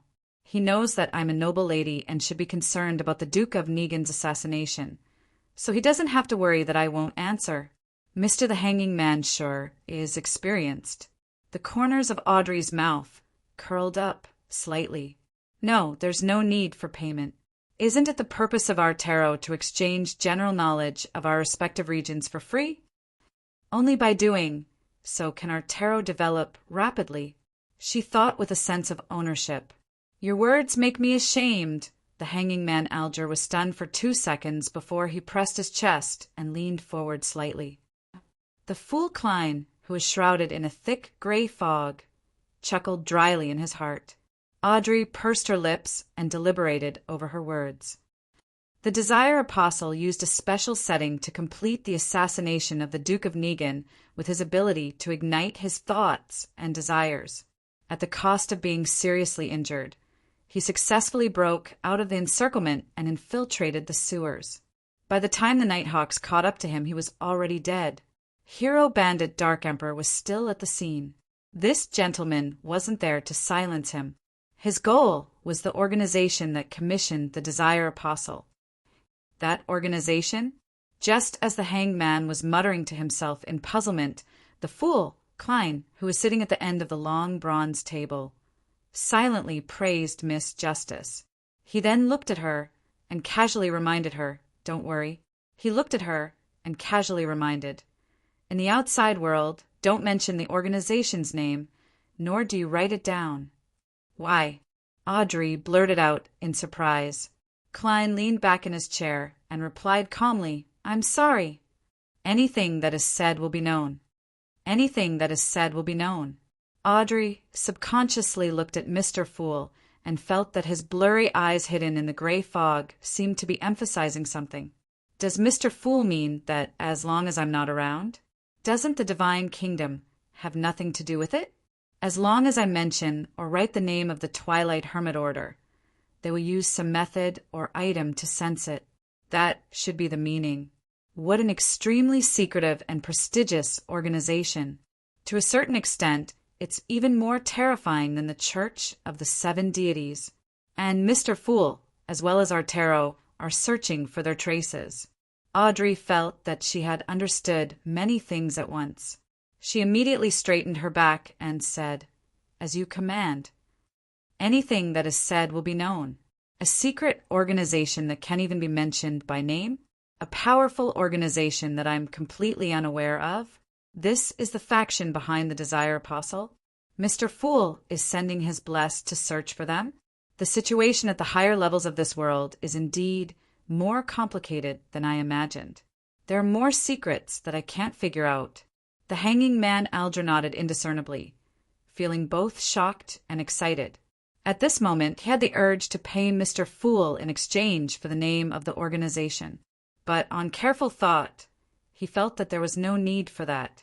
although understanding the situation at the higher levels was beneficial for him to perfect his future plans and play an important role in certain situations. He was currently at the bottom of the mid-sequence, so it was basically impossible for him to come into contact with matters related to the mysterious organization. What he needed more urgently was the formula and ingredients for Windblessed, so he had to accumulate enough wealth for this. After I advance successfully, I'll find a chance to consult Mr. Fool. The hanging man Alger made a mental note of this matter. Magician's Furs was slightly confused when she heard this. The Desire Apostle and the organization that anything that is said will be known were completely different from what she knew from the newspapers. There are indeed many secrets and undercurrents behind the assassination of a duke. It's a pity that I can't write down the name of the organization. Otherwise, it would definitely be a classic if I used it as the villain of a future novel. I still lack 10 diary pages, and I haven't bought the Spirit Eater's stomach pouch. There's no need to spend money to understand such high-end matters for the time being. Well, the secrets and knowledge circulating on the tarot are 10 times more than Mr. A's gathering, or even more. Furs suppressed the curiosity of an author.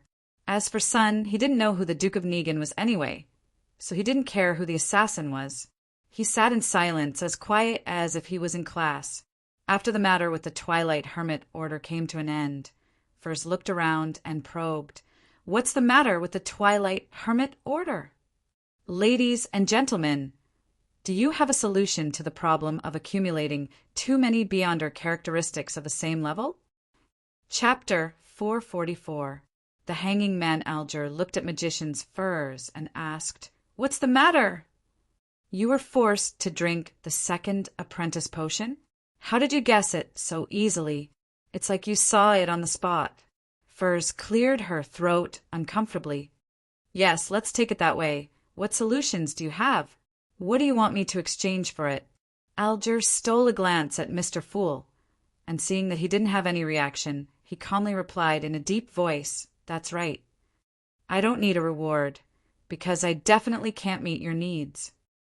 Without waiting for the magicians and Miss Justice to ask, he casually explained, "High-sequence Beyonders can decide whether or not to pass on their Beyonder characteristics to their descendants, as well as how much they pass on. Sequence 6 and 5 will naturally pass on a portion without their control, although it won't be too much each time and won't affect their strength if you have enough children. It can still cause you to regress. Such children are born with relatively high spiritual perception and certain imperfect Beyonder powers." Audrey was enlightened as she understood the origins of certain special groups of people. The hanging man nodded. If they want to become a Beyonder, they can only choose the corresponding pathway. Of course, such people don't necessarily come from heredity. They can also be blessed by deities or corrupted by evil spirits.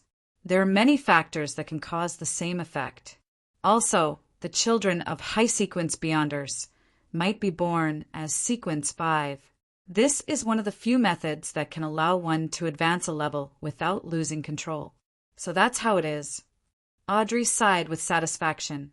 For her, learning more about the mysteries was more enjoyable than getting a nice dress or jewelry.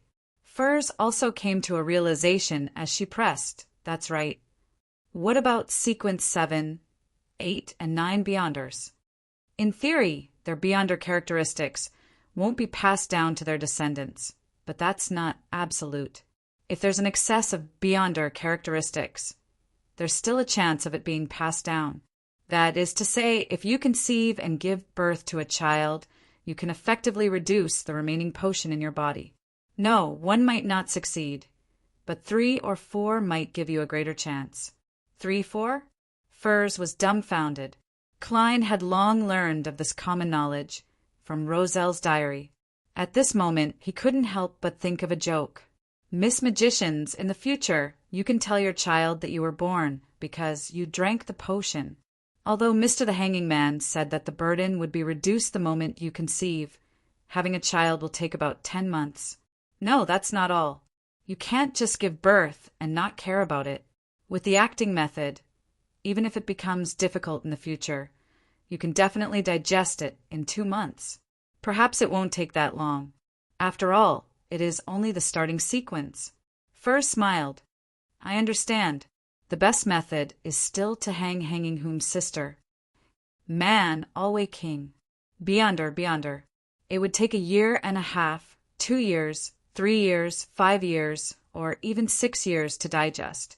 Perhaps having a child would be an easier solution, he added in his heart. After digesting it for a year and a half, 2, 3, 5, or 6 years, having a child might be a simpler solution, he added inwardly. There was silence for a few seconds as the two ladies digested the knowledge they had just obtained. And to Derek, this was common sense.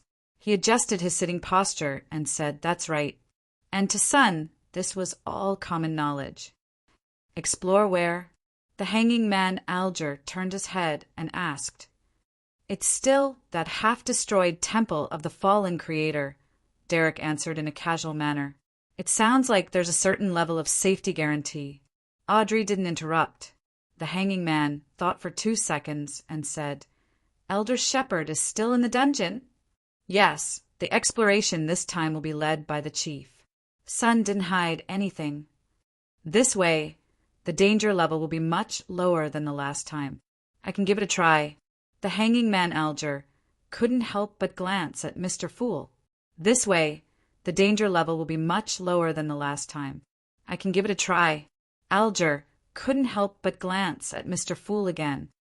This way, the danger level will be much lower than before. I can give it a try. Alger couldn't help but glance at Mr. Fool. Unable to read any meaning from the other party's blurry eyes, he continued speaking to Sunday. The information you sent out previously was that Amon and the fallen creator were mortal enemies, and they didn't hesitate to expose themselves to destroy the other party's scheme. During the exploration of the fallen creator's temple, as long as you don't show any abnormalities, the 6-member council can basically determine that you're no longer under Amon's influence. Mr. the Hanging Man, sure, is experienced. It's as though he's the one who planned this operation. Son Derek memorized it and asked, apart from this, what else do I need to pay attention to? At the end of the long bronze table, the fool, who was watching quietly from the sidelines, spoke. Flesh and blood. Ravings. Klein only gave 2 words, leaving the rest to the tarot members to figure out. This was the demeanor of an important figure. The hanging man thought seriously for a few seconds and said to Sun, who had thanked Mr. Fool, "Don't worry. To be specific, don't look at what you shouldn't look at. Don't listen to what you shouldn't listen to. Don't eat what you shouldn't eat, and don't touch what you shouldn't touch. Which ones shouldn't be seen or heard?" Derek asked, puzzled. The hanging man said with a deep voice, after entering the temple, "Everything belongs to this category. Then how should I explore it?" Derek asked in surprise.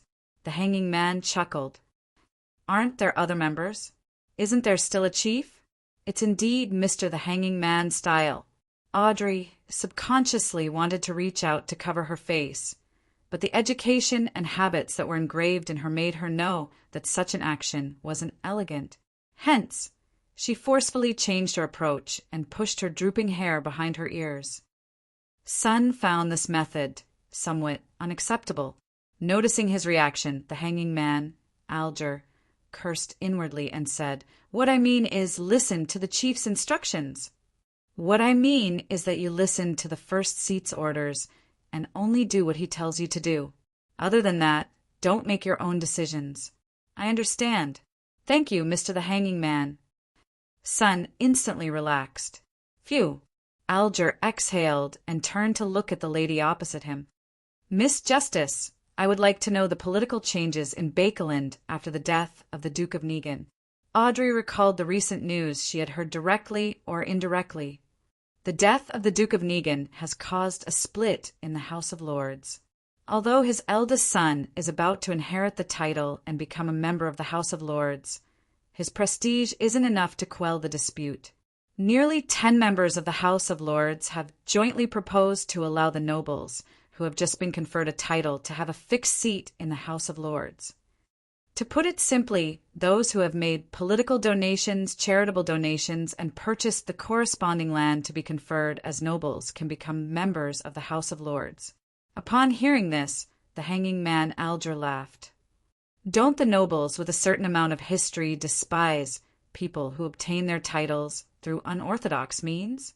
Isn't their greatest pride and glory hereditary and fixed seats in the House of Lords? Ignoring the hanging man's inadvertent mockery, Audrey calmly explained, "You're right. When you have tens of thousands of pounds, hundreds of thousands of pounds, or even more debts, you will make the same choice." Owing money was not a fatal threat to many nobles, but the other party could apply to the court to use their land to pay off the debt. Without the minimum amount of land required for a noble title, their status as nobles would be on the verge of collapse. And then, the hanging man Alger didn't harp on the question from before. Audrey gave a general description. Such disputes have put many bills on hold, including but not limited to raising workers' pay, improving working hours, and amending the poor law. What's gratifying is that the unified examinations for government employees are still progressing steadily without stopping. The investigations into Baekeland's air pollution are also deepening. There won't be a war in the near future. The hanging man muttered and turned to discuss other matters with the other members. Klein, who was worried that staying in the washroom for too long would arouse suspicion, announced the end of the tarot after they came to an end. After returning to her room, Audrey wasn't in a hurry to get up. She first quietly sorted out what she had to do. She looked at the mirror in front of her and played with the accessory on her earlobe. With a faint smile, she muttered to herself, "There's a psychology class tomorrow afternoon. I can tell Miss Escalante that I met someone in a circle of beyonders who wants to buy the human-skinned shadow characteristic. He promised to give an abnormally generous reward. I wonder if psychological alchemy is interested. Also, I can't forget Roselle's diary and the wind-blessed formula. Yes, I have to gather information on psychiatrists as soon as possible. Audrey, you can't slack off. Susie is already sequence 8. I can't let it catch up to her." Furs paced back and forth in the room before finally making up her mind and pulling out a chair. She found a piece of paper and a pen, prepared for nearly a minute, and began to write to Dorian Gray. She described the human-skinned shadow characteristic and the requirements of the wind-blessed potion formula, expressing her curiosity about Roselle's notebook.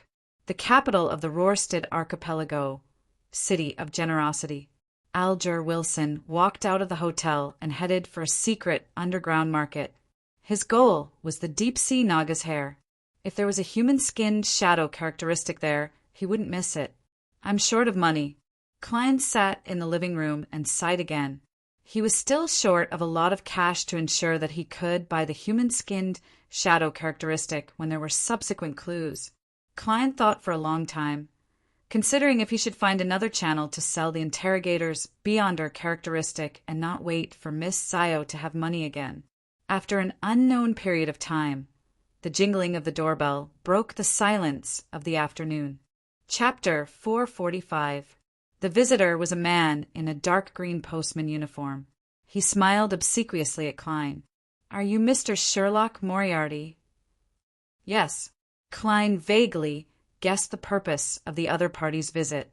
The visitor immediately raised his right hand and handed over a palm-sized object that was wrapped in layers of black gauze. "Your package. Please sign for it." Klein deliberately expressed his doubts. "Shouldn't you give me a list and let me pick it up at the corresponding post office?" The postal system of the Kingdom of Rouen was a perfect copy of Intis. Even its flaws were copied. Any mail that couldn't be directly stuffed into the mailbox, no matter what it was, would only be given a pick-up slip, leaving the recipient to busy themselves. "Haha, because it's more valuable. I have to deliver it to you personally," the postman said after a moment of surprise. "It seems you're not professional enough to be a real postman." Klein didn't ask any further questions. He took the package, pen and list, and signed for it. He closed the door and returned to the living room. He wasn't in a hurry to open the package. Instead, he took out a gold coin and threw it into the air like a juggler. "Pa, Klein caught the gold coin and looked down to see if it was a portrait or a number. The number pointing up indicates a negative. There's no hidden danger. Klein nodded slightly, put away the gold coin, touched the paper figurine in his pocket, and carefully opened the package. After the layers of black gauze were removed, the things inside were clearly revealed to him. They were a pale gold pocket watch with elegant patterns, a handkerchief stained with dark red blood, 7 or 8 short brown curly hairs tied together, and a stack of notes. Talem's personal belongings, hair, flesh, and daily records are all here.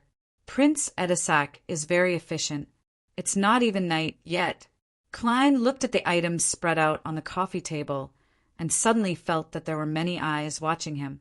An ancient angel family with more than 2,000 years of heritage definitely has an unimaginable foundation. If I get involved in the royal family's internal strife, I can be crushed into powder at any time. Perhaps I'm already being monitored. I have to appear mediocre and useless enough to ensure my own safety. Klein had already thought of what to do. He calmly checked his pocket watch, handkerchief, and hair. During this process, his spiritual intuition didn't give him any warning or stop him from divining. With some confidence, Klein took out a piece of paper in the living room, picked up a fountain pen, and wrote a divination statement, the real cause of Talem Dumont's death.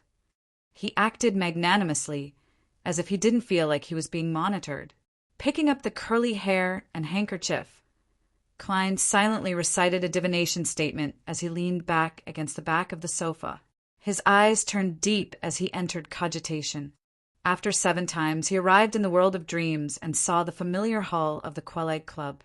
Following that, he once again saw Talem Dumont clench his heart as he collapsed with a twisted expression. This revelation shows that Talem did indeed die of a sudden heart disease. Klein opened his eyes and whispered to himself. He frowned, revealing a puzzled, and contemplative expression. He repeated using different divination statements several times and obtained the same result. He got up and paced back and forth several times. He clenched his fist and hit himself in the head, as if angry that he wasn't good enough to help his friend track down the murderer. Finally, he sat down dejectedly and didn't move for a long time. In the dim room, he looked like the silhouette of a stone statue. It's about time. I can't use too much force. If no one was monitoring me, I would have been fighting with the air just now. Klein shook his head in a self-deprecating manner, got up and walked to the kitchen. After dinner, he seemed to perk up again as he carefully read the contents of the stack of notes, including what Talem had done and who he had met on the day of his death and the days before it. Home. Red Rose Manor, the Queleg Club, Viscount Conrad's mansion. There's nothing out of the ordinary. Klein picked up a sharpened pencil and drew several circles, marking the places he would visit and the targets he wanted to inquire about in the next few days. After doing all of this, he let out a long sigh, packed his things without much confidence, washed up, and went to bed. In the middle of the night, when the crimson moon was covered by layers of clouds, Klein suddenly opened his eyes and woke up. He got out of bed, slowly opened the door, and entered the bathroom next door. He used a paper figurine substitute to hide his true body. Taking 4 steps counterclockwise, he arrived above the gray fog and sat in the seat belonging to the fool. His eyes had already become clear, no longer filled with decadence, depression, and pessimism. Following that, Klein took out the projection of a blood-stained handkerchief from the hidden pocket of his pajamas that had been modified from old clothes. When he was packing his things, he had used the beyonder powers of a magician to secretly pull out the handkerchief and hide it on his body. Taking a deep breath, Klein conjured a pen and paper and wrote down the divination statement that was no different from the beginning. The true cause of Talem Dumont's death. After reciting it 7 times in a calm and peaceful manner, he took the paper and handkerchief, leaned back in his chair, and fell asleep in the silent and empty ancient palace. In the gray, fragmented, and illusory world, Klein saw a completely different scene from before. What appeared in front of him was a palm-sized puppet that had been casually carved. It had eyes, a nose, and a mouth. There were a few drops of dark red blood on the puppet's body, dyeing it with a demonic color. A palm stretched out. The skin was fair, delicate, smooth, and well-proportioned. The fingers were slender and beautiful, and the flesh was even. The most eye-catching thing was the unique ring inlaid with a sapphire on the little finger of the palm. The index finger of the palm was surrounded by illusory black flames as it tapped on the puppet's heart. Without a sound, the scene shattered and Klein woke up from his dream. His initial judgment wasn't wrong. Talim had indeed died from the curse. But the problem was, why wasn't there a full picture of the moment he received the curse? The mysterious space above the gray fog can eliminate interference. Klein was momentarily puzzled. Normally speaking, the revelation he received was too abstract and easy to misinterpret. It was a problem of his own divination skills being limited. It was a problem of the difficulty of the matter he wanted to divine. It had nothing to do with the gray fog, so it was understandable. However, he had clearly seen the scene before and after the curse, but it was limited to a very small portion. It didn't provide a relatively effective revelation, which was rather puzzling. Was there a similar situation in the past? Klein dug for a reason from his own experience. Suddenly, he sat up straight and recalled a similar experience. In Tingen, when he divined the true reason behind a few coincidences, a similar situation had occurred. He clearly saw the house with the red chimney, but he couldn't touch in Sanguil and sealed artifact 0-08 inside the house. This is an object or person at the level of a grade 0 sealed artifact, resisting the power of the gray fog. Klein suddenly narrowed his eyes. No, not necessarily. There are still many possibilities. I have to confirm it again. He tried his best to calm himself down. As for how to confirm it, it wasn't difficult for the experienced him. The method was very simple, and that was to do the same divination again. If the revelation he received didn't change, it meant that the matter wasn't that terrifying. If the divination was no longer successful, it meant that the target or something around the target could resist the gray fog to a certain extent, just like 0-08. Taking a deep breath, Klein calmly repeated the divination from before. The true cause of Talim Dumont's death. He leaned back in his chair and recited in a low voice, his eyes gradually darkening. In the dream, all he saw was a hazy, shattered gray fog. There were no more puppets or fingers. Whoosh! Klein straightened his back, his expression abnormally solemn. What exactly is Talim involved in? He muttered to himself with a frown. He no longer had any doubts about what to do next. It was to be passive and perfunctory. He would first fool Prince Edisac for a while, then tell him that he really couldn't find out the truth. Phew, this world is really terrifying. If I'm not careful, I'll come into contact with something extremely terrifying. Klein sighed inwardly and didn't dare to stay any longer. He quickly returned to the bathroom in reality. Tuesday morning, 9:00 in the morning, Crown Cemetery. Dressed in a black shirt, a black vest, and a black tweed coat, Klein held the flowers he had bought for 12 soli and stood at the edge of the crowd.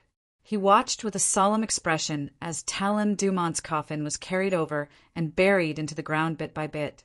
During this process, Talim's mother's eyes were red and swollen. She wanted to speak a few times, but she was sobbing uncontrollably. His father's hair was white and he looked haggard.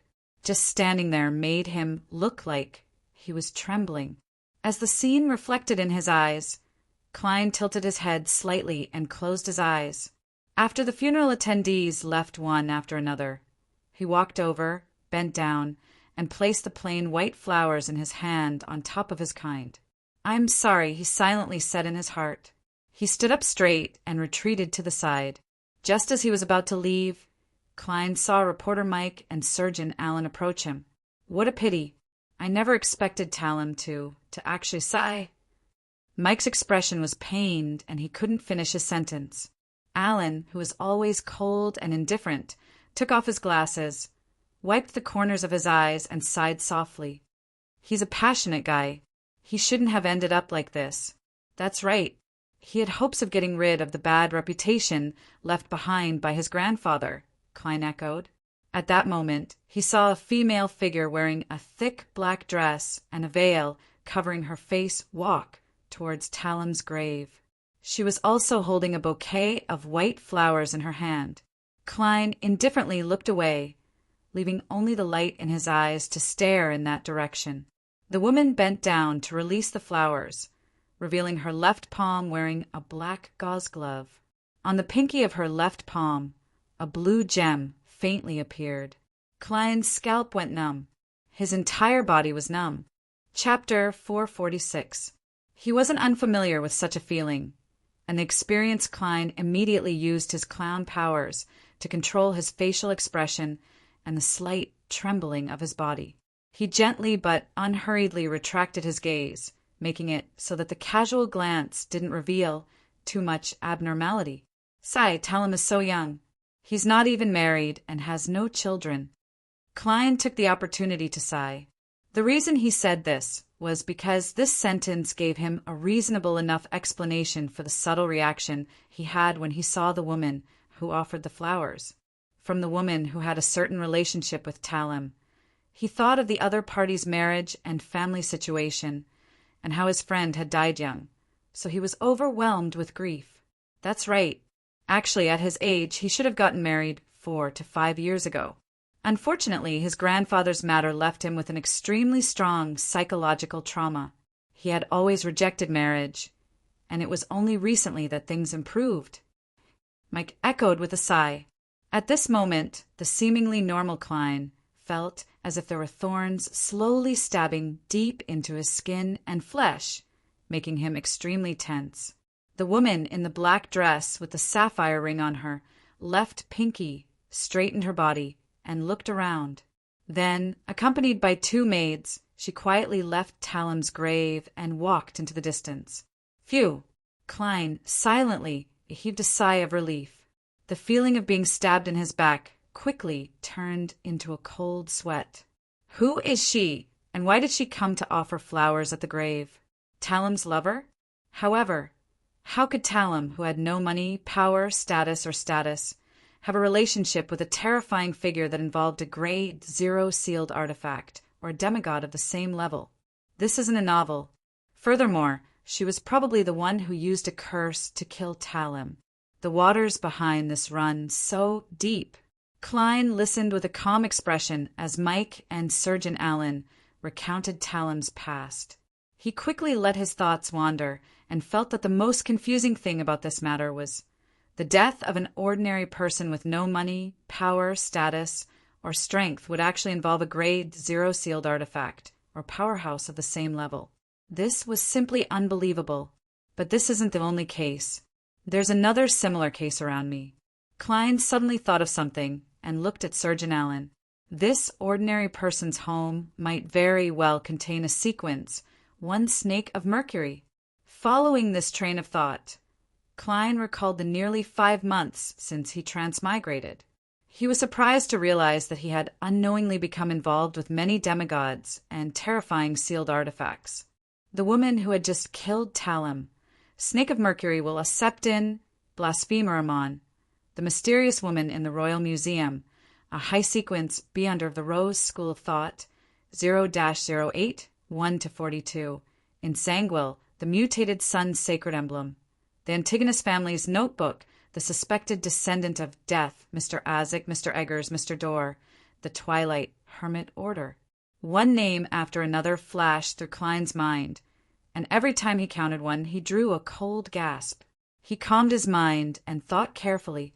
This doesn't even include the true Creator and the eternal blazing sun, who are above them. Strictly speaking, I can also be ranked among them. After all, I came because of black divination and am an otherworldly soul that controls the strange gray fog. Could this be the cusp of another era after Roselle? That's why demigods and terrifying sealed artifacts are entering real life. As these thoughts flashed through Klein's mind, the grief-stricken reporter, Mike, and Surgeon Allen bade farewell one after another, and he left the cemetery unhurriedly. Just as he was looking around for a rental carriage, a familiar carriage drove out from a hidden spot and stopped in front of him. Although the coat of arms on the black carriage had been skillfully concealed, Klein could still recognize it at a glance that it was Prince Edisac's carriage. Silently, the carriage door opened, and an old butler with meticulously combed hair alighted. He politely made an inviting gesture. "His Highness is waiting for you." All right. Klein didn't feel the slightest bit guilty as he entered the spacious and warm carriage. Prince Edisac wore a dark blue coat with a large collar and a golden ribbon-like attire on his chest, making him look exceptionally noble.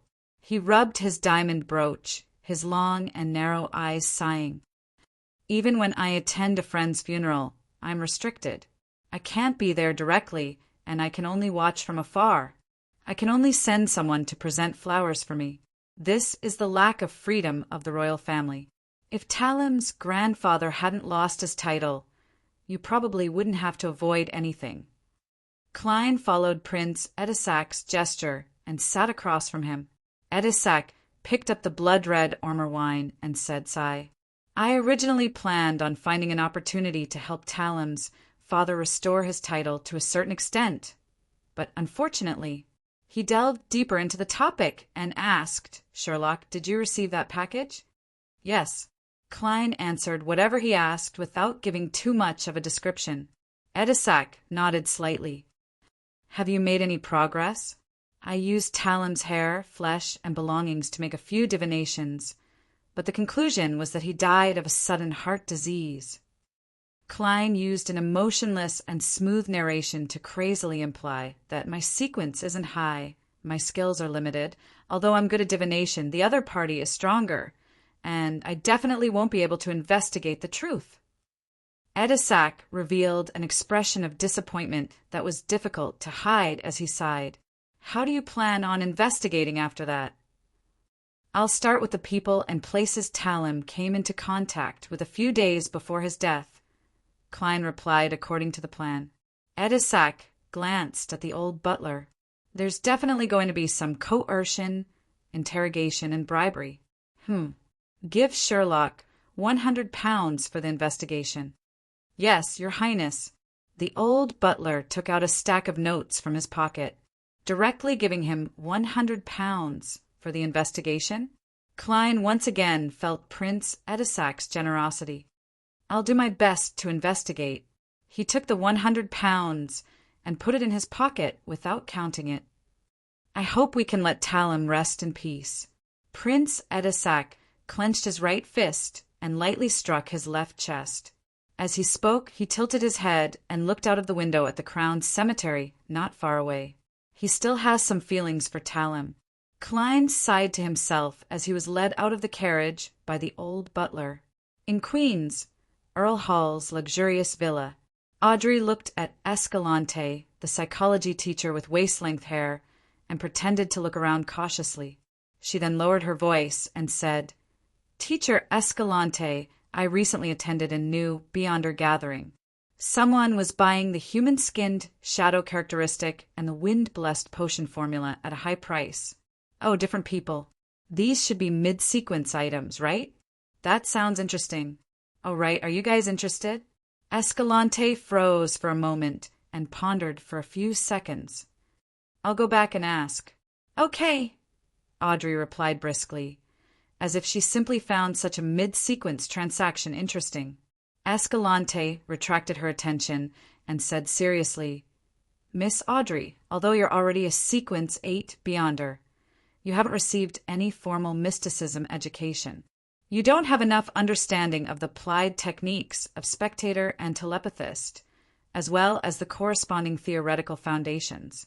From today onwards, I'll guide you to gradually become a true Beyonder." "That's exactly what I want," Audrey said sincerely. Susie, the big golden retriever, also wagged her tail happily, as if she was happy for her owner. Klein, who had made up his mind to slack off, took a carriage back to 15 Minsk Street. He opened the door and entered the room. Just as he was about to take off his hat, he suddenly froze. His spiritual intuition told him that a stranger had entered the living room and the room. This seems to be a form of concealment. Is this a warning? A warning is better than no warning at all.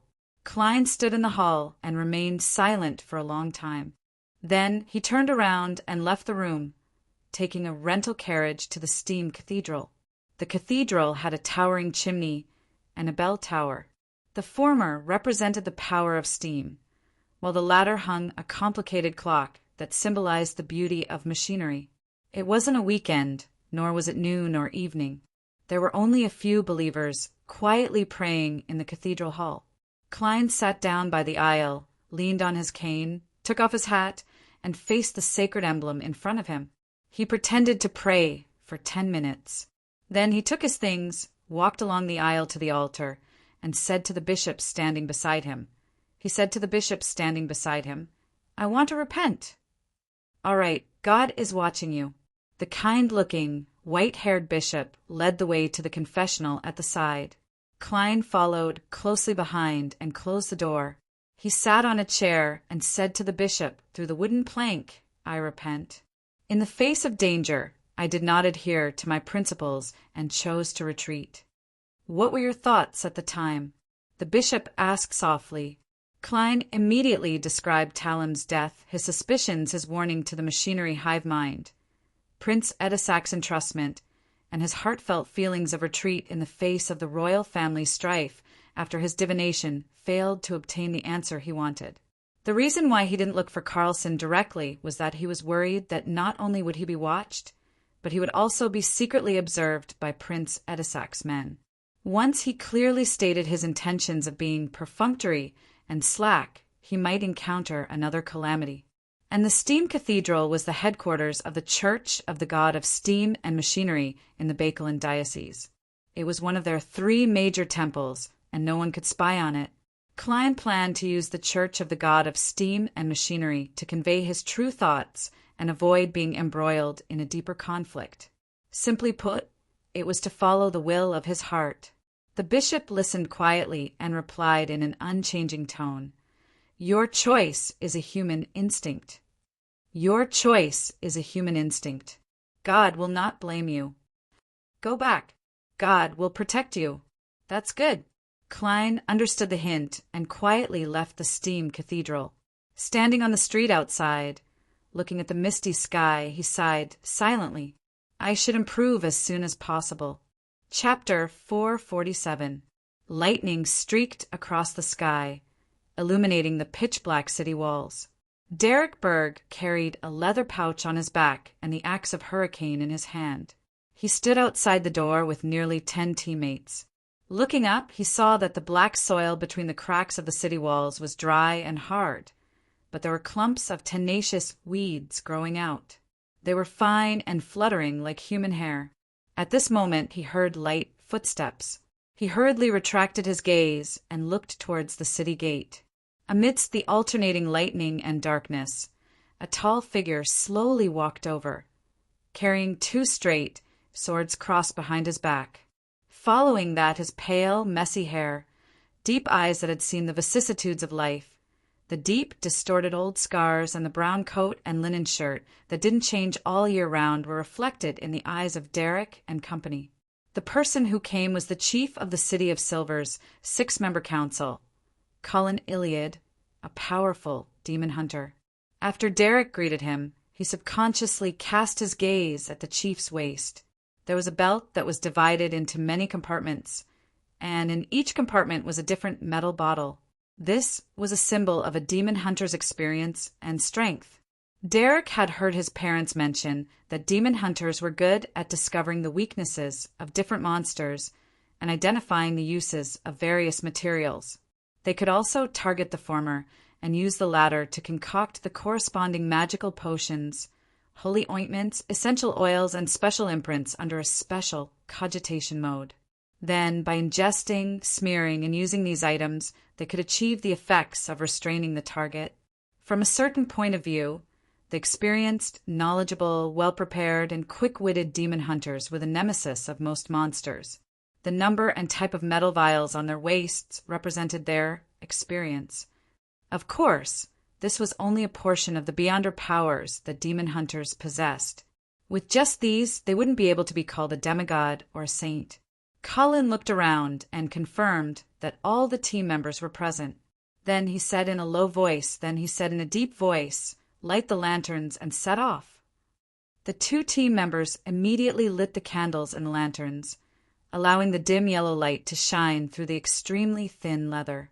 In the daytime, when the frequency of lightning was higher, there was no need to use candles in the City of Silver. This was because there would be light every 2 to 3 seconds. Furthermore, the surrounding monsters had been purged over and over again. However, once they left the City of Silver and entered the depths of the darkness, they had to maintain candlelight at all times. Otherwise, if the lightning didn't keep up at a certain stage, causing a lightless environment for more than 5 seconds, there was a high chance that the team would be attacked by certain monsters. The intense battle was not the most terrifying development. What Derek remembered vividly was a story his parents had told him. One time, when they were exploring the depths of the darkness, the candles were not replaced in time due to the battle with the corpses, so they had to endure 8 seconds of deep darkness. When the lightning came again and the candles reappeared, they were shocked to see that only 5 of their original 8 teammates were left. The other 3 had disappeared without a trace, never to be seen again. Taking a deep breath, Derek gripped the axe of Hurricane tightly and walked in the middle of the team, following the chief in a predetermined direction. A bolt of lightning flashed, causing the plains filled with long black grass to appear like a gloomy oil painting. The exploration team, consisting of 10 Beyonders, walked on the path filled with jagged gravel and went deep into the black grass. The lightning subsided, and the thick darkness instantly swept back, almost completely engulfing them. The dim yellow candlelight penetrated the leather, weakly and shakily defending the surrounding area. Eastborough, in a cheap, greasy coffee shop. According to their previous agreement, Klein found old Kohler, who was spreading margarine on his toast. He glanced at the wrinkled cigarette on the table and laughed. "Did you buy it recently?" "No, it's from the past. I've never smoked it again, but I always carry it with me. Occasionally I'll take it out and sniff it. Ha ha! It reminds me of my wandering life. Back then, I really felt like I could die at any moment." Old Kohler's tone carried a hint of lingering fear. Klein took out the 20 soli he had exchanged for an advance and pushed it to the other party as he sat down. "I'm very satisfied with the information from last time." Without waiting for old Kohler to be modest, he turned to look at the counter. A loaf of oatmeal bread, 2 slices of toast, a piece of butter, a portion of beef stew with potatoes, and a penny for tea. "Mr. Moriarty, you didn't have dinner yesterday." Old Kohler held the notes and was stunned for a moment. Klein shook his head and smiled. "I'll be very busy from now on. I might not have time for lunch." He had to pretend that he was very active and serious. After all, he had taken 100 pounds from Prince Edisac. Old Kohler didn't ask further. He looked around warily as he stuffed the notes into his pocket.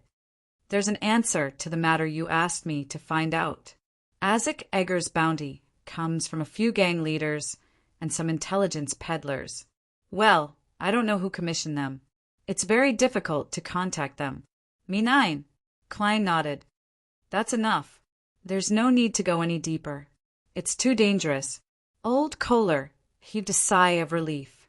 2 days ago, someone saw a guy suspected to be Aztec Eggers in a cheap hotel on Golden Cloak Street. It said that he's basically the same as the picture on the bounty notice. Klein's heart skipped a beat. Instead of being alarmed, he laughed. And then, could it be that the matter is over just as I'm preparing to fight for this bounty? And then, with a clue, many bounty hunters quickly rushed over, but they didn't find anything. They said that there were signs of a fight in that room. Old Kohler tried his best to recall the information he had gathered. "The information will definitely be given to my 9 first. Did Mr. Aztec have a secret contest with them? I wonder what the outcome will be." Klein looked at the boss who was carrying a tray over and pretended to ponder as he said to old Kohler, Take me to Golden Cloak Street later. Take me to Golden Cloak Street later. Maybe I can find some clues there. It was already past breakfast time in Eastborough, and there were very few customers in the cheap coffee shop. All right. Old Kohler agreed without hesitation. 16.5 pence altogether. The boss placed the breakfast that Klein had ordered on the table. There wasn't much beef in the potatoes, but it was stewed very well. It was obvious that it had been prepared in advance, and the strong aroma made Old Kohler involuntarily swallow a mouthful of saliva. After paying, Klein picked up a fork and spoon and said to Old Kohler, continue, "No one is looking for believers of the fool anymore, except for a few stubborn bounty hunters. Many unemployed female textile workers, including some male workers, have left Eastborough." Old Kohler said one by one. "What?" Klein swallowed the beef and raised his head. "They left Eastborough. He probably found another job, but I couldn't find out where he went," Old Kohler answered truthfully. "Their families don't know." Klein asked. "Some left with their unemployed families, while others didn't have any family to begin with. They came to Bakeland from other places in search of work." Old Kohler had already done some investigations. From the choice of targets, there's something wrong with this matter. Klein made a mental note of it and continued listening to Old Kohler's account of what had happened in Eastborough during this period of time. After agreeing on a time for their next meeting, he put down his cutlery, wiped his mouth, and picked up his hat. To Golden Cloak Street. In the only cheap hotel on Golden Cloak Street. After the boss accepted the fee of 2 pence, he led Klein and Old Kohler to the room that was suspected to be Aztec Eggers. "A lot of bounty hunters have come over during this period of time. I've made quite a bit of money, so I've kept it the same."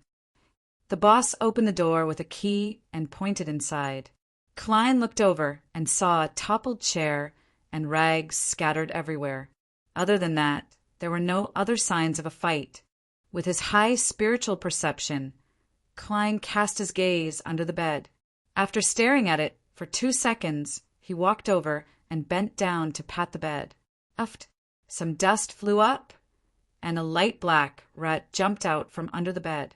It looked normal without any problems, but in Klein's spirit vision, the color of its aura was only black-green. The rat turned a corner and climbed up the wall, exposing its abdomen to Klein's eyes. The soft area was covered in green flesh that flowed with pus. He could directly see the rotting organs inside. Klein retracted his gaze thoughtfully and said to Old Kohler, who hadn't noticed the rat at all, "Has the bounty on Aztec Eggers been withdrawn?" "No." Old Kohler shook his head with certainty. Klein examined it again and walked out. "Let's go." There aren't any valuable clues. 15 Minsk Street. After a busy day outside, Klein lay down in bed early and entered the dream world. Fragments that were sometimes continuous and sometimes fragmented flashed past. Klein suddenly woke up and realized that he was dreaming. A force has invaded my dream. Klein maintained his hazy state from before as he casually sized up his surroundings. He found himself on the outskirts of the country, full of fertile fields. A river rushed over from afar and circled around the cliff in front of him. One side of the cliff was bare, revealing pure white rocks. From afar, it had an abnormally holy beauty. At the bend of the river, nearly 10 men and women in black coats or dark jackets surrounded a hidden underground entrance with all sorts of artifacts. Among them was Klein's acquaintance, a Cancer Bernard. White Cliff Town, Stratford River Bend. Machinery, hive mind. They're exploring the Amon family's mausoleum? But why did this scene appear in my dream? Klein was puzzled. At that moment, he saw the surface of the river ripple and quickly outline a line of white words. "Your loyal servant, Rhodes, reports to you on the situation of the exploration." Klein's mouth opened slightly, momentarily speechless. A voice echoed in his mind. Why did a mirror like you become a snitch? Chapter 448. In the blink of an eye, Klein switched to the unfathomable state of the fool, who looked down on everything. He nodded slightly and said, "Not bad." The river in front of him surged, and the white words squirmed and changed before taking shape again. The following is the exploration process recorded by your loyal servant, a Rhodes. You can choose to speed up or skip certain scenes at any time. After this sentence froze for 2 seconds, the scene suddenly zoomed in. Klein arrived beside a Cancer Bernard, but no one noticed him. He looked around and felt that he was surrounded by living people and scenery. It didn't feel fake at all, making him feel unusually immersed. It can even speed up or skip certain scenes. This mirror of a Rhodes's is actually a virtual reality home theater. Klein couldn't help but lampoon. He examined the machinery hive mind members again and discovered that the leader was an elder wearing a white priest robe and a clergyman's bonnet. His face was abnormally benevolent, and his expression was calm and gentle. "Your Grace, everyone is ready." A Cancer approached the old man and bowed. "Archbishop, this is the Archbishop of the Church of Steam and Machinery's Bakelin Diocese, the demigod Horamachiden." The machinery hive mind is indeed cautious and not careless. Perhaps they even have a grade 1 sealed artifact on them and have done a divination ahead of time. After all, they are in control of the mystery prior pathway. Thankfully, I can basically confirm that the Grey Fog's anti-divination or divination interference ability is like the cards of blasphemy, making the outcome appear the most normal, most natural, and least suspicious. Otherwise, it might expose certain things. However, there's a certain chance that the scene of my meeting with Miss Sharon will be replayed. This is because it's not something harmful to me. It all depends on whether the Wraith's instinct to interfere with divination can affect the machinery hive mind's attempt. Wait, the machinery hive mind is most likely relying on a Rhodes. From its performance just now and before, it's not impossible for it to censor a mosaic to curry favor with me. Klein thought in enlightenment. At this moment, Horamachiden drew a triangular sacred emblem on his chest. "Let's begin. God will protect us." Nearly 10 Beyonders descended one after another, with Klein following closely behind. He didn't fast forward at all. He had always been curious about the combat methods of the low and mid-sequence Beyonders of the machinery hive mind and planned to take this opportunity to see for himself. In addition, he was very interested in how a demigod would fight and what secrets were hidden in the Amon family's mausoleum. The black marble staircase had been eroded by time for 1,000 or 2,000 years, but it still maintained sufficient hardness without any signs of corrosion. The members of the machinery hive mind followed it all the way underground and saw asymmetrical stone pillars and patterns that were extremely characteristic of the fourth epoch. The pillars stood on both sides of a wide path, and in front of them was a huge, heavy, double dark gray stone door. The stone door had already been cracked open enough for 2 people to enter and exit side by side. It was dark inside. The members of the machinery hive mind weren't in a hurry to enter. With lanterns that provided good illumination, they carefully searched the periphery but didn't find anything of value. According to the plan, the first team will do the initial cleanup.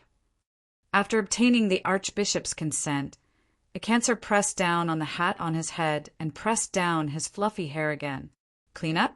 Beside him, Klein ruminated over the word. Amidst his puzzlement, the 2 strongest and most burly male members of the machinery hive mind each put down the long black boxes on their backs and opened them. Inside the long box was a sturdy, heavy, iron-black, cannon-shaped object. It was engraved with dense, strange patterns. The other was a complicated and exquisite gun with a pale golden bullet chain inserted into it. One of the 2 members carried the cannon-shaped object and walked to the open stone door with heavy footsteps. The other machinery hive mind member picked up the strange gun, hung the bullet chain, and followed behind, slightly slower by 2 steps. After the 2 of them looked at each other, the cannon-shaped object the former was carrying quickly lit up, outlining a noisy and blazing imprint and patterns. Boom! A golden fireball that looked like a miniature sun flew out of the cannon barrel and into the darkness. Boom! The ground trembled slightly, and a fierce light emerged from the cracks. The body of the machinery hive mind member holding the cannon barrel clearly sank, and his feet trembled. Boom! Boom! Boom! He repeatedly used the Beyonder weapon, shooting the golden cannonballs one after another at different locations. The mausoleum shook from the explosions, but no dust fell. After he calmed down a little, the member holding the strange gun took 2 steps forward and pulled the trigger. Da-da-da-da-da-da! The sound of a machine gun firing rang out as light, golden bullets flew out one after another, purifying the danger in the depths of the darkness. Isn't this the effect I've always wanted? And they're using Beyonder consumables like purifying bullets and exorcism cannonballs. How extravagant! Is this the machinery hive mind's combat style? Klein's eyes widened and his mouth gaped slightly. After a series of indiscriminate bombardments, Icancer raised his voice amidst the rumbling echoes. The second team will do the follow-up cleanup. Also, Klein felt a little numb. The second team also had 2 members. They used scrolls made of different leather. They chanted a short incantation to activate the scrolls and threw them inside. The building behind the stone gate was suddenly enveloped by a gentle and pure light. Drops of pale golden sacred rain fell and cleansed everything within range. Klein watched the scene with a stupefied expression. He suddenly felt that it was a little ridiculous. Wait, aren't you here for archaeology? Aren't you professional archaeologists? Wasn't he afraid that the mausoleum would collapse if he used this method to clean it up? While he was thinking, the second group finished cleaning up and shouted to Icancer. Deacon, as expected, the structure of the building was not damaged. They were obviously prepared. Okay, keep going, Icancer ordered. Klein walked in the middle and passed through the stone door. There were piles of stains and debris on the ground. It was impossible to tell what kind of monsters had been active here, and it was impossible to guess the purpose of the traps that had been set here. After a few waves of cleansing, as long as they didn't avoid it in advance, Beyonders below high-sequence Beyonders wouldn't be able to withstand it. Klein once again gained a deep understanding of the aesthetics of violence and what it meant to be simple, crude, and unreasonable. In the following process, the scene from before was repeated. The members of the machinery hive mind successfully approached and explored one area after another. From time to time, they would harvest Beyonder characteristics that were beginning to gather. There are no murals.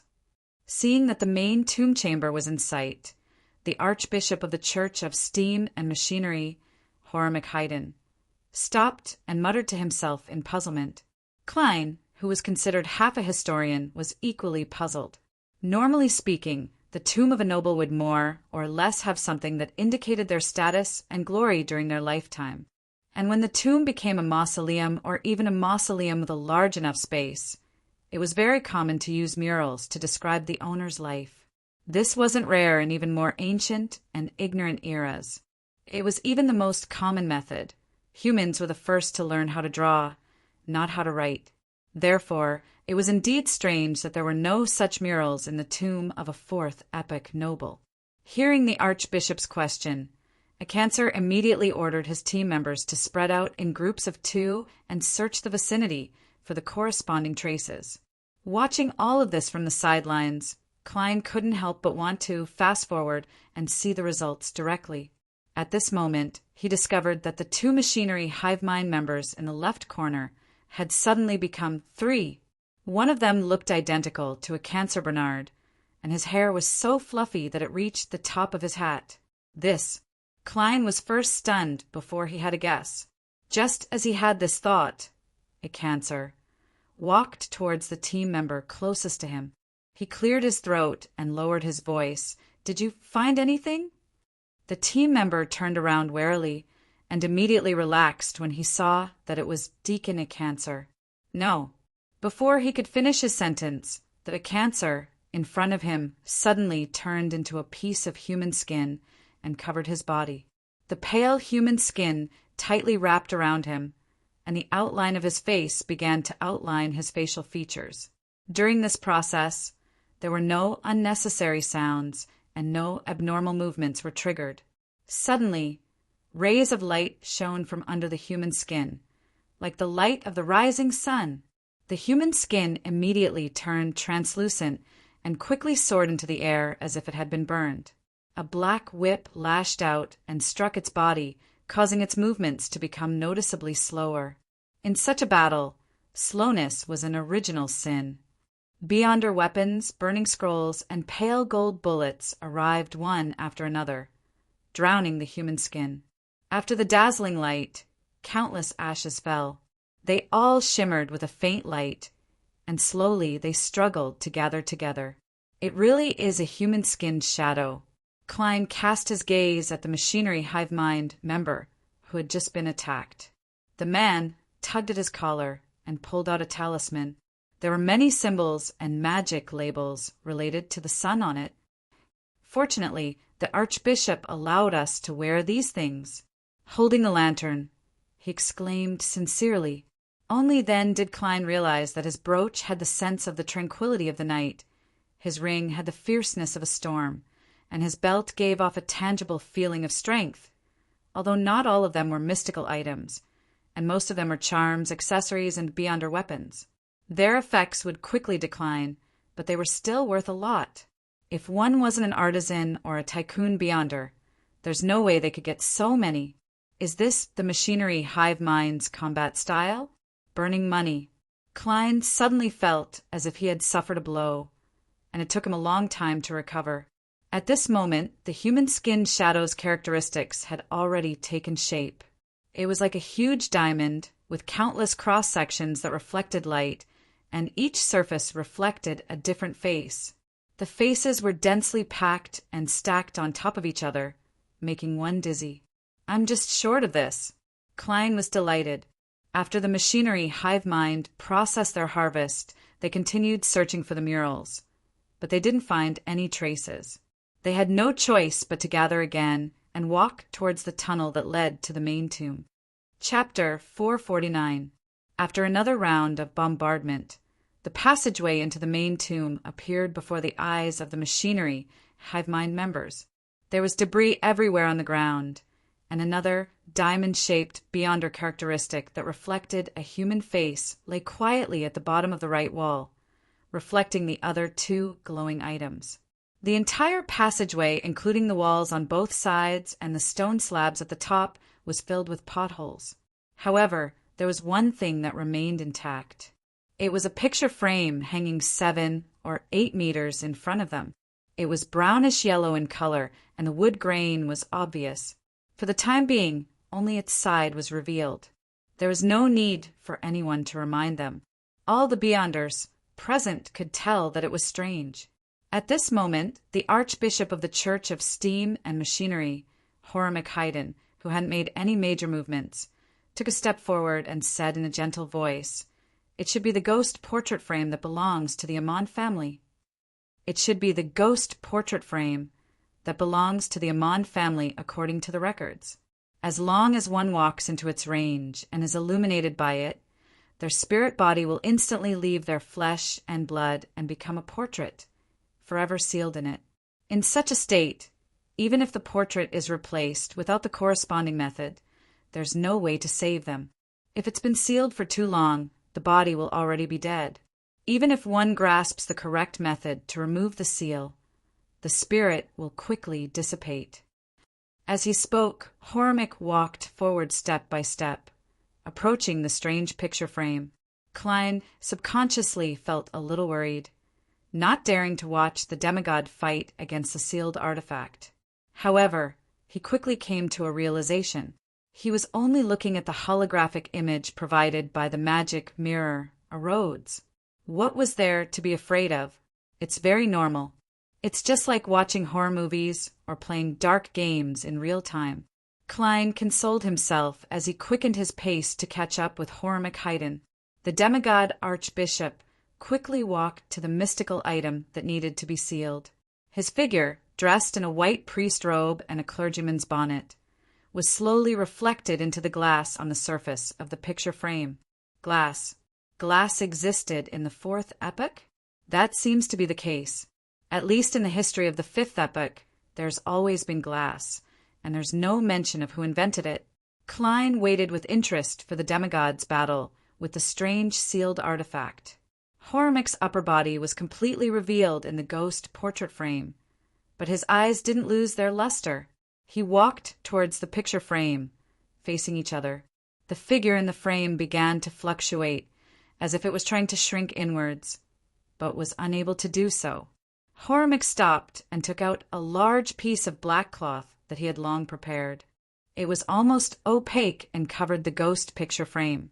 The painting frame trembled a few times before it was finally completely covered by the black cloth and returned to normal.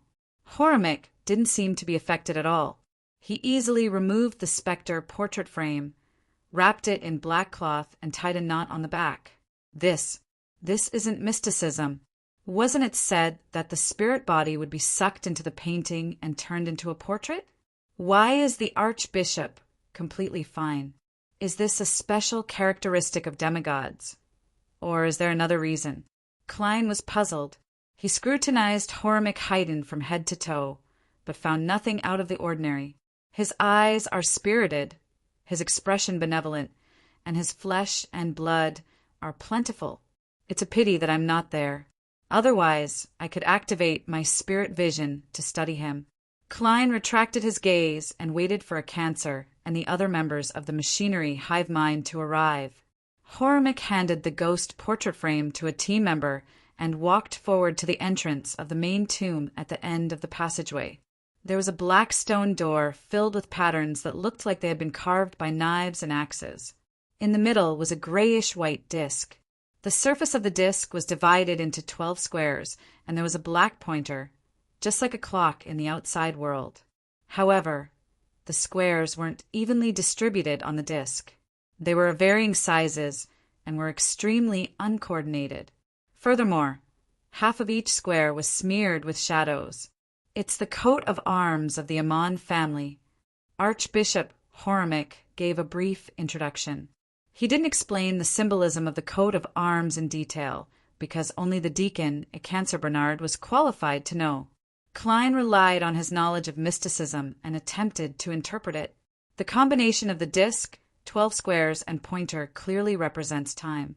It matches the worm of time left behind after the death of Amon's avatar. The 12 squares that should have been evenly distributed on the disc are of different sizes and are shrouded in a certain shadow. Does this mean that the Amon family is the dark side of time? Where does their title of blasphemer come from? As Klein's thoughts raced, Archbishop Hormic pushed open the stone door without any protection. The heavy stone door opened, revealing an extremely spacious tomb. There was a high platform in the middle of the tomb, and on it was a dark black coffin. There were iron-colored lamp racks on the surrounding walls, holding white candles that were still burning quietly. None of the candlelight flickered. It was so quiet that it seemed like a frozen scene. It didn't show any signs of having experienced the erosion of 1,000 or 2,000 years of time. In a straight line from the stone gate to the coffin, there were many corpses lying on the ground. They were either wearing black woolen coats and silk half-top hats, or were dressed like ordinary workers with a peaked cap. It was obvious that they had come here only a few years ago. The batch of Beyonders who had previously recruited helpers? How did they pass through the area ahead? The human skin shadow and the other monsters are clearly still alive. Klein's mind was filled with questions as he stared at the corpses. When he saw them, he was immediately shocked. The corpses all had sparse white hair, dry, wrinkled skin, and obvious spots. They looked like 80 or 90-year-old elders. There were no obvious wounds on their bodies, as if they had died of old age.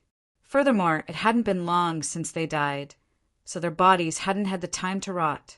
Clearly, there wouldn't be so many old Beyonders exploring the tomb. Even if they discovered that the people here were old, they would try their best to choose the young and strong when recruiting helpers.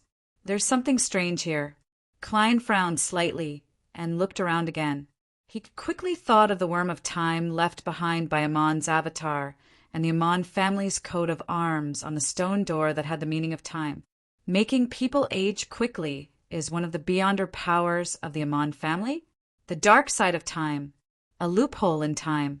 Could it be that while making others age quickly, the members of the Amon family will regain their youth and obtain a longer lifespan? Wait a minute, these beyonders easily barged in here. Perhaps the owner of the tomb is deliberately indulging them. He wants to plunder the time of others to maintain his own existence. Klein looked at the black coffin on the platform with some guesses. At this moment, Horamic Haydn, the demigod powerhouse, raised his left hand and pressed it down. All of you stop here. Yes, Your Grace. A Cancer and the others answered without hesitation. As members of official organizations, they had all read a large number of Beyonder incident dossiers. They knew that in such situations they had to absolutely obey the will of a high-sequence Beyonder. They absolutely couldn't make their own decisions or force themselves to do things. Otherwise, they wouldn't even know how they died. Horamic looked forward, and his gaze stopped on an upside-down picture frame at the bottom of the platform. Without a change in expression, he strode forward at an unhurried pace. He didn't make any preparations at all. The characteristic of a demigod is recklessness. Klein was rather astonished when he saw this. He could almost imagine Horamic losing all his teeth, withering white hair, dry and wrinkled skin, and rapidly aging. 1 step, 2 steps, 3 steps. The originally normal Horamic suddenly trembled, and a sharp, grinding sound came from his body. His pace began to slow down, and his movements were a little stiff. His skin was clearly drying up. This isn't right. This isn't the aging of a normal human. What was that grinding sound just now? Klein muttered inwardly. 4 steps, 5 steps, 6 steps. A tearing sound came from Horamic's body as something fell to the ground with a clang. Klein subconsciously looked over and saw a gear covered in rust. Horamic continued forward, and from time to time, things would fall from his body. There were rusty screws, melted wax, yellowed bones, and loose springs. His figure became thinner and thinner as he swayed, as though he could disintegrate at any moment. This is like a robot. In the terminology of this era, it's like a living puppet. Klein suddenly came to a realization. He remembered that before old Neil died, he had said that a sequence 4 of the Church of Earth Mother was good at life alchemy, and the corresponding sequences of the savant pathway could barely do it. And Horamic was a high-sequence beyonder of the savant pathway. The Horamic in front of me isn't the real him. He's just a refined puppet. The reason why the Spectre portrait frame was ineffective was because the puppet didn't have a spirit body. The real Horamic should still be hanging far away, as expected of a demigod, just as Klein was enlightened. The Archbishop walked to the front of the platform, bent his knees, bent his back, and flipped the upside-down portrait frame over. Normally speaking, when exploring a tomb with beyonder elements, one had to avoid bringing such items to the front. But this time, Horamic had made the opposite choice. As the portrait frame flipped, a gust of wind suddenly blew in the sealed tomb, blowing away the invisible shackles and silence. The candles on the iron-colored lampstand rapidly burned, becoming abnormally bright, but they quickly reached the end of their lives and melted away. The old corpses on the ground rapidly rotted, emitting a foul stench. In just a few seconds, the main tomb chamber turned dark, leaving only the lanterns carried by the machinery hive mind members to barely illuminate the area ahead. Horamic picked up the portrait frame on the ground and swayed up the stairs to the platform. He arrived in front of the black coffin, stretched out his right palm, and pushed hard. Creak! Amidst the sound of friction, the heavy lid of the coffin cracked open, as if it had not been nailed shut at all. Horamic looked down and said without a change in his voice, "There's no corpse." As the image zoomed in, Klein saw that the inside of the coffin was empty. There was only a light golden cushion at the bottom, and the cushion was embroidered with a worm with 12 rings. At this moment, Horamic turned around, and the frame in his hand was reflected in the eyes of a Cancer and the others. With just a glance, Klein's gaze suddenly froze. It was a portrait of a smiling young man. He has dark eyes and wavy black hair. He had a broad forehead and a thin face. He wore a crystal monocle. He wore a black pointy hat. I'm on. Chapter 450. In October, I rested for a day and a half, but the rest of the time I maintained a steady pace of updating. First of all, I had to go back in October to visit my dad and the others. I stayed there for a few days, so there were many delays on the journey. Secondly, because the weather was cold and my skin was a little sensitive, I didn't go swimming. Instead, I went to the gym. Every Monday, Wednesday, and Friday afternoon. I was exhausted and could only type in the morning and evening. My coach said that my muscles were stiff and my body was very uncoordinated. My cardiopulmonary function wasn't good, so I could only take it slow. My initial goal was to change from a stiff fatty to a flexible fatty. This kind of hard life would most likely last until the new year. In the last few days of October, I began to reel in the lines. I slowly strung together the scattered things at the beginning and formed a few lines. I should be able to finish the second volume in November. I hoped that there would be a leopard's tail. Of course, the image that I wanted to present and the explosion that I wanted to give were all predetermined when I wrote the opening words of the volume. Currently, the biggest difficulty was the intertwining of the lines, how to arrange the priorities, how to reveal the secrets, and how much I should reveal. I didn't have 3 chapters recently. My goal is to stabilize it. I hope that everyone will continue to support me.